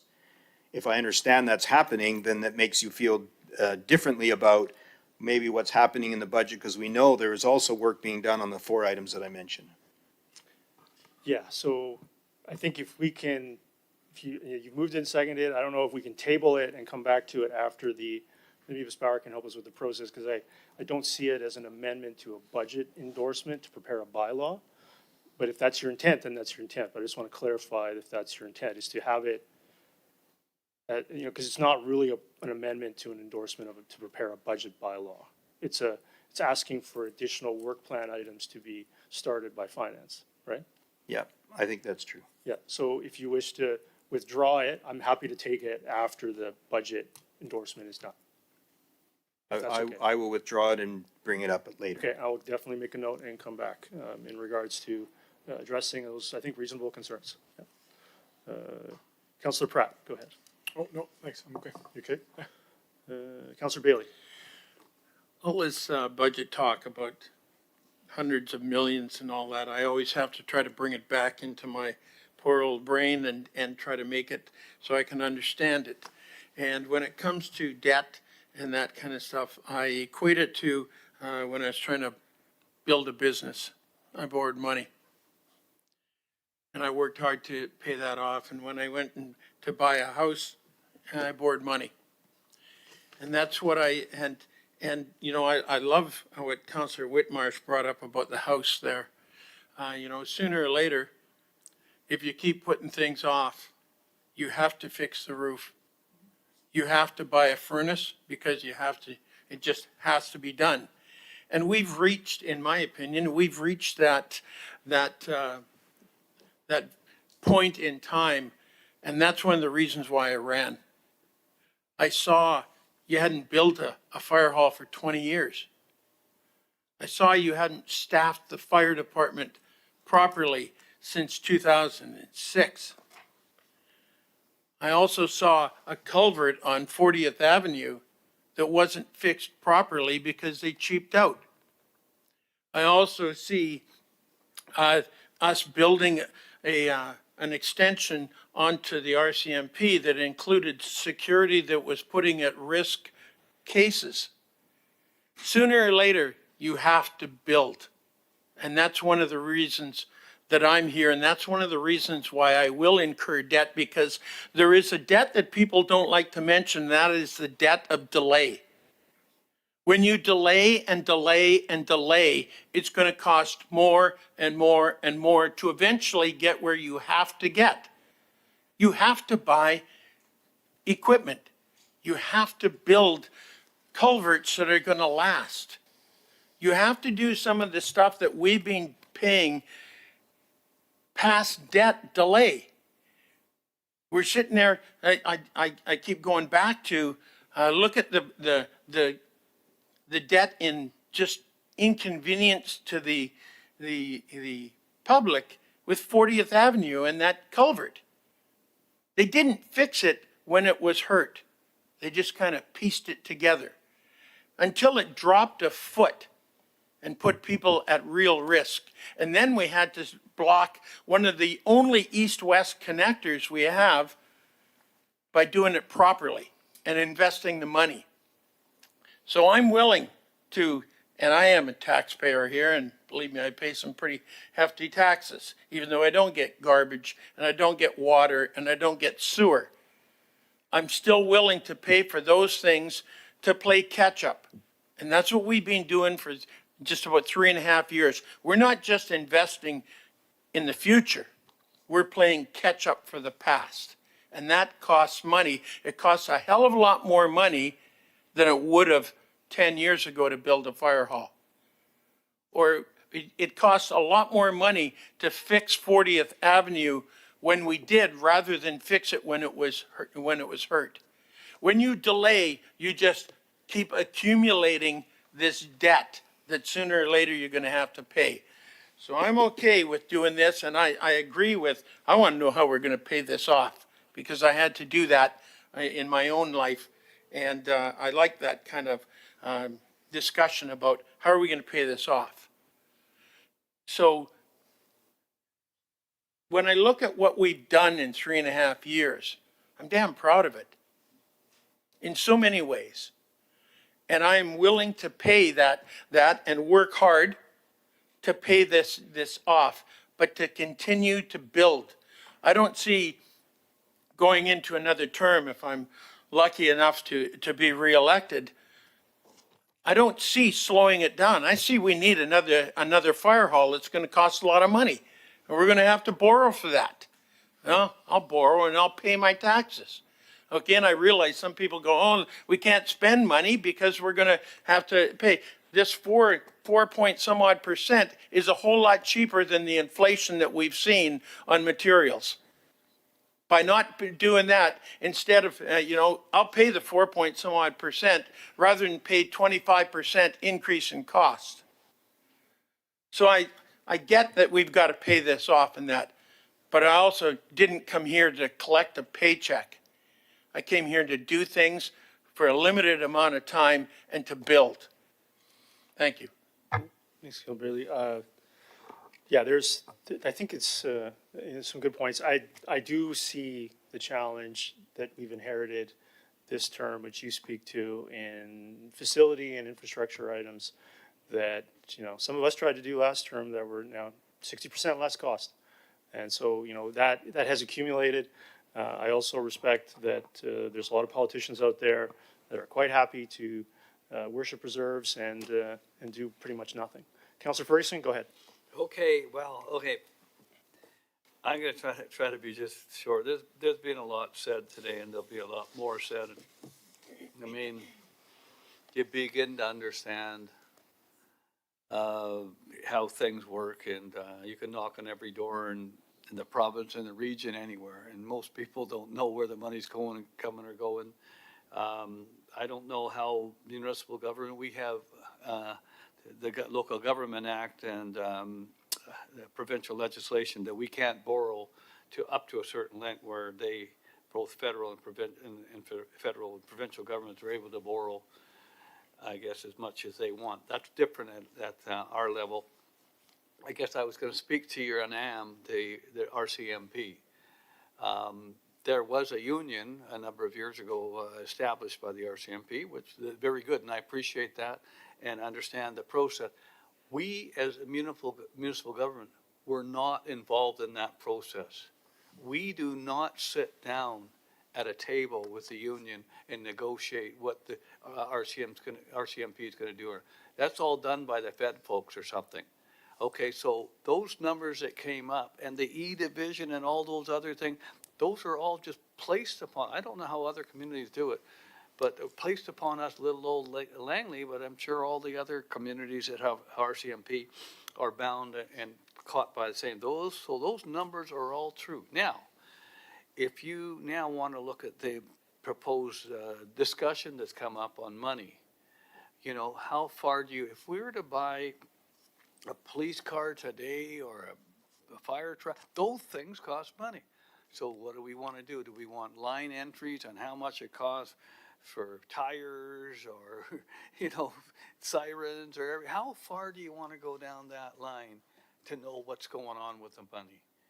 And that question was asked years ago, and staff provided that particular council with a whole binder of every single expense ever made, and that was the end of it. It's the story. Yes, it's very, very, very difficult to understand, but you know, there has been good things that have happened over the years in this community. We've been involved with building something called the Langley Event Center. We've been involved with putting together a track and field for our McLeod Athletic Park, number of overpasses. We've done an awful lot of things in the community. Have we fallen far? Yeah, we've fallen far. And do we need to catch? Yeah, we have to catch up. But it's not as if the councilors of the past weren't busy, and I'm not a big criticism of the people in the past because they did the best they could with the resources they have. Also, one last thing, I always bring it up every single budget. Folks like Richmond and Burnaby and Coquitlam and the city of Langley and now get millions and millions and millions, hundreds of millions of dollars in casino revenue, and we get nothing. So if you want to talk about fairness and equity, just knock on the doors of those people, because most people don't know that those people get that extra money, but we don't. Anyway, those are my comments. Thank you. Yeah, thanks, Councilor Ferguson. I think it's also important, you know, some will conflate provincial borrowing or governments and so on. They're all borrowing for deficits, and we're not allowed to do that. Deficits for operating, deficits provide services. The budget is balanced, and there's a capital plan.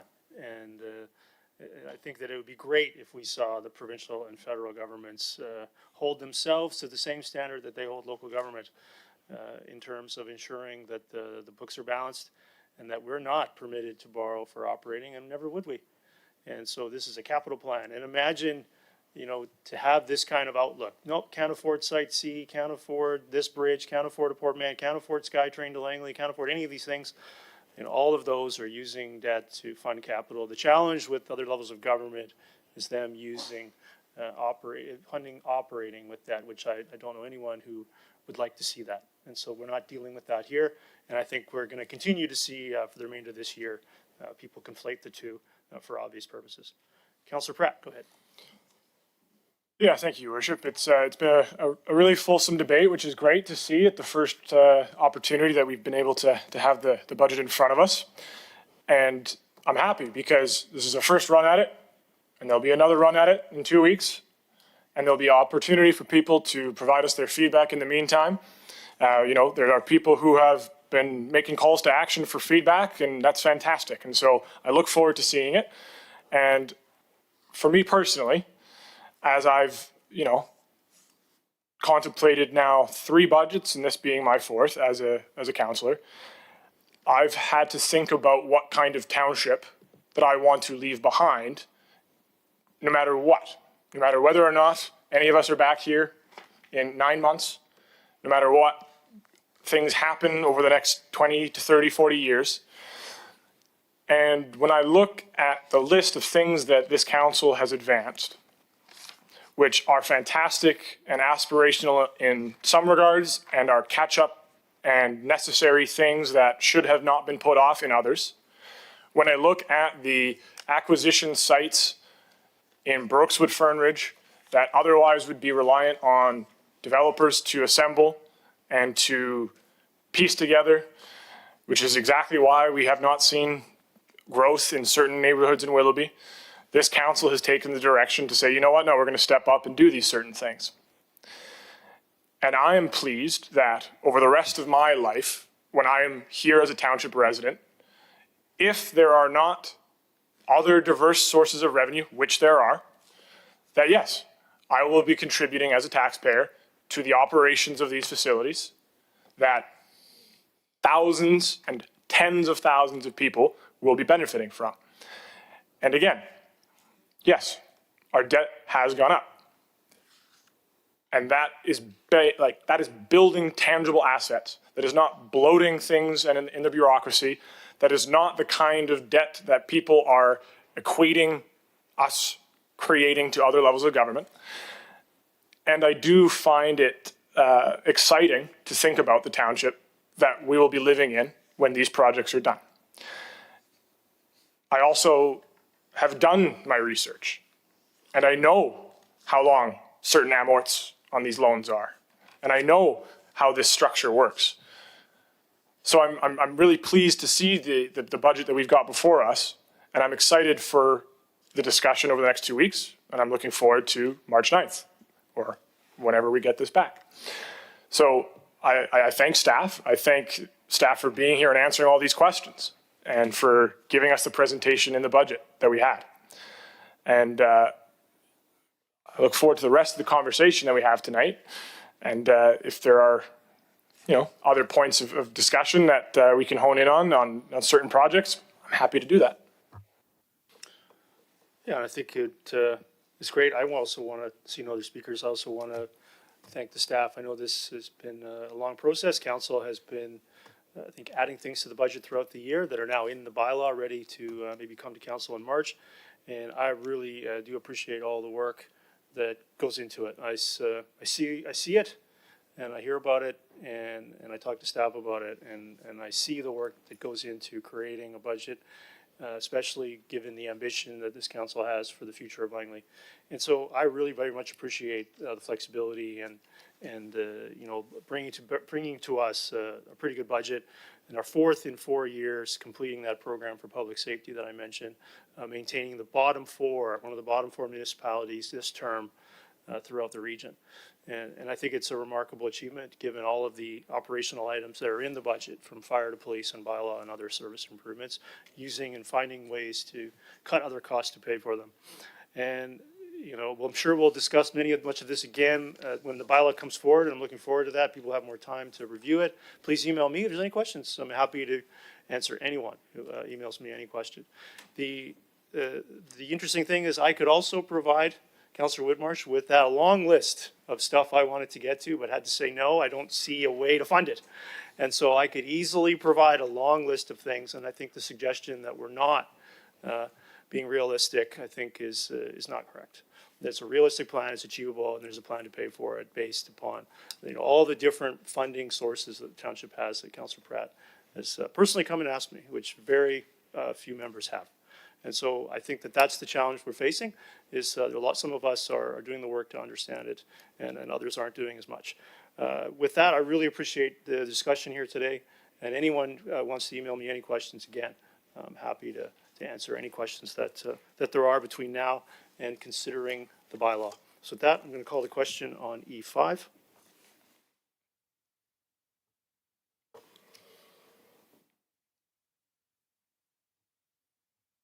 That carries with Councillor Kuntz, Councillor Martins, Councillor Richter, Councillor Whitmarsh opposed.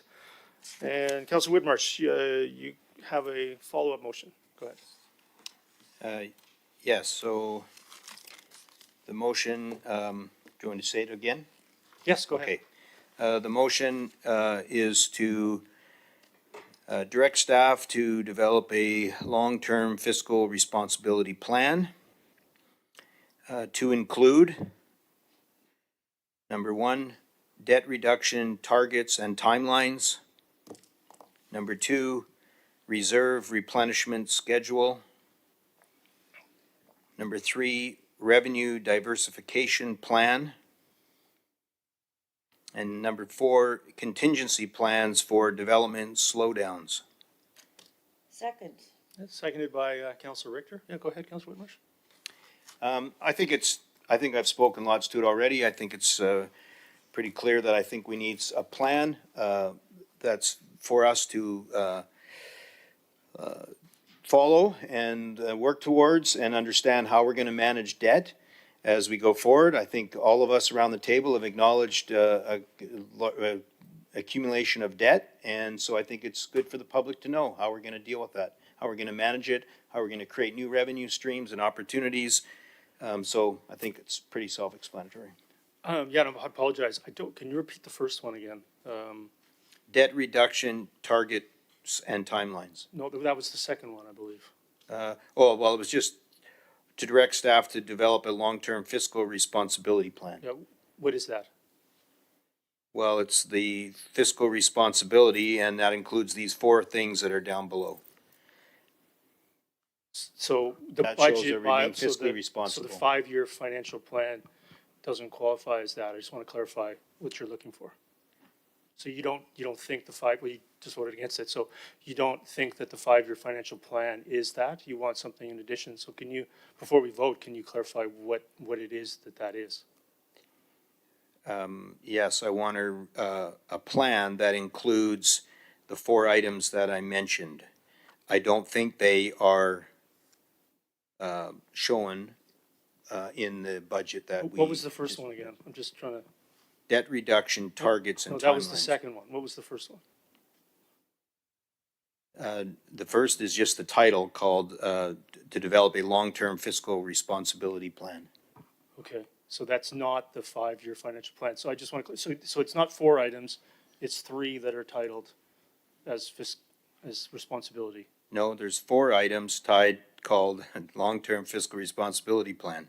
And then there's 4 items that I listed. I'm not sure where the confusion is. Okay, so can maybe you just list the 4 again? Because again, I don't have it in front of me.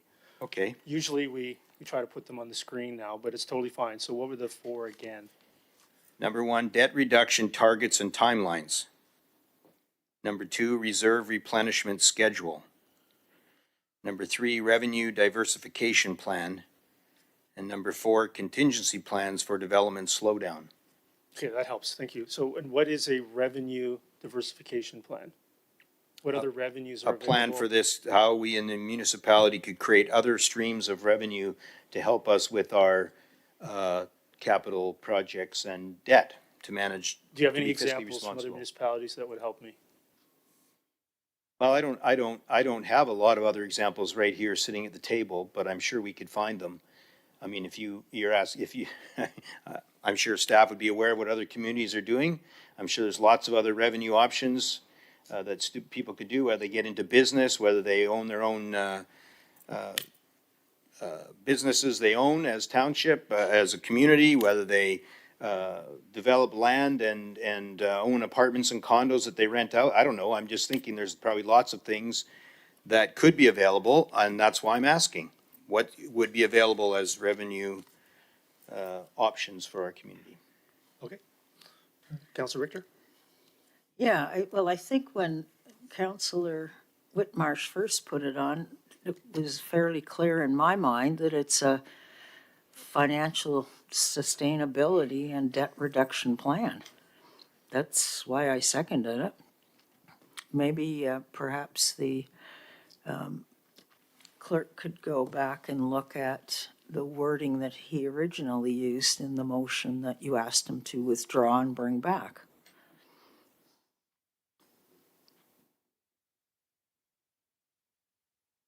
I mean, that would be, do you want Councilor Whitmarsh to move something different? I'm not following. Yeah, okay, I'm happy to turn it back on. Yeah. Go ahead. To my mind, it's the same thing. It's a financial sustainability and debt reduction plan. That's what he asked for the first time. That's what I seconded the first time. You know, I'm trying to help. I'm not following what you're asking to be done. No, you're obfuscating right now, Mr. Mayor. Thank you very much. I don't know what you're asking for, Councilor Richter. Are you asking for a different motion? No, I support this because it is a debt reduction and financial sustainability plan. You were quizzing if he just wants another 5-year plan. That isn't what he said. I'm sorry, I don't know what some of these items are. I wanted to clarify the intent before voting So are on you it. ruling it out of order now? No, it's on the floor. Okay. Councilor Martins, go ahead. Yeah, would it help if I'll move an amendment, that we change the wording, direct staff to develop a debt reduction and financial sustainability plan? And then the 4 items as already listed. Ms. Power, is that a substantial amendment? Because again, I'm not seeing the wording in front of me. I'm not sure what's being amended. Or is it the same thing? Maybe you could show us 2 versions?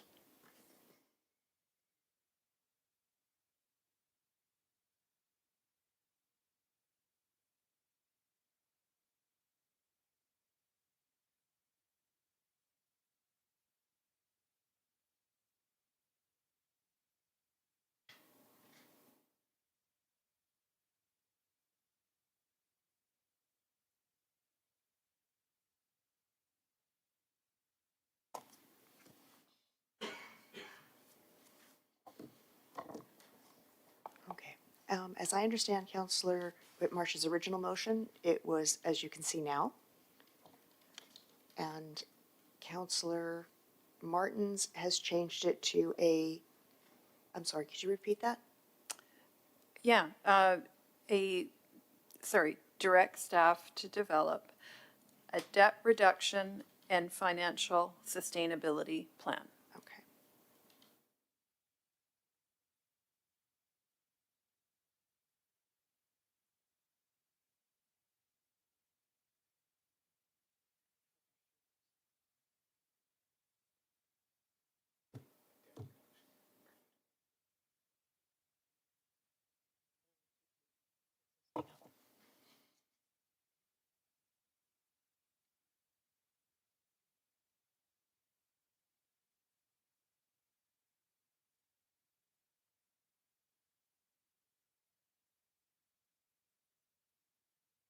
And Ms. Bauer, after the word plan, it just carries on as the original motion.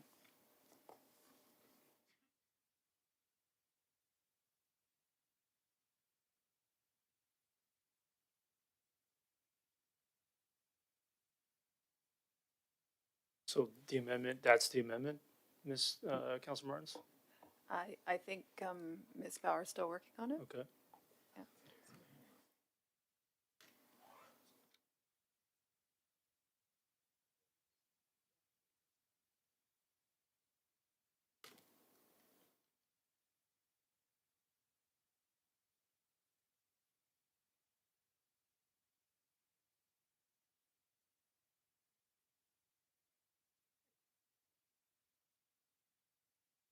Would this be correct? No, almost. It was to develop a debt reduction and financial stability plan.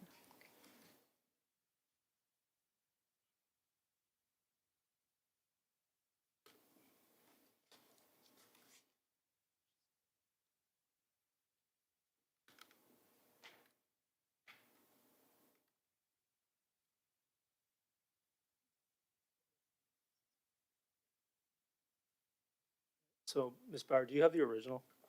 Can you just cut and paste it, because you're not showing the difference between the two?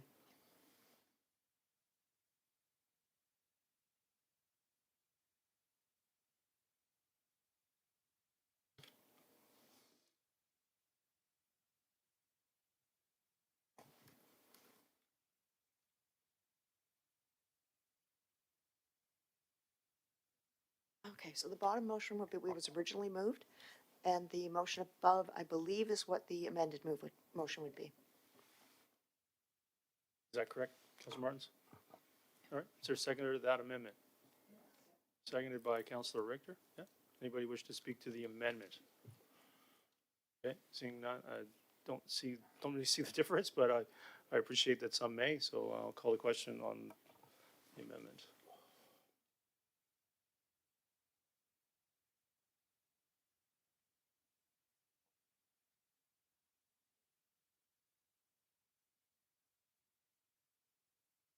That's defeated with Councilor Bailey, Councilor Ferguson, Councilor Pratt, Councilor Rent, Mayor Woodward opposed. So Ms. Bauer, you could remove that one there, I suppose. Great, so now back to the moved motion. Is there any other discussion? Councilor Pratt. Yeah, thank you, Your Worship. I appreciate the thought that went into the motion and the amendment. When I look at and when I understand the budget and the diversification or the revenue sources that are available to a municipality that are legislated by the province, you know, we have property tax, we have parcel tax, user fees, charges, DCCs, grants and lieu, French immersion coming out there, federal or provincial grants, other sources that are, you know, business licenses or things like that. There's also borrowing. And when I look at the draft budget that we've been presented, I don't see any of those items that aren't included already. And so, you know, in my 3.5, almost 4 years on council, I haven't come across any other legislatively permitted revenue sources for a municipality. I'd, you know, controversial take. I'd love to see the province change some of our policies around what we could do and how we could raise money as municipalities across the province. I think that'd be a fantastic conversation for the future. But, you know, as long as that clause is in there, I'm not quite sure exactly what the intent of trying to identify revenue sources that are not legislatively permitted by the province of BC would do, other than trying to maybe get enough money to name buildings after people. Like, that's the only other alternative that I can see is you give naming rights away to certain buildings, and maybe that raises a couple $1 million. But, you know, in conversations that I've had in the past for major amenities that the township already has, when councils or staff have looked in the past at, for example, naming a certain, you know, arena, the costs, or not the costs, the revenue source or the revenues from doing so are pretty marginal in the long run. So, yeah, I'm challenged by that, especially that clause there. Councillor Ferguson? Yeah, I mean, this is like an idea kind of thing, like a brainstorming kind of thing. And we're kind of like looking at the you know, the actual budget itself. It's like a brainstorm. What can we do in the future rather than get fairness from the province or the feds, or, you know, maybe they could share the casino revenues that other people are getting that we don't get. I mean, there's so many different things that, you know, we can probably get from. So it's like more of a kind of a brainstorming, thinking question rather than a kind of a budgetary thing. I mean, every single one of those, it's off the screen. Every single one of those things, you could sit down with, I guess, the finance people tomorrow, and they probably could give you some kind of a cursory answer. You know, the main source of revenue we get, and most municipalities get, is from taxes. I mean, we found out about that the other day from the provincial government. They're raising taxes. Anyway, so I'm not sure where we go, but it's more of a kind of a thinking kind of question more than a budget kind of question. Thank you. Councillor Bailey? Spitballing things like this, of this magnitude, are not things that I process well. And I would much rather sit down, kick this around, and come up with something that is defined, that is pointed, and has some goals and objectives to it, rather than just, too many times I've seen things when they're done on the fly, they don't work, or they don't achieve what you're trying to achieve. I understand maybe a little bit about the intent of this, but I'm afraid of doing this on the fly without really looking into it. Especially, I agree with Councillor Pratt about the revenue streams, but I think this is just something I'd like to see redone, thought about, and brought back properly. Councillor Martins? Sorry, who we got here next? Councillor Martins, go ahead. Thank you. And Councillor Bailey, I hear what you're saying. And I would love if we could have a council workshop to delve into this. I guess, Mr. Mayor, how do I go about trying to do that? Do I do a subsequent motion requesting, or can I refer this to a council workshop? Can I, how does that work? I've not seen a council budget workshop in the 8 years that I've been on council now. So I don't know what that is necessarily. It'd be something new if you want to try to create that. You could refer this to the council priorities committee for further discussion potentially, if that's what you're asking for. Council, you know, has been discussing the budget now for, I believe, almost 4.5 to 5 hours. It feels like a workshop to me. Yeah, so, Mr. Mayor, respectfully, I don't feel it's a discussion because we have to keep waiting in line for our turn to talk. And so it's very disjointed. And I wasn't asking actually to refer budget we already voted on that, to workshop. I was actually looking at Councillor Whitmarsh's motion, which I think is a good one. And I think it would be good for us to delve as council into these ideas as well, and discuss it. So that's what I'm wondering, is if we could look at, if this doesn't proceed, if I could somehow recommend a workshop for the exact same thing, or what you said, a CPC. That would be another option. I think the point is we need to be able to have proper discussion and interaction about these issues.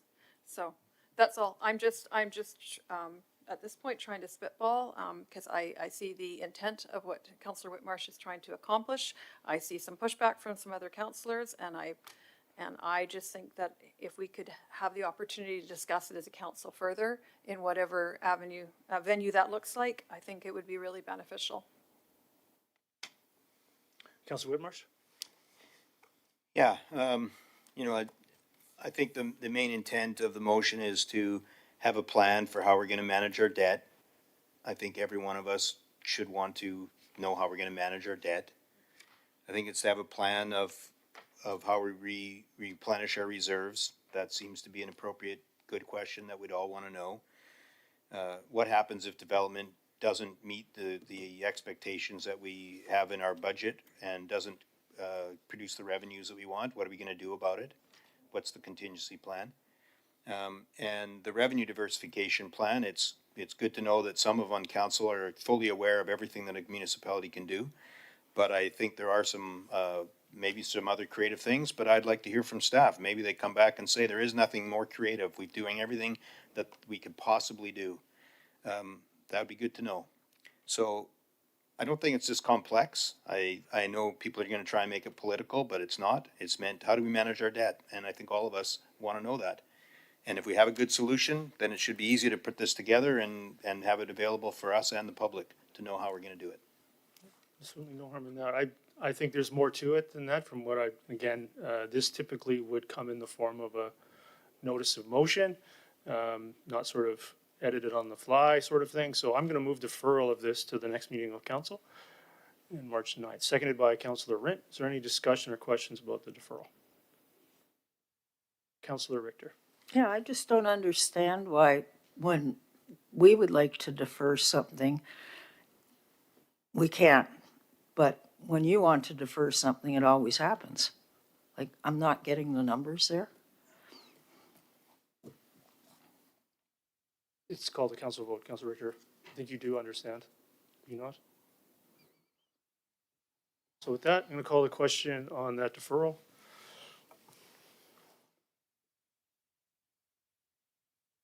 That carries with Councillor Kings, Councillor Martins, Councillor Richter opposed. So again, I want to thank everybody for the spirited discussion. More to come.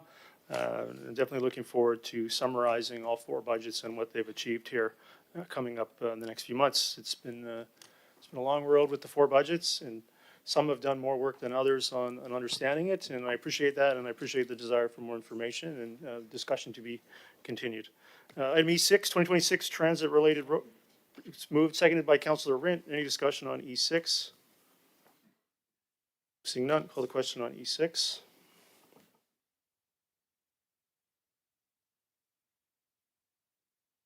That carries unanimously. Item E7. I think this, happy to take the questions and discussion if anybody wishes to move any one of the items. Councillor Richter.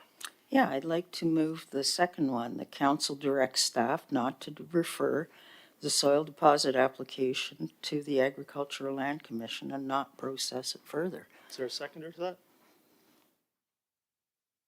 I'll second. Seconded by Councillor Whitmarsh. Go ahead, Councillor Richter. Yeah, I think the results of the surveys of the neighbors are quite clear. That 61% of those who responded are opposed to it. That's a pretty strong opposition vote, in my opinion. And it's the neighbors who were the ones who were surveyed. So I don't think this should proceed. All right, Councillor Whitmarsh. Yeah, probably for the same reasons. I think there's strong opposition to it. the amount of soil coming in doesn't fully seem to make sense for growing the blueberries. But the other thing was that I know that at the ACC meeting, there was a motion. Councillor Pratt was there with me.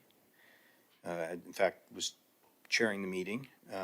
But there was a motion for a member of ACC to delegate to council on this. So I'm just trying to kind of find out what happened, because there was a motion around that, and the ACC passed that motion, and we haven't heard a delegate come from ACC. So I would have liked to have heard the delegate. So I don't know what's happened there.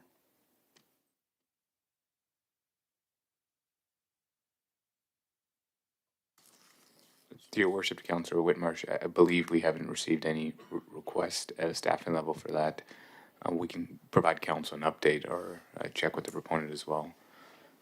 Okay, so just so I understand, if we have an advisory meeting and there's a motion passed like that, is that then brought to staff from staff, or how does that work?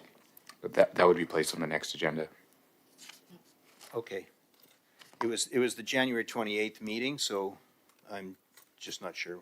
Anyways.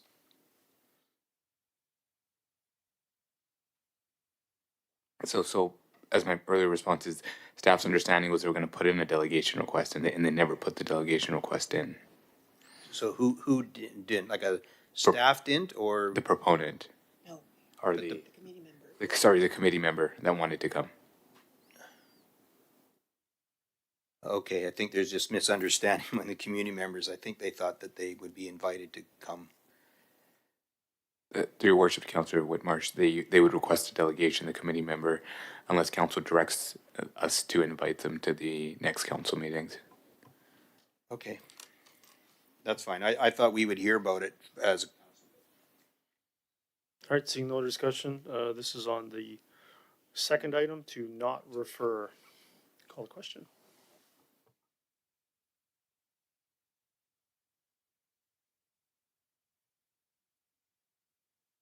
That's carried unanimously. Bylaws for first, second, and third reading, rezoning application number 100777, bylaw number 6185. Moved by Councillor Rint, seconded by Councillor Bailey. Any questions or discussion on G1? Councillor Richter, go ahead. Yeah, I'm just curious if we should just be giving this first and second to allow for public input. I mean, it is the first major development that's going into that neighborhood area in Brookswood, so it would be nice to hear what the neighbors think of it. Your worship, to Councillor Richters, this is on the agenda for first, second, and third reading as it is plan compliant.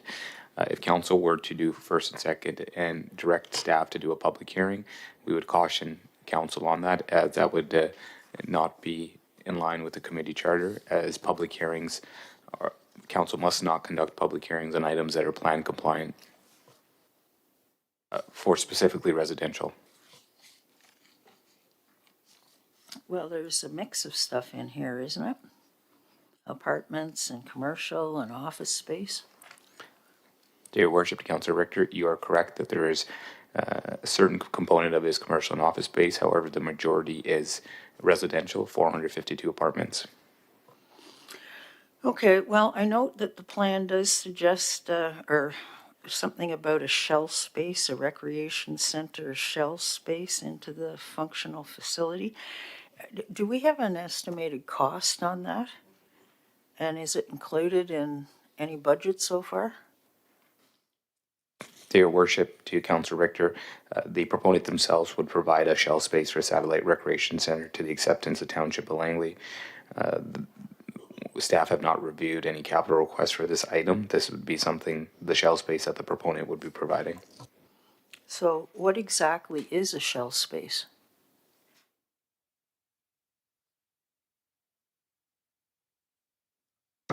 Through your worship, Councillor Richter, as currently anticipated to be a shell space that would then have improvements the council would consider in terms of what those 10 improvements for the shell space would be. It includes a community facility and recreation center as anticipated in the plan, your worship. Okay, so they're gonna give us a space and we're gonna finish it then? To your worship, Council Richter, we'll review those options at the time, but right now it would be just a shell space. And then if any tenant improvements are required or any further investments, then we would ensure that council is made aware that the capital project itself would be endorsed, and if there's any funding source associated with it, we would seek council's approval. Okay, so we don't have any idea how big this space is or how much it's gonna cost? To your worship, to Council Richter, I believe the space itself is indicated in the plan. The cost would be to be determined at a later date. Okay, well, I'm a little leery of that one, thank you. Councillor Kunst? So I note that there is a $4.7 million amenity contribution, and I'm just wondering where that where that contribution goes towards. So does it go to Willoughby amenities? I think I've asked this question before, but I guess what I'm concerned about is that the amenities being charged in Brookswood go to amenities in Brookswood. So I'm just wondering how that works. To your worship, to Councillor Kunst, the amount volunteered was under the interim VAC, the volunteer amenity contribution, and that amount would go to the general CSE reserve. Yeah, so I think it's a good point. I think your process to achieve that is what we've been doing, largely with Noel Booth Community Park. The investments that were invested into the CSE program from previous development, and we're expanded at Noel Booth Park improvements, and certainly nothing would stop you from tracking collected CACs from different parts of the township, and then exploring in the budget process how that's spent in Brookswood. Yeah, and I appreciate that because I think, going forward, we're seeing a lot of, especially the smooths that are sort of coming online, potentially, creating more people will be up in Brookswood. So I guess I'm just trying to make sure that should we finally get a rec center, that we'll be able to pay for it. All right, is there any other discussion on G1? No, seeing none, I'll call the question on G1.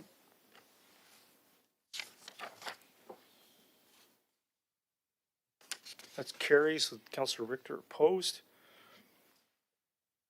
Ms. Bauer, maybe walk us through this, what the process is that you worked out with Councillor Pratt, my understanding. For item J1, which is the RV tenant protection, we did have a vote on it at the last council meeting. Unfortunately, the motion needed to be updated to match with the requirements of the LGLMA. So the mayor has brought it forward for reconsideration, meaning we're starting back at the beginning, and we have supplied an alternative motion that would be accepted by the LGLMA. Are we able to go directly to the alternative motion and move that? Yes. Okay, so Ms. Councillor Pratt, go ahead. Yeah, thank you, Your Worship. I would move that, and I will explain the difference between the previous version and this one. Seconded by Councillor Ferguson.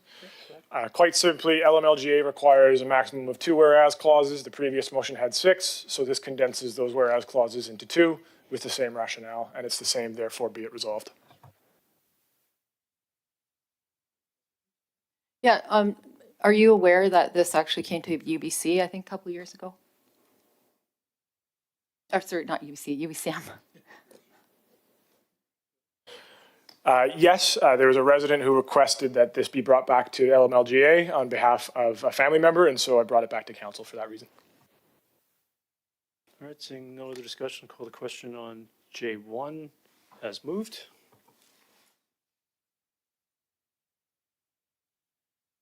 Carries unanimously. Does anybody wish to make a mayor and council report?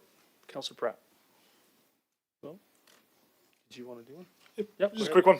Just wanted to quickly shout out the Brookswood Junior Boys basketball team is currently playing in the semifinals of the BC Provincial Championships against Vancouver College. So don't know what the score is, but best of luck for the rest of the game. And a huge congratulations to the Brookswood girls junior basketball team who came 5th in the province in the previous tournament, or a couple weeks ago.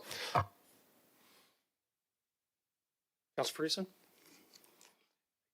Counselor Pratt forgot one section of that. Thank you for your point on about the local. How many high school students or how many teams, if I may through the chair, for Mr. Winsley, are there this week? Don't call me out on my math, but I think it's 158 teams over 12 days. 158 teams. That's great. Thank you, Counselor Pratt.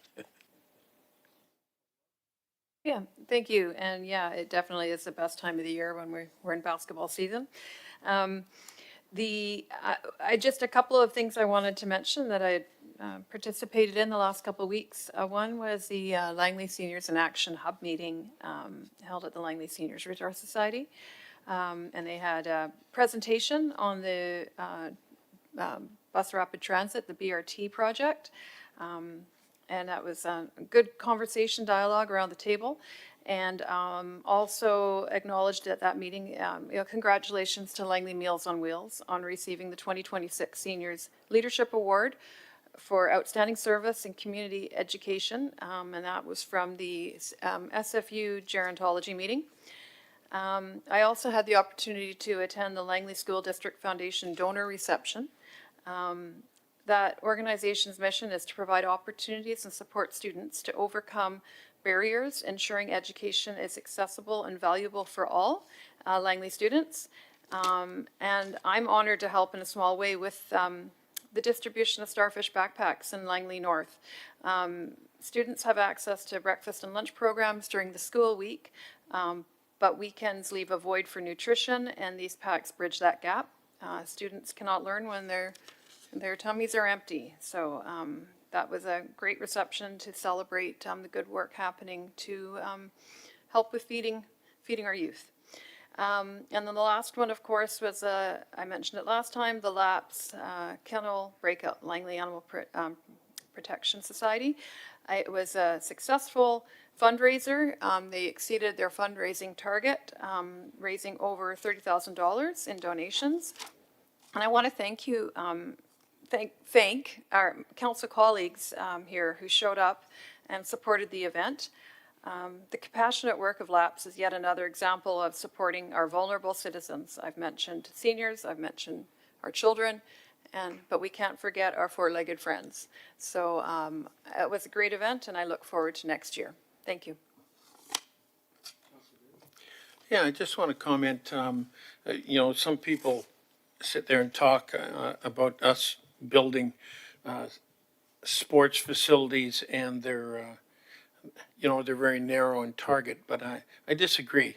In the last couple of weeks, we've had Vancouver FC here, and they're playing the top team in North America, which filled the stadium, which brings money into the township. Also, we then had the prospect game for the WHL, recognizing that we have a wonderful facility, and whoever thought up of building the LEC at that time, I compliment them, because that building is recognized by the WHL by holding that prospect game here. And lastly, I want to sit there and say these facilities that are being built, this time hosted for the second year in a row, the BC minor lacrosse provincials, because we were able to have 4 games going on in the same location at the same time, and they held Yorkson in reserve to play things. There are not very many venues that can do that, and that's a whole weekend of teams from around the province coming into the township to eat, to sleep, to spend money, and to see what we're doing here. And I look forward to us expanding that to when the soccer campus is fully built and up and running. Again, will make us a tournament capital there, and the 5 rinks. I have challenged Langley Minor Lacrosse that in 1 year after up and running, I want to see a national tournament there, because we will be able to have 7 games going on in the same location. No one in the world can do that. And in 2 years from opening, let's have an international tournament. And BCLA is already starting to look at doing that kind of stuff with support coming immediately. So these sports facilities that we are generating here aren't just for kids and that kind of stuff. It's a huge boost to the economy, and it helps a lot of the vendors and like the restaurants and the bars that are having a very tough time right now. Really appreciate having this kind of support that comes into the community because of the facilities we built.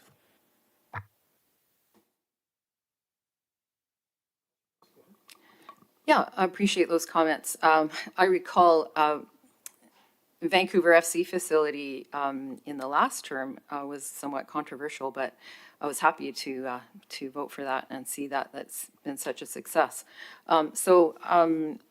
I just would like to report that I did attend the Langley Heritage Society's annual tea. We heard from a number of their community partners.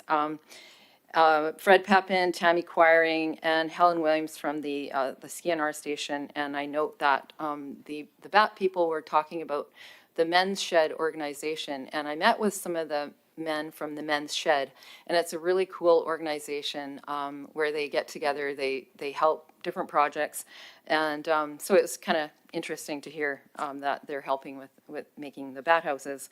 I also attended the LAPS event where Councillor Martins was locked up, and along with many others, to raise money for LAPS. And I know that Bruce Farquhar, one of our fire guys, was there, and he had this big, massive dog that he was in a kennel with, and it sounds like that dog actually got adopted. So that is really cool. And last but not least, I had the pleasure of attending the Aldergrove Skating Club synchronized skating event along with Mayor Woodward, where there were 4 teams, and 2 of the teams received silver medals. They were super excited. It was a really great event. It's awesome to see. It's not something synchronized skating is. It's a bit of a niche thing, but it was really well attended, and it was attended by provincial, from people all over the province. So it was nice to be there, and hopefully they'll come to council and be able to show us their medals. Yeah, I want to echo my congratulations to LAPS and Councillor Martins as well for the amazing fundraising initiative that they took on Saturday. And as I understand it, Councillor Martins started out with a $500 goal and ended up raising $4,500. So I was happy to help break you out.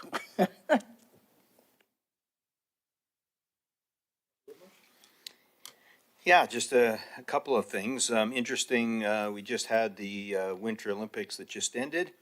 And you may not know, but there were 3 medalists that all have Langley roots, which was pretty awesome. Jen Gardner, who was born in Langley, spent time in Langley, is on the women's hockey team. Shay Theodore is on the men's hockey team. And then Tyler Torty on men's curling, and all medalists. So that was pretty awesome from Langley. So great there. I was able to attend with some other members of council the Pacific Asia Network Gala put on by the Chamber on February 12th. It was the first one. It was a great event. I think they have plans to continue to see it grow, so it was nice to see other members of council there. I also was at the LAPS fundraiser as well. And just to let people know that the best women's volleyball players are coming to Langley March 13 to 15 at the Langley Event Center. The best university volleyball players in Canada will be here, and it's a great event. And so if you love volleyball, there's an opportunity to support that. Thanks. All right, anybody wish to make a regional report? Wait till next meeting. Wait, next meeting, I saw you had some materials there. All right. Oh, yeah, Councillor Pratt, go ahead. Yeah, thank you, Worship. I had the chance to attend the latest Performance and Audit Committee at Metro. It was a really great meeting where they discussed and the committee voted on sending to the general board their new format for how they would proceed with long-term financing and long-term capital projections. It was really a fascinating exploration on how a jurisdiction that has projects in this, scale that municipalities just can't fathom is handling their finances, and it was great to be able to recognize the long-term similarities between how Metro Vancouver does things and how we're doing things here. All right, anything on items for information N1 to 2? Councillor Bailey? Yeah, I'd like to draw attention to N1. Yeah, go ahead. And in this, the chief and his team have outlined some of the benefits that I find amazing coming from this industry. First hall built in 20 years, but not only that, this is the first post-disaster building that has gone up there. And when you look at, there are, from what I understand, very conservatively, 100 households that are going to receive a very significant reduction in their insurance costs because of this, let alone the ability to take down response times from 15 to 20 minutes to an industry standard of 4 to 6. Please have a look at this report. They put a lot of time and effort in it.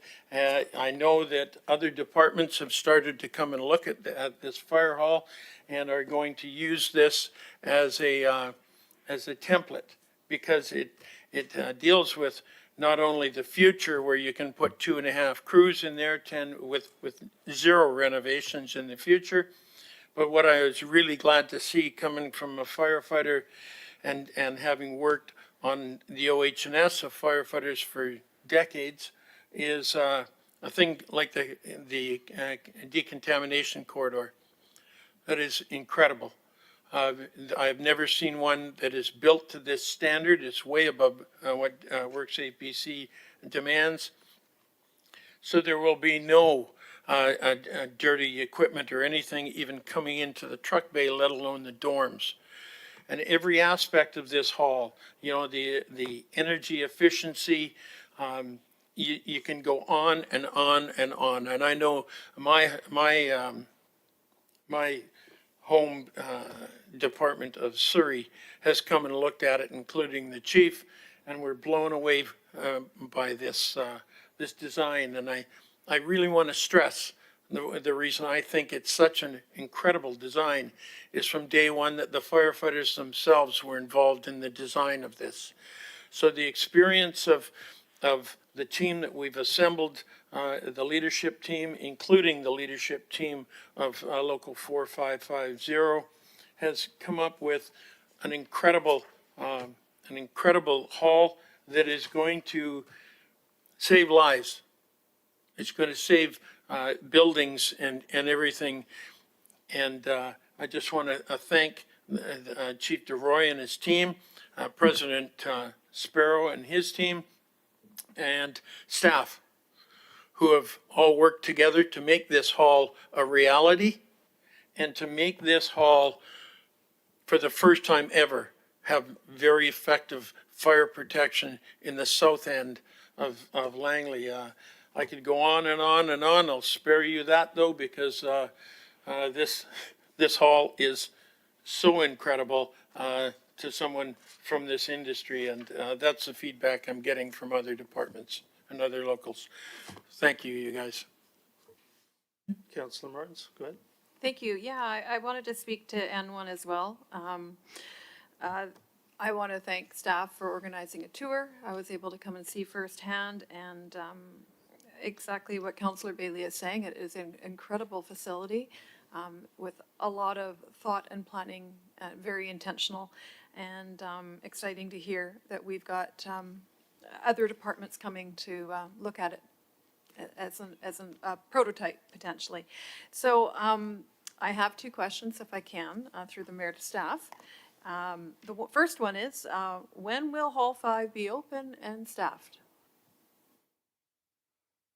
Through your worship, that's a good question. We don't have a confirmed date as of yet, but I think our goal, hopefully just from the fire, is the end of June. We're shooting towards if everything goes Great. according to plan. End of June potentially. Okay, thank you. And it's, as Councillor Bailey said, it's been 20 years since we built a fire hall in the township. Is there some sort of known tradition when a new hall is put into service?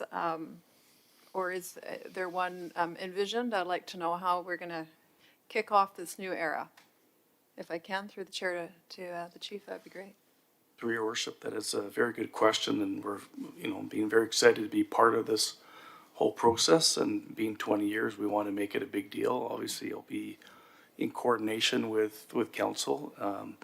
We have had some discussions with our honor guard, for example. We want to make it a big deal. Like, it's a very exciting day, not only for us, but for the township. So we'd like to see something big if we can together. Awesome. I look forward to hearing more about those plans. Thank you.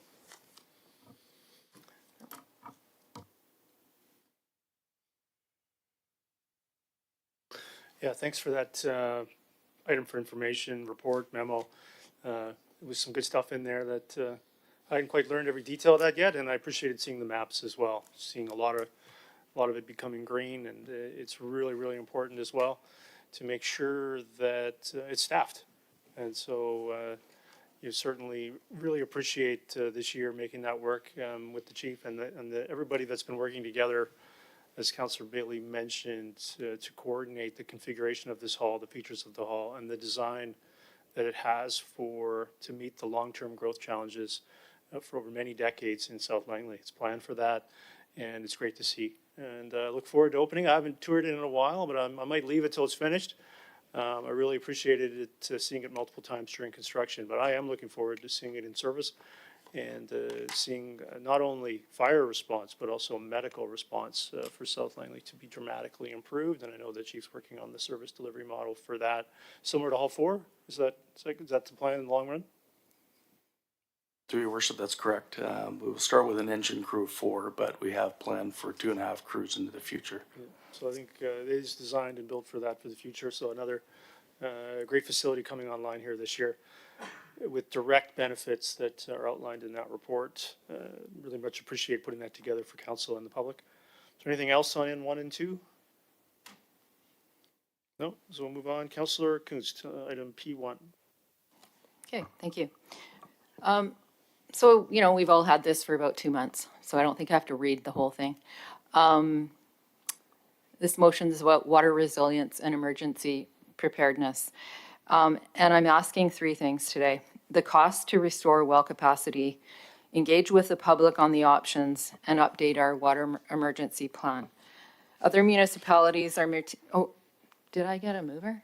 Did I get a seconder? You're the mover. Did I get a seconder? Sorry. Okay, so I'll continue on. Other municipalities are maintaining local wells precisely because they understand the risk of relying solely on Metro Vancouver, and we should do the same. This is about planning ahead and ensuring our community is in the best possible position should an earthquake or other unforeseen emergency arise. All right, is there any other discussion? I just want to for sure you're concluded? Yeah, Good, yeah. good, yeah. Any other discussion? Councillor Pratt. Yeah, thank you, Your Worship. I've appreciated the debate and I've appreciated the conversation on the water issue. For myself, in terms of what we've done this term and what we've achieved and votes that I've cast, I can confidently say that being a part of the unanimous decision in November of 2022 to shut off well 2 and to move forward with not constructing the water treatment plants in Brookswood and Murrayville remains one of the votes that I'm the most proud of for a number of reasons. There were different campaign promises made by different people. When you're an independent candidate, it's very hard to make promises, but that was one promise that I made and that was one promise that I kept. Part of the reason I think that the decision was unanimous in 22 was because you had people who, for example, were living in Fort Langley who were unable to get flood insurance on their homes because of the corrosiveness of the water being supplied to it, despite it being treated. Hot water tanks were failing, and there was appliances being damaged. People could taste the poor quality. The aquifer that it was being drawn from itself was vulnerable to overconsumption and to contamination. And so after the election and after the discussion, it became clear that it wasn't only Fort Langley's well, right? That was an issue, and this had been discussed in the previous term as well, that in Brookswood and Murrayville, thousands of residents were going to be either supplied with brown, murky water, water from aquifers with elevated nitrates, and water that contained manganese at levels above Health Canada's guidelines. And that, again, these were going to be supplied from aquifers that were in areas that were either currently rapidly urbanizing or were to be rapidly urbanizing over the coming decades, and are in areas where there are also thousands of rural residents and the agricultural industry that Langley is known for, and who depend on these aquifers to be sustainably managed and to be made available for their purposes. So the only way around doing or supplying this water was to spend millions on multiple localized treatment plants ourselves, which is replicating a process that Metro Vancouver, as well as the Abbotsford Mission Water District, already do. And I'll come back to that in a little bit. And so the decision was made to supply every urban resident in the township in these areas with the same high quality drinking water that everybody else took for granted. And so if we were to go down the path, and if we were to continue to go down the path of primarily, or not primarily, but significantly supplying our municipal water system through groundwater, we would need to continue to build multiple treatment plants and drill wells as we continue to go along. And so, yeah, after the discussion, council made the vote. And so these treatment plants in Brookswood and Murrayville, for example, the three of them that in 2019 were budgeted to cost $6 million in capital and to embed $300,000 in operating forever into the utility. I personally feel that that money could be better used for other purposes that we need to spend on from the water utility. If we were to, for example, now go back and re-drill new wells in Brookswood and Murrayville, they would require water treatment facilities. And we know, based on cost inflation, especially since 2019, that the costs would be much higher. In addition, you know, the Provincial Water Sustainability Act and the Groundwater Protection Regulation, they do require that drills and drilling occurs away from potential contamination sources, such as a river that is adjacent to dairy farms, that runoff continuously flows from and into and flows into the aquifer. So in Fort Langley's case, for example, if we were to say we're gonna re-drill this well directly in the same spot it was drilled before, we would be potentially drilling it in a spot where we shouldn't. And so we would have to be acquiring new land to find a new spot to drill a new Fort Langley well, which again would drive the costs up further. And so that decision that we made to turn off the Fort Langley, the Brookswood and the Murrayville wells, it does not put us out of step with the other municipalities in the region that still supply some of their municipal system with groundwater. Delta, it's been brought up. 3 municipal wells, 3% of their municipal water to the 100,000 residents who have it is supplied from groundwater. The rest is all Metro Vancouver. Abbotsford, which shares a district system with Mission and supplies about 160,000 people with water from their municipal system, so about the same population as the township. It's 5% of their municipal water comes from its wells. So when we decided back in 2019, where I wasn't there, but when it was decided to shut off the Brookswood and Murrayville wells temporarily, 30% of the township's water was being supplied from groundwater. It's now at 8%. So we are still above other municipalities in terms of delivery from groundwater. It's been mentioned, and we had a presentation, we've all read about the vulnerability of the aquifers. Almost all the aquifers across the township are identified as vulnerable or highly vulnerable. And so personally, I have the opinion, which formed the basis of my decision, that in areas like Brookswood, where we're expecting 40,000 more people to move in over the coming decades, and in Willoughby, where we're expecting between 30 and 50,000 more people to move in, that it is not a sustainable or responsible policy to have well water provided to these folks when that is going to clearly put greater strain on already vulnerable aquifers that the rural and agricultural community depends on. The 7,000, at minimum, wells in the rural areas that already exist. We know because of unlicensed wells, it's probably significantly higher. And then on top of that, We know that Metro Vancouver is taking resiliency seriously. We know they have a $2 billion plan to make all of its water main transmission lines seismically resilient, and another $435 million on other seismic resiliency measures, such as the Clayton-Langley Water Main number 2. Metro Vancouver also has plans, public plans, for water capacity to the year 2120. And I know I'm not the water committee member, so I'll defer to other members of council to discuss that further. Several options identified at Metro Vancouver who enjoy economies of scale and efficiencies at a rate and a scale that we cannot provide here in the township and would be duplicating our efforts. And these projects will be paid for the 3 different sources that Metro Vancouver depends on: the pay-as-you-go, the long-term debt financing, and then increasingly growth paying for growth. Their own findings indicate that their system is highly resilient to climate change with adaptability built in. And because emergency preparedness and redundancy do matter, that's why the township's connected to the Abbotsford Mission system. That's why the province has invested $60 million in the Abbotsford system in order to respond to climate-related disasters. We're not just connected to one regional system, we're connected to 2, in addition to our own reservoirs, our own system, with a potable water emergency response plan that has roles and responsibilities. That includes the ability to activate the EOC, the Emergency Operations Center, water hauling protocols, as well as a pre-established command structure. So the 8 wells that we also still have, I'd like to point out, we have 8 municipal wells at a minimum, still active and available to us. And then for those who are worried about the costs of shifting from 70% municipal, or sorry, 70% regional to 92, the utility rate reduction, 100%. I look forward to your responses. The 92% that we're getting from Metro, we're now providing that at the same cost to townhome and apartment dwellers at a rate almost identical to the 2023 rate. So for me, it's a really simple decision that was unanimous, and I look forward to the debate on the issue.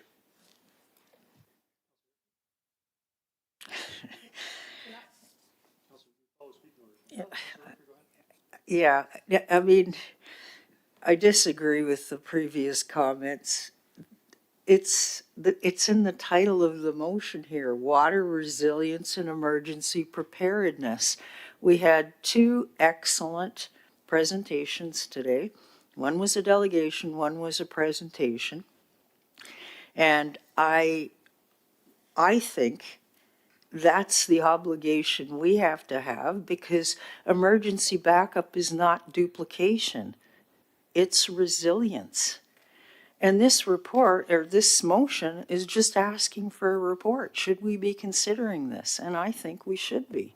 So I'm happy to support this motion.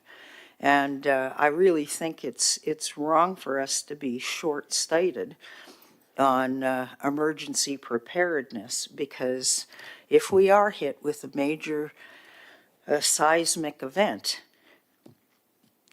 how long are we going to be inconvenienced for relative to getting water supply to all the people in this community that need it?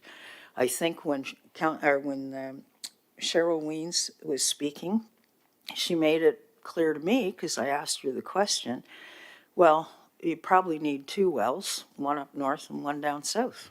Well, that's not opening another 8 wells. It's just having 2 wells that are backup. I don't think that's a bad idea. So I'm supporting this motion. Yeah, so it's really surprising that you think that this motion is about getting back onto a blended water in the Township of Langley, when this clearly is about water resilience and emergency preparedness. You mentioned about 8 wells. We have 8 wells, but we decommissioned them. So, yeah, apparently we did. We still have 8 wells, but we decommissioned them. We kept them. We had 16 wells. Okay, so since you guys are all so incredibly educated on why is this an issue? Why do we think that we're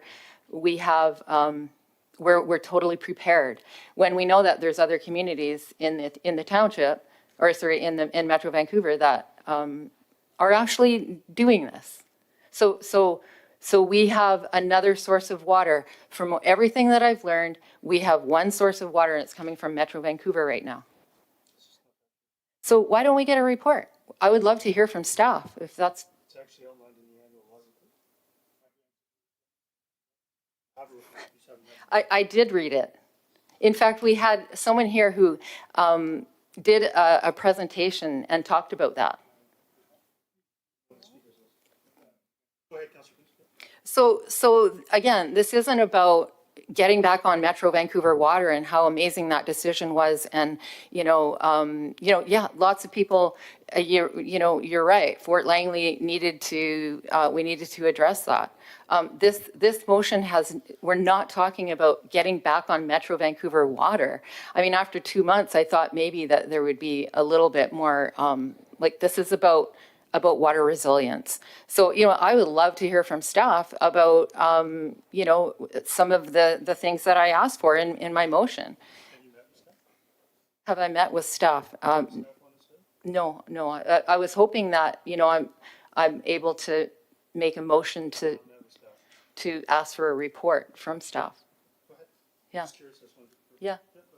So, anyway, so, I mean, it's clear that, this isn't gonna happen. So I'm not gonna sit here and throw my words around and then have, oh, did you meet with staff? And, oh, I can, we'll just let it go. If we're all well prepared for the big one, and I'm really happy to know that we're all so well versed on emergency preparedness. And if the big one comes, that we're prepared. So it's really great to know that. I have no doubt that the intention behind this was well-meaning. But coming from exactly the field that this is to address, I was so glad we delayed this because I was able to go and research instead of just doing what seems to be or is on the surface really good. So first, I want to really clearly identify something since we're talking about disasters. When we're talking about well water, it doesn't go directly anywhere except into pipes. It goes into the water distribution system of the Township of Langley. So when people are sitting there talking about when the big one comes, that's when it got my interest, is because talking to Ms. Weens the day after she first showed up here, she expressed that it's not really the metro connection she's worried about. It's the pipes that are delivering it in the township that are the township pipes. That is the same pipes that is going to deliver water from the wells as the water from metro. So I fail to understand why anyone thinks that the pipes delivering metro water are going to burst and those same pipes that are going to deliver water from the wells won't. So I did some research. I took Ms. Weens first. I've seen both of her demonstrations. I took them to the water experts at Metro and said, can you have a look at this idea and see what you think of it? So here we go. First, Metro Water delivers 1 billion liters of water in its system a day and as high as 1.5 billion liters per day at its peak. Water mains and storage reservoirs that supply drinking water to the Township of Langley are generally some of the newest additions to Metro Vancouver's water supply, where they're spending billions of dollars. The water can originate from either the Coquitlam Water Treatment Plant or the Seymour Capilano Filtration Plant and can be conveyed to the Township of Langley via various alternative water transmission routes. So it's not just if one goes down. If one goes down, they can interconnect and deliver it. There was, I saw once, someone said that one of our connections, our main connection that was coming in was not good. Well, here it comes from Metro Vancouver, the Port Mann Water Supply Tunnel, a seismically resilient crossing of the Fraser River near the Port Mann Bridge, ensures the supply of drinking water to south of the Fraser River following a major seismic event. The Barnston Maple Ridge Pump Station, a seismically resilient water boosting pump station, is used to ensure sufficient system pressure is maintained during periods of elevated water demand and/or emergency conditions. The Pitt River Haney Water Supply Tunnel will increase the seismic resiliency of the eastern portion of the water supply system. And Metro Vancouver has robust emergency planning programs. So this is from the water experts, not from people who mean well, and I have no doubt whatsoever this is well-meaning. But then I did more research. I actually went and talked to the people who are going to respond. And I went and talked to people, I'm lucky I know some leaders in the fire industry, and collectively, they have over 200 years of experience delivering water in emergencies. Some of them, like myself, have firsthand experience in major disasters.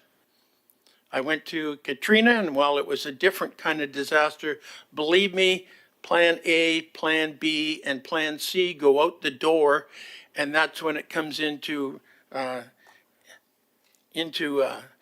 thinking out of the box. I spoke to firefighters who were in a hall that were 20 feet underwater. It was a major event. I also listened to Cheryl Weens twice, and using the information we were just given about our aquifers. And this was a major problem for me, is because we've got a lot of aquifers that are declining. And the only ones that have shown any bounce back are ones that have now had people removed from the well system and put onto Metro.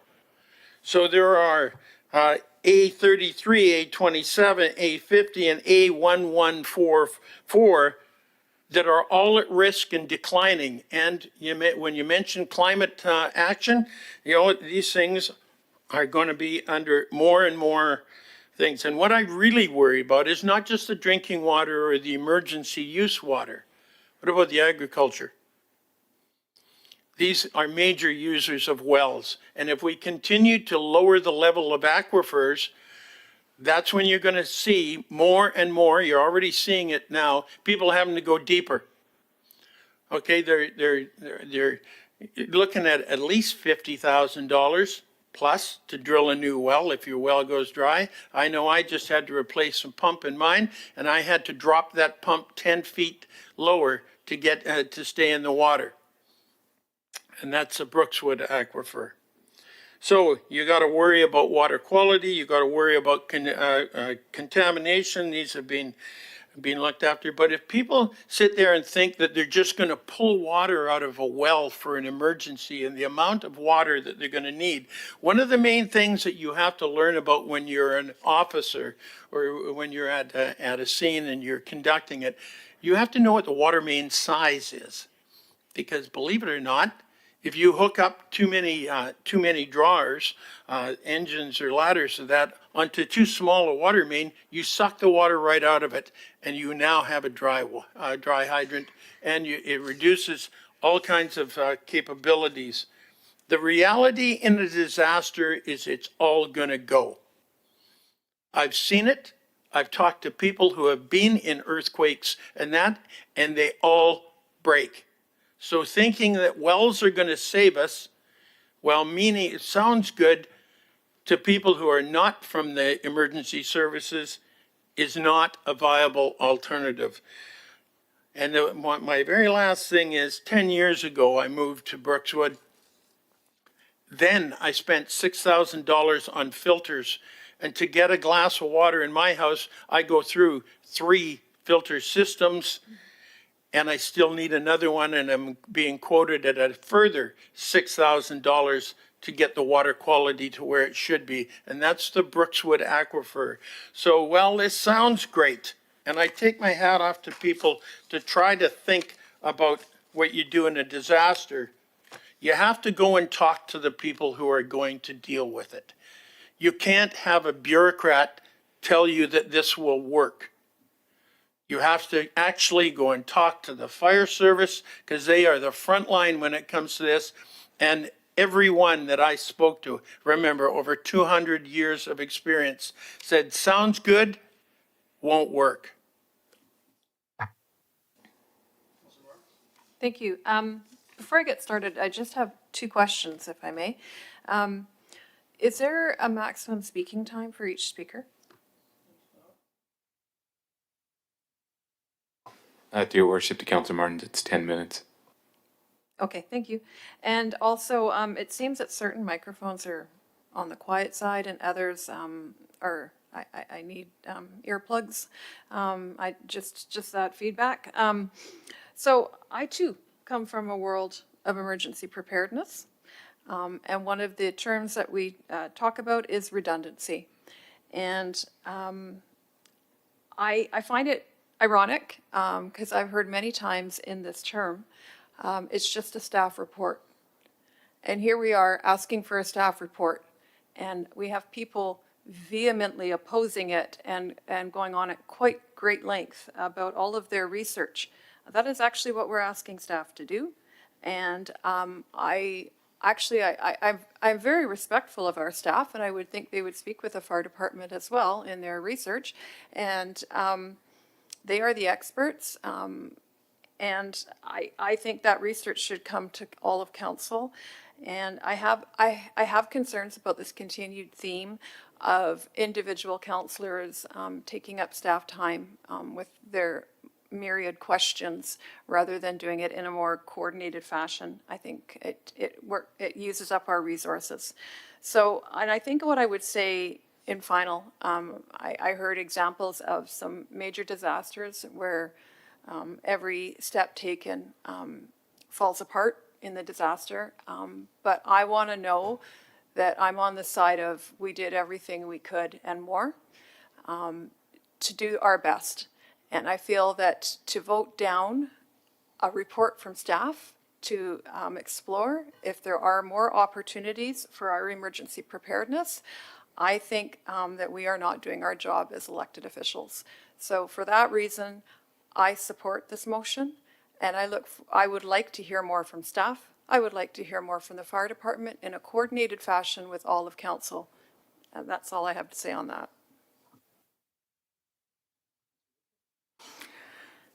Yeah, water security is not optional. It's a major part of public safety and community well-being. It always has been. I'm not an expert on water, and quite frankly, I don't think anybody else at this table is an expert on water. I think we heard from two experts on water today, and I didn't hear any objections from either of them saying it's wrong to ask for a staff report, because I don't think it's wrong to do that. So remember, water security is not optional. I am supporting this motion. Yeah, I would like to ask the professionals at the table here, when was the last time the Township of Langley updated our water emergency plan?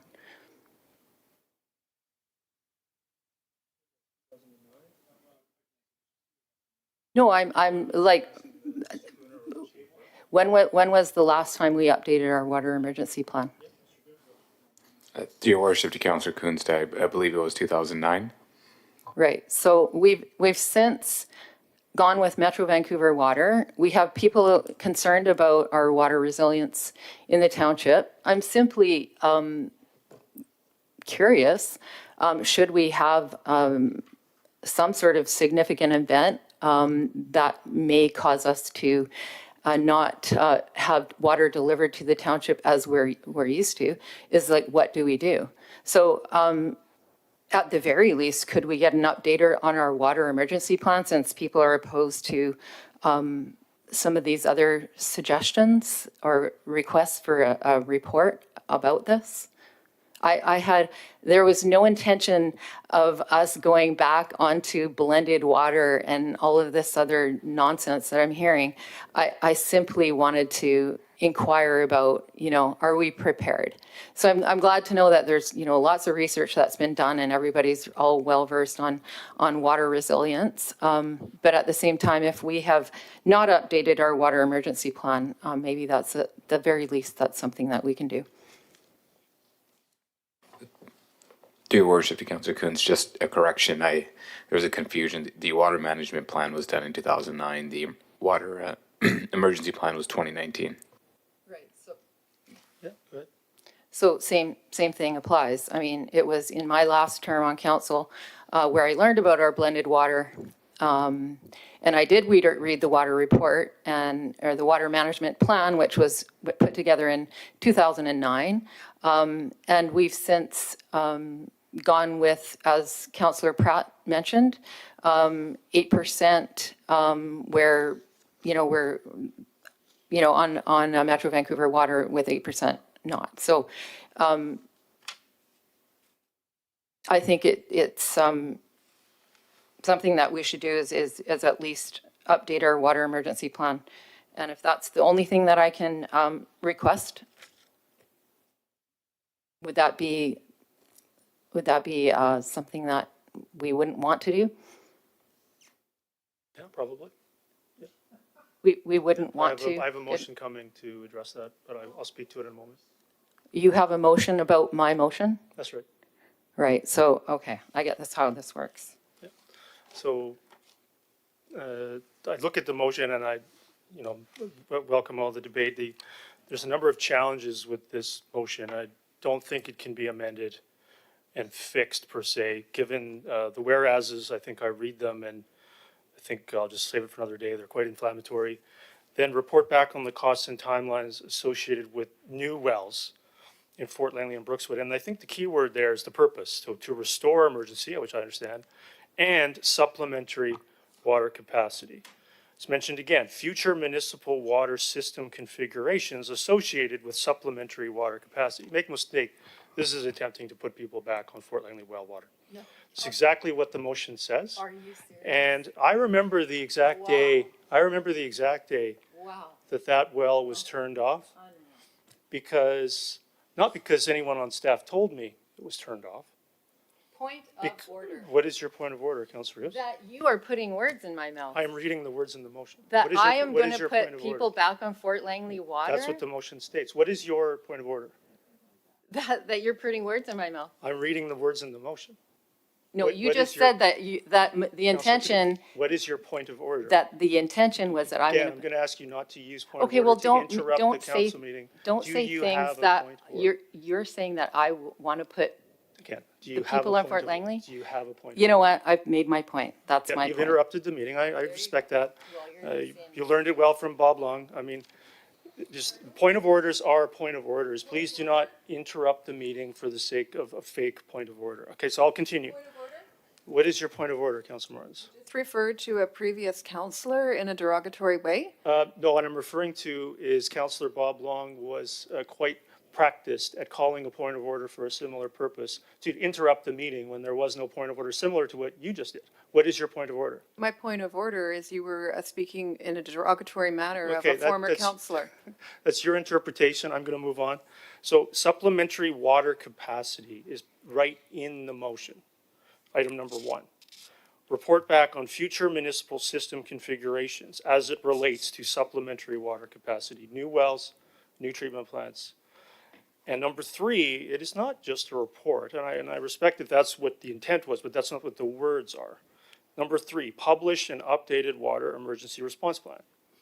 Now, that's not a report. That's to proceed to complete a work item and publish it before it even comes back to council. That's what the words are on the page.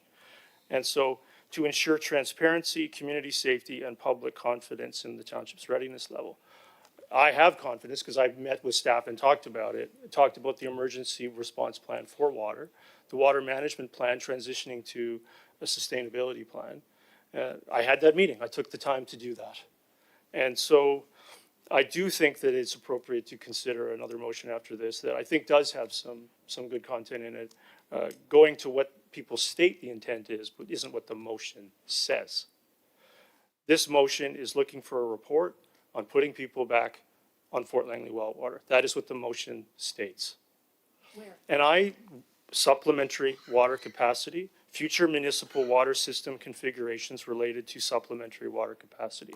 So I remember the day that the well water in Fort Langley was turned off. And again, not because anyone on staff called me to tell me that that's what occurred, because I got calls from multiple residents. One of them in tears, because her hair was no longer going to turn green because of the corrosion that was occurring in her copper piping.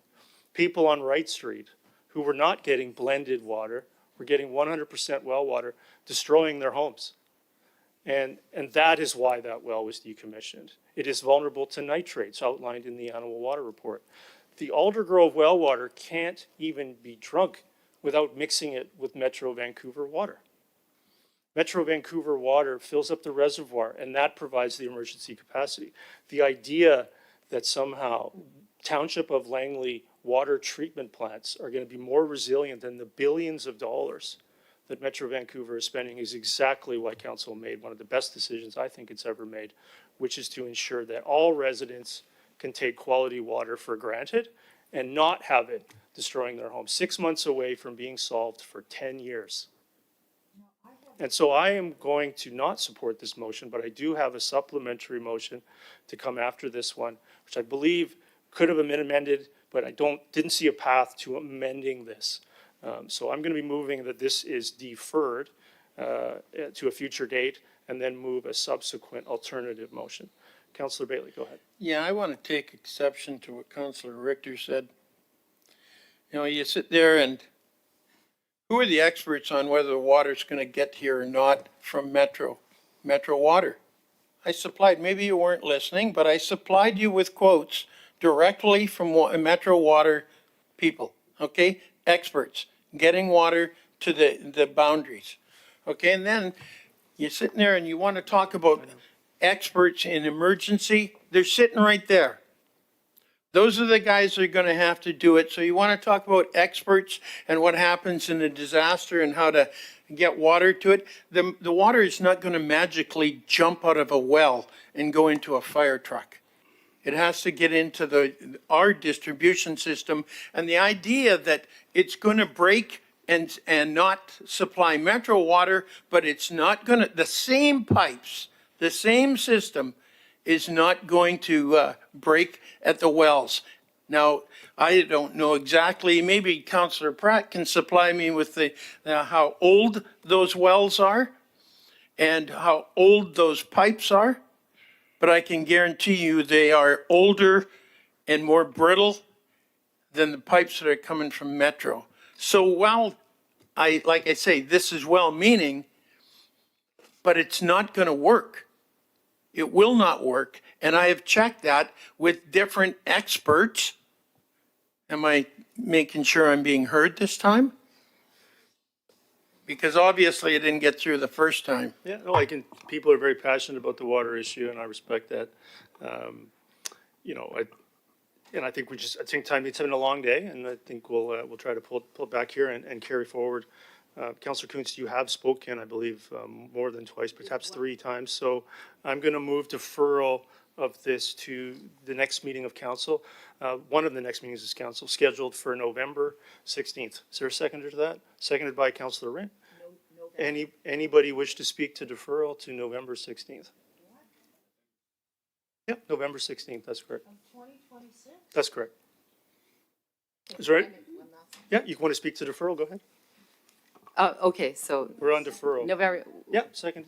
Yep. Okay, so I love how this got twisted into, I want to put people back on Fort Langley water. No, I know, but hey, I just had to say that. We know your It's quite position, funny. but that's not what the motion says. So if you could please speak to deferral. Yeah, okay, of course, I'm not going to support deferral. What I did want to highlight is that we don't have an update on our water emergency plan. So, you know, if you want to wait until November to talk about our water emergency plan, go for it. But I will not support the deferral. Councillor Pratt, go ahead. Yeah, thank you, Your Worship. I just, again, part of my interpretation of my job description as a councillor is to ask questions to staff when I can. And the 2019 potable water emergency response plan, as I understand it, has been in the process of being updated and is waiting final review. Councillor Richter, go ahead. Emergency water plan. That doesn't exist. Councillor Richter, go ahead. I think it's It's a link on the website. really not appropriate to defer this discussion to November and the next council. Like, I don't see how that is fair to the community. I don't see how it's being transparent.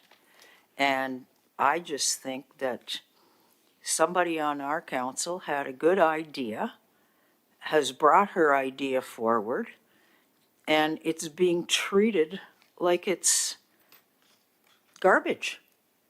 That's wrong. So no, I'm not supporting the deferral either. No, so I did mention that there is a second motion coming, so I agree with what you've said. So that will not be happening, I'm hopeful. Councillor Martins, go ahead. Thank you. I can't predict the future. I don't know what this motion might be that you're referring to. And I will not support this deferral. I think it's very disrespectful to the mover, in fact, of this motion, to Councillor Kunst, who has put work into this as well. It seems to be that there's a suggestion that only certain people at this table are doing the work. She has invested a lot of time and energy into this as well. And again, a staff report. And I believe in redundancy, and I believe in looking at all options, and doing so as a council with information from staff to all of council is appropriate. And I'm amazed sitting here listening to this debate. The mover herself was interrupted multiple times while she was trying to speak. And yet others at the table are chastised when they do the same thing. I think we need to have the same rules for everybody at this table. Yeah, no, And that's- I will leave it at that. No. What's your point of order, Councillor Person? My point Obviously, of it's not a order true is statement. Just you're go off- ahead, Councillor Person. You're off topic. We have Yeah. a motion to discuss. I agree. That's not appropriate, also not factual. Councillor Bailey, go ahead. I wasn't finished speaking. Councillor Bailey, go ahead. I wasn't finished speaking. Councillor Bailey, go ahead. So I sit here and I am supporting referral or deferral. I can't remember which one. And when people are sitting there saying, yeah, you did work in that. Before I would bring this forward under the guise of a emergency thing, I would go and talk to the emergency service providers. That's the first, excuse me. Yeah, I'm going to ask And- everyone again to please stop with the commentary while others are speaking. And, Go ahead, Councillor Bailey. I asked, it's simple. He's sitting right there. You can go and ask him, what do you think of this idea? Before we waste anyone else's time, including what's occurred here today. And that's all that had to be done to satisfy me. But then went and did further. If you're going to bring something forward, and I actually feel sorry for you, Councillor Kunst. I know you meant well doing this kind of stuff, but I think some other people had some other motivations to do this, because not asking the fire suppression people what they think of this as an emergency supply of water was simple. All you had to do is pick up a phone and ask, like I did. Okay, so we're on deferral. Councillor Whitmarsh? Yeah, go ahead. Yeah, well, I'm certainly not going to support deferral. I think it's kind of, this is kind of crazy how it's gone.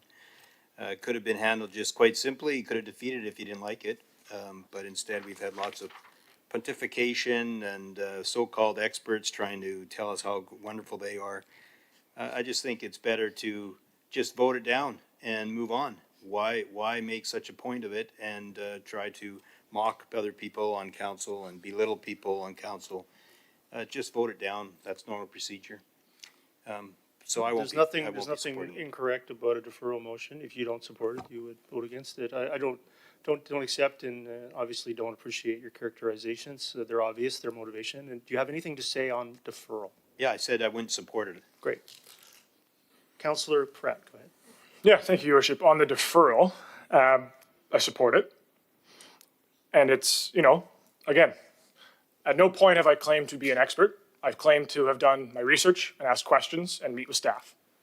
And there was a motion in December of 2022 to keep well 2 alive, but in a state of availability in case of emergency, which was defeated 7-2. And at no point since then, between now, has there been another attempt to resuscitate in any way, shape, or form any of the wells that were decommissioned. The potable water emergency response plan, which is the actual plan that addresses how we would react in an emergency in case of potable water not being available, is underway. It's in review. And I'd love to see it at the table for final review, 100%. It'd be great. But to say that some of us are pretending to be experts when that's not exactly at all what we're pretending to be, we're pretending to, you know, have the audacity to do our own research and to come to the table and debate things, which is what we did on the budget, which is what we do on every major item. So again, support the deferral, and I look forward to whatever the subsequent motion is. Councillor Coons on deferral.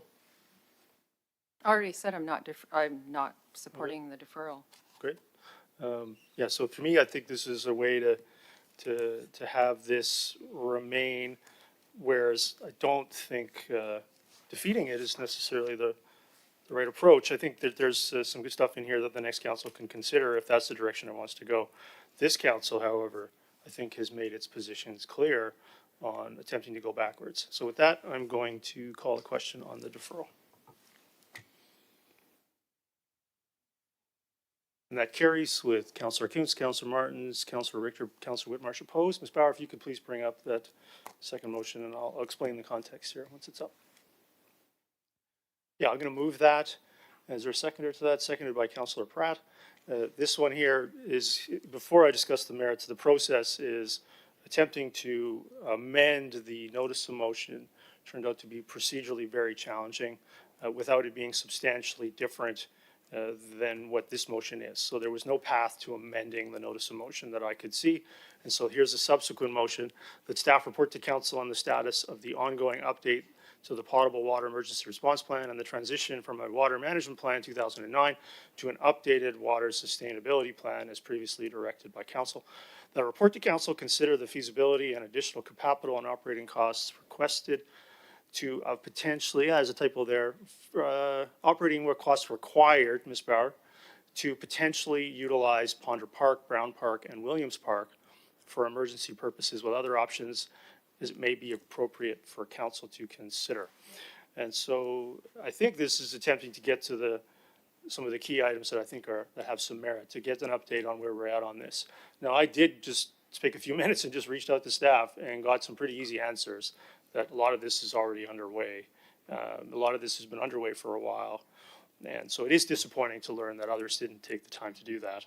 And so because that led to this motion, which is to get the reports on an update on what's going on and what may be required, and some other ideas. If some are concerned and want to see wells being maintained and the water treated and want to build water treatment plants, that potentially these locations are options for council to look at.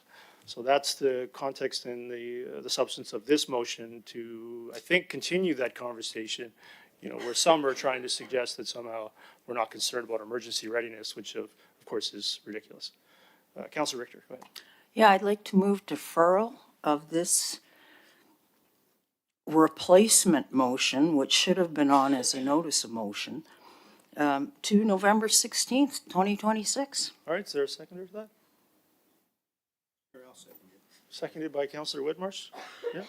So anybody wish to speak on that deferral? Yes, I do. Go ahead. What's good for the goose is good for the gander. Stop with this double standard where there's only a few people at this table who are allowed to have ideas. That's wrong.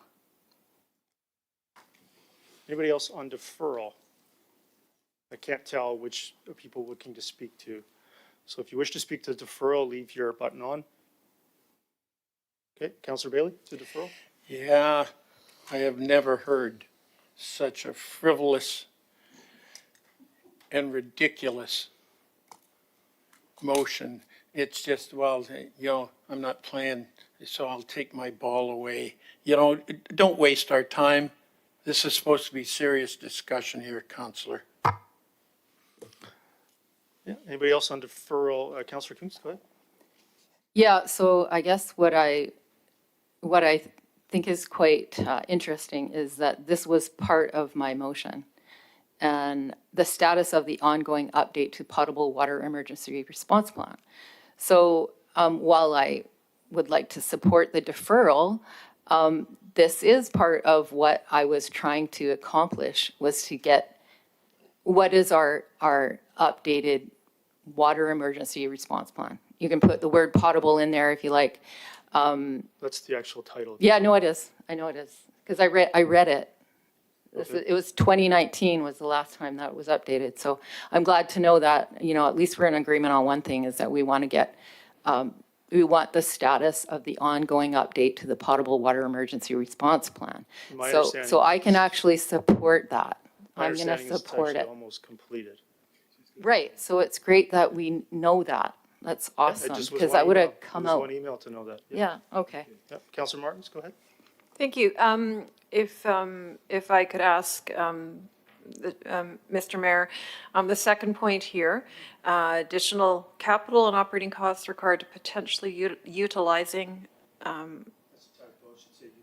Okay, to potentially utilize, you mentioned Ponder Park, Brown Park, and Williams Park for emergency purposes. Could I ask that you elaborate on in what respect that would be used for emergency purposes, what the thought is here?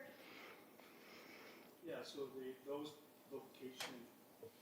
those three locations have existing municipal wells. Okay, so this is related to specifically water. That's all I was trying to understand, because I can see these three parks being used for a lot of purposes related to emergencies, Yeah, I so. think staff are aware of the context is in regards to the first part. Yeah. Okay, thank you. So any other discussion on deferral? Seeing none, call the question on deferral.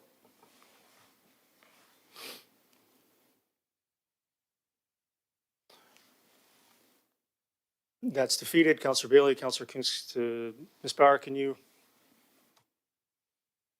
read that off for us? Could I ask for a recount, Mr. Mayor? Count on that. That's for the 2017, right? Yeah, so if you thought you were voting on the main motion, maybe we'd want to redo it. Okay, so we'll redo it. We're voting on deferral. Sorry about that, it's getting late. So we're calling the question on deferral. Deferral. Sorry, I'm in, maybe when I was. Okay, there we're we go. deferring Yeah. till No, we're not November, deferring. We're then not deferring, sometime hopefully. in 20. Hopefully, we're not deferring. Oh, no. my Okay, so goodness. that's defeated with only Councillor Richter in favor. So now back to the main motion here. Yeah, I think that, let's address the comment that it's substantially different. Item 3 in the previous notice of motion was to publish an updated water emergency response plan.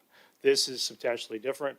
This is to get council information on the transition of the second part, which has also been added, which I think is appropriate. The water management plan being switched to a water sustainability plan. So it is not substantially similar. Councillor Pratt, go ahead. Yeah, thank you, Your Worship. And obviously, when we look at the 2024 annual water quality report, where it still highlights the remaining municipal wells that are available or connected to the system, there's the 6 Aldergrove, the 2 Acadia, and I'm supportive of the direction to look at how the 3 wells that are in the municipal parks may be utilized in case of emergency, since yes, we do already have resiliency baked into the system, but a little bit more wouldn't hurt. Thank you. Yeah, so I would support this motion, and I will, but I'd like to highlight that it was Councillor Coutts who brought this to the forefront, that began this entire debate, and individual councillors doing research on their own, and the spirited debate about the whole topic. This is all in front of us because Councillor Coutts took the time to file a notice of motion. And I want to acknowledge that, and I want to acknowledge her work and her efforts to bring this forward. And I think it is important that we move ahead with this emergency planning. Yeah, there's no harm in that. I appreciate it as well. I just want to clarify, however, that the emergency response plan is being updated from previous direction from council, and the transition to a water sustainability plan, as I understand, is being required by the province. So these items are underway regardless. Yeah. Councillor Ferguson, go ahead. You know, it's, we've been a long night. We've discussed a lot of things tonight. This is a good motion. I would like to see every member of council support it. I really appreciate the fact that Councillor Kuntz brought this item to council. It's important that words are important. It's important how we draft motions and what's on it, because sometimes people get misinterpretations on what it means and what it's not. So I hope this is a good motion. And it's also, if it passes, it's going to come back to this council so we can discuss it more. Because emergency preparedness and our water, our precious water in Langley, I think we probably have an envy for the region, as I've said on other things. So I hope it passes. It's a good motion. And I haven't seen this motion before, so I'm just seeing it tonight, as everybody else is as well. So I hope we support it 100%. Thank you. Councillor Bailey, go ahead. Yeah, I'm going to thank Councillor Kunst also. This is an important subject, okay? It got off the tracks, including myself on this one, and for that I apologize.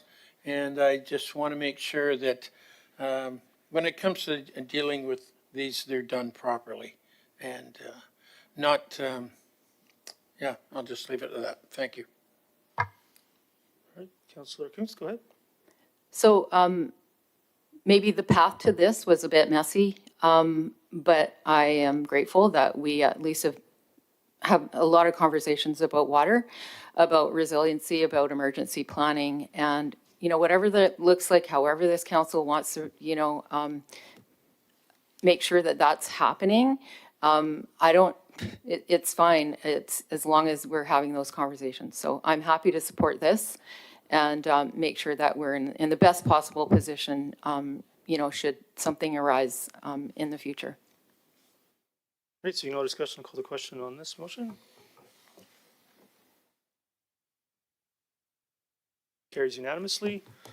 All right, I'll move P2. Is there a seconder to that? Seconded by Councillor Pratt. Is there any discussion on P2?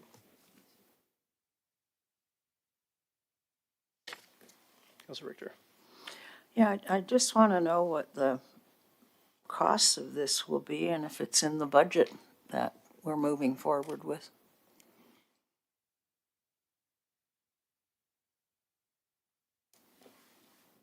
Presumably that would be in the report. That is correct, Your Worship. It's a report to council, and within the report to council, we would look at the potential connection upgrades, costs associated with it, and any funding source. Okay, because there's been a lot of discussion from Aldergrove for a while now with regards to safety in that area.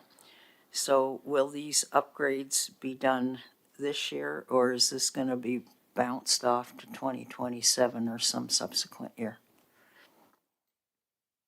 To Your Worship, to Councillor Richter, we would essentially bring forward the report to council, and then council would provide the direction, and then depending on the direction provided, we would be in a position to indicate when we would go out for a tender and construction. Okay, thank you.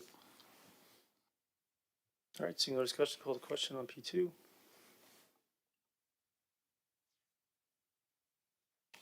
That carries unanimously. Any other business?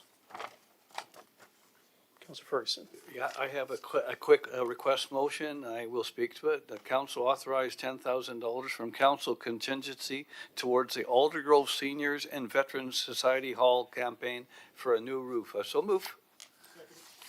Speak to it quickly. Before we carry on, Ms. Farrar, can you please take the previous motion down? Yeah, go ahead, Councillor Ferguson. Okay, well, quickly is the Aldergrove Seniors Center. They need a roof. It's going to be about $35,000. They've got a campaign running. Basically, they don't have the kind of money, but we could, as a council, perhaps can have, if it passes, could give $10,000 towards it. They're a great organization, seniors and veterans, and that's my comment. Yeah. Councilor Richter? Yeah, what's the source of the 10K? Council contingency is in the motion. Council's contingency, okay, thank you. All right, seeing no discussion, I'll call the question.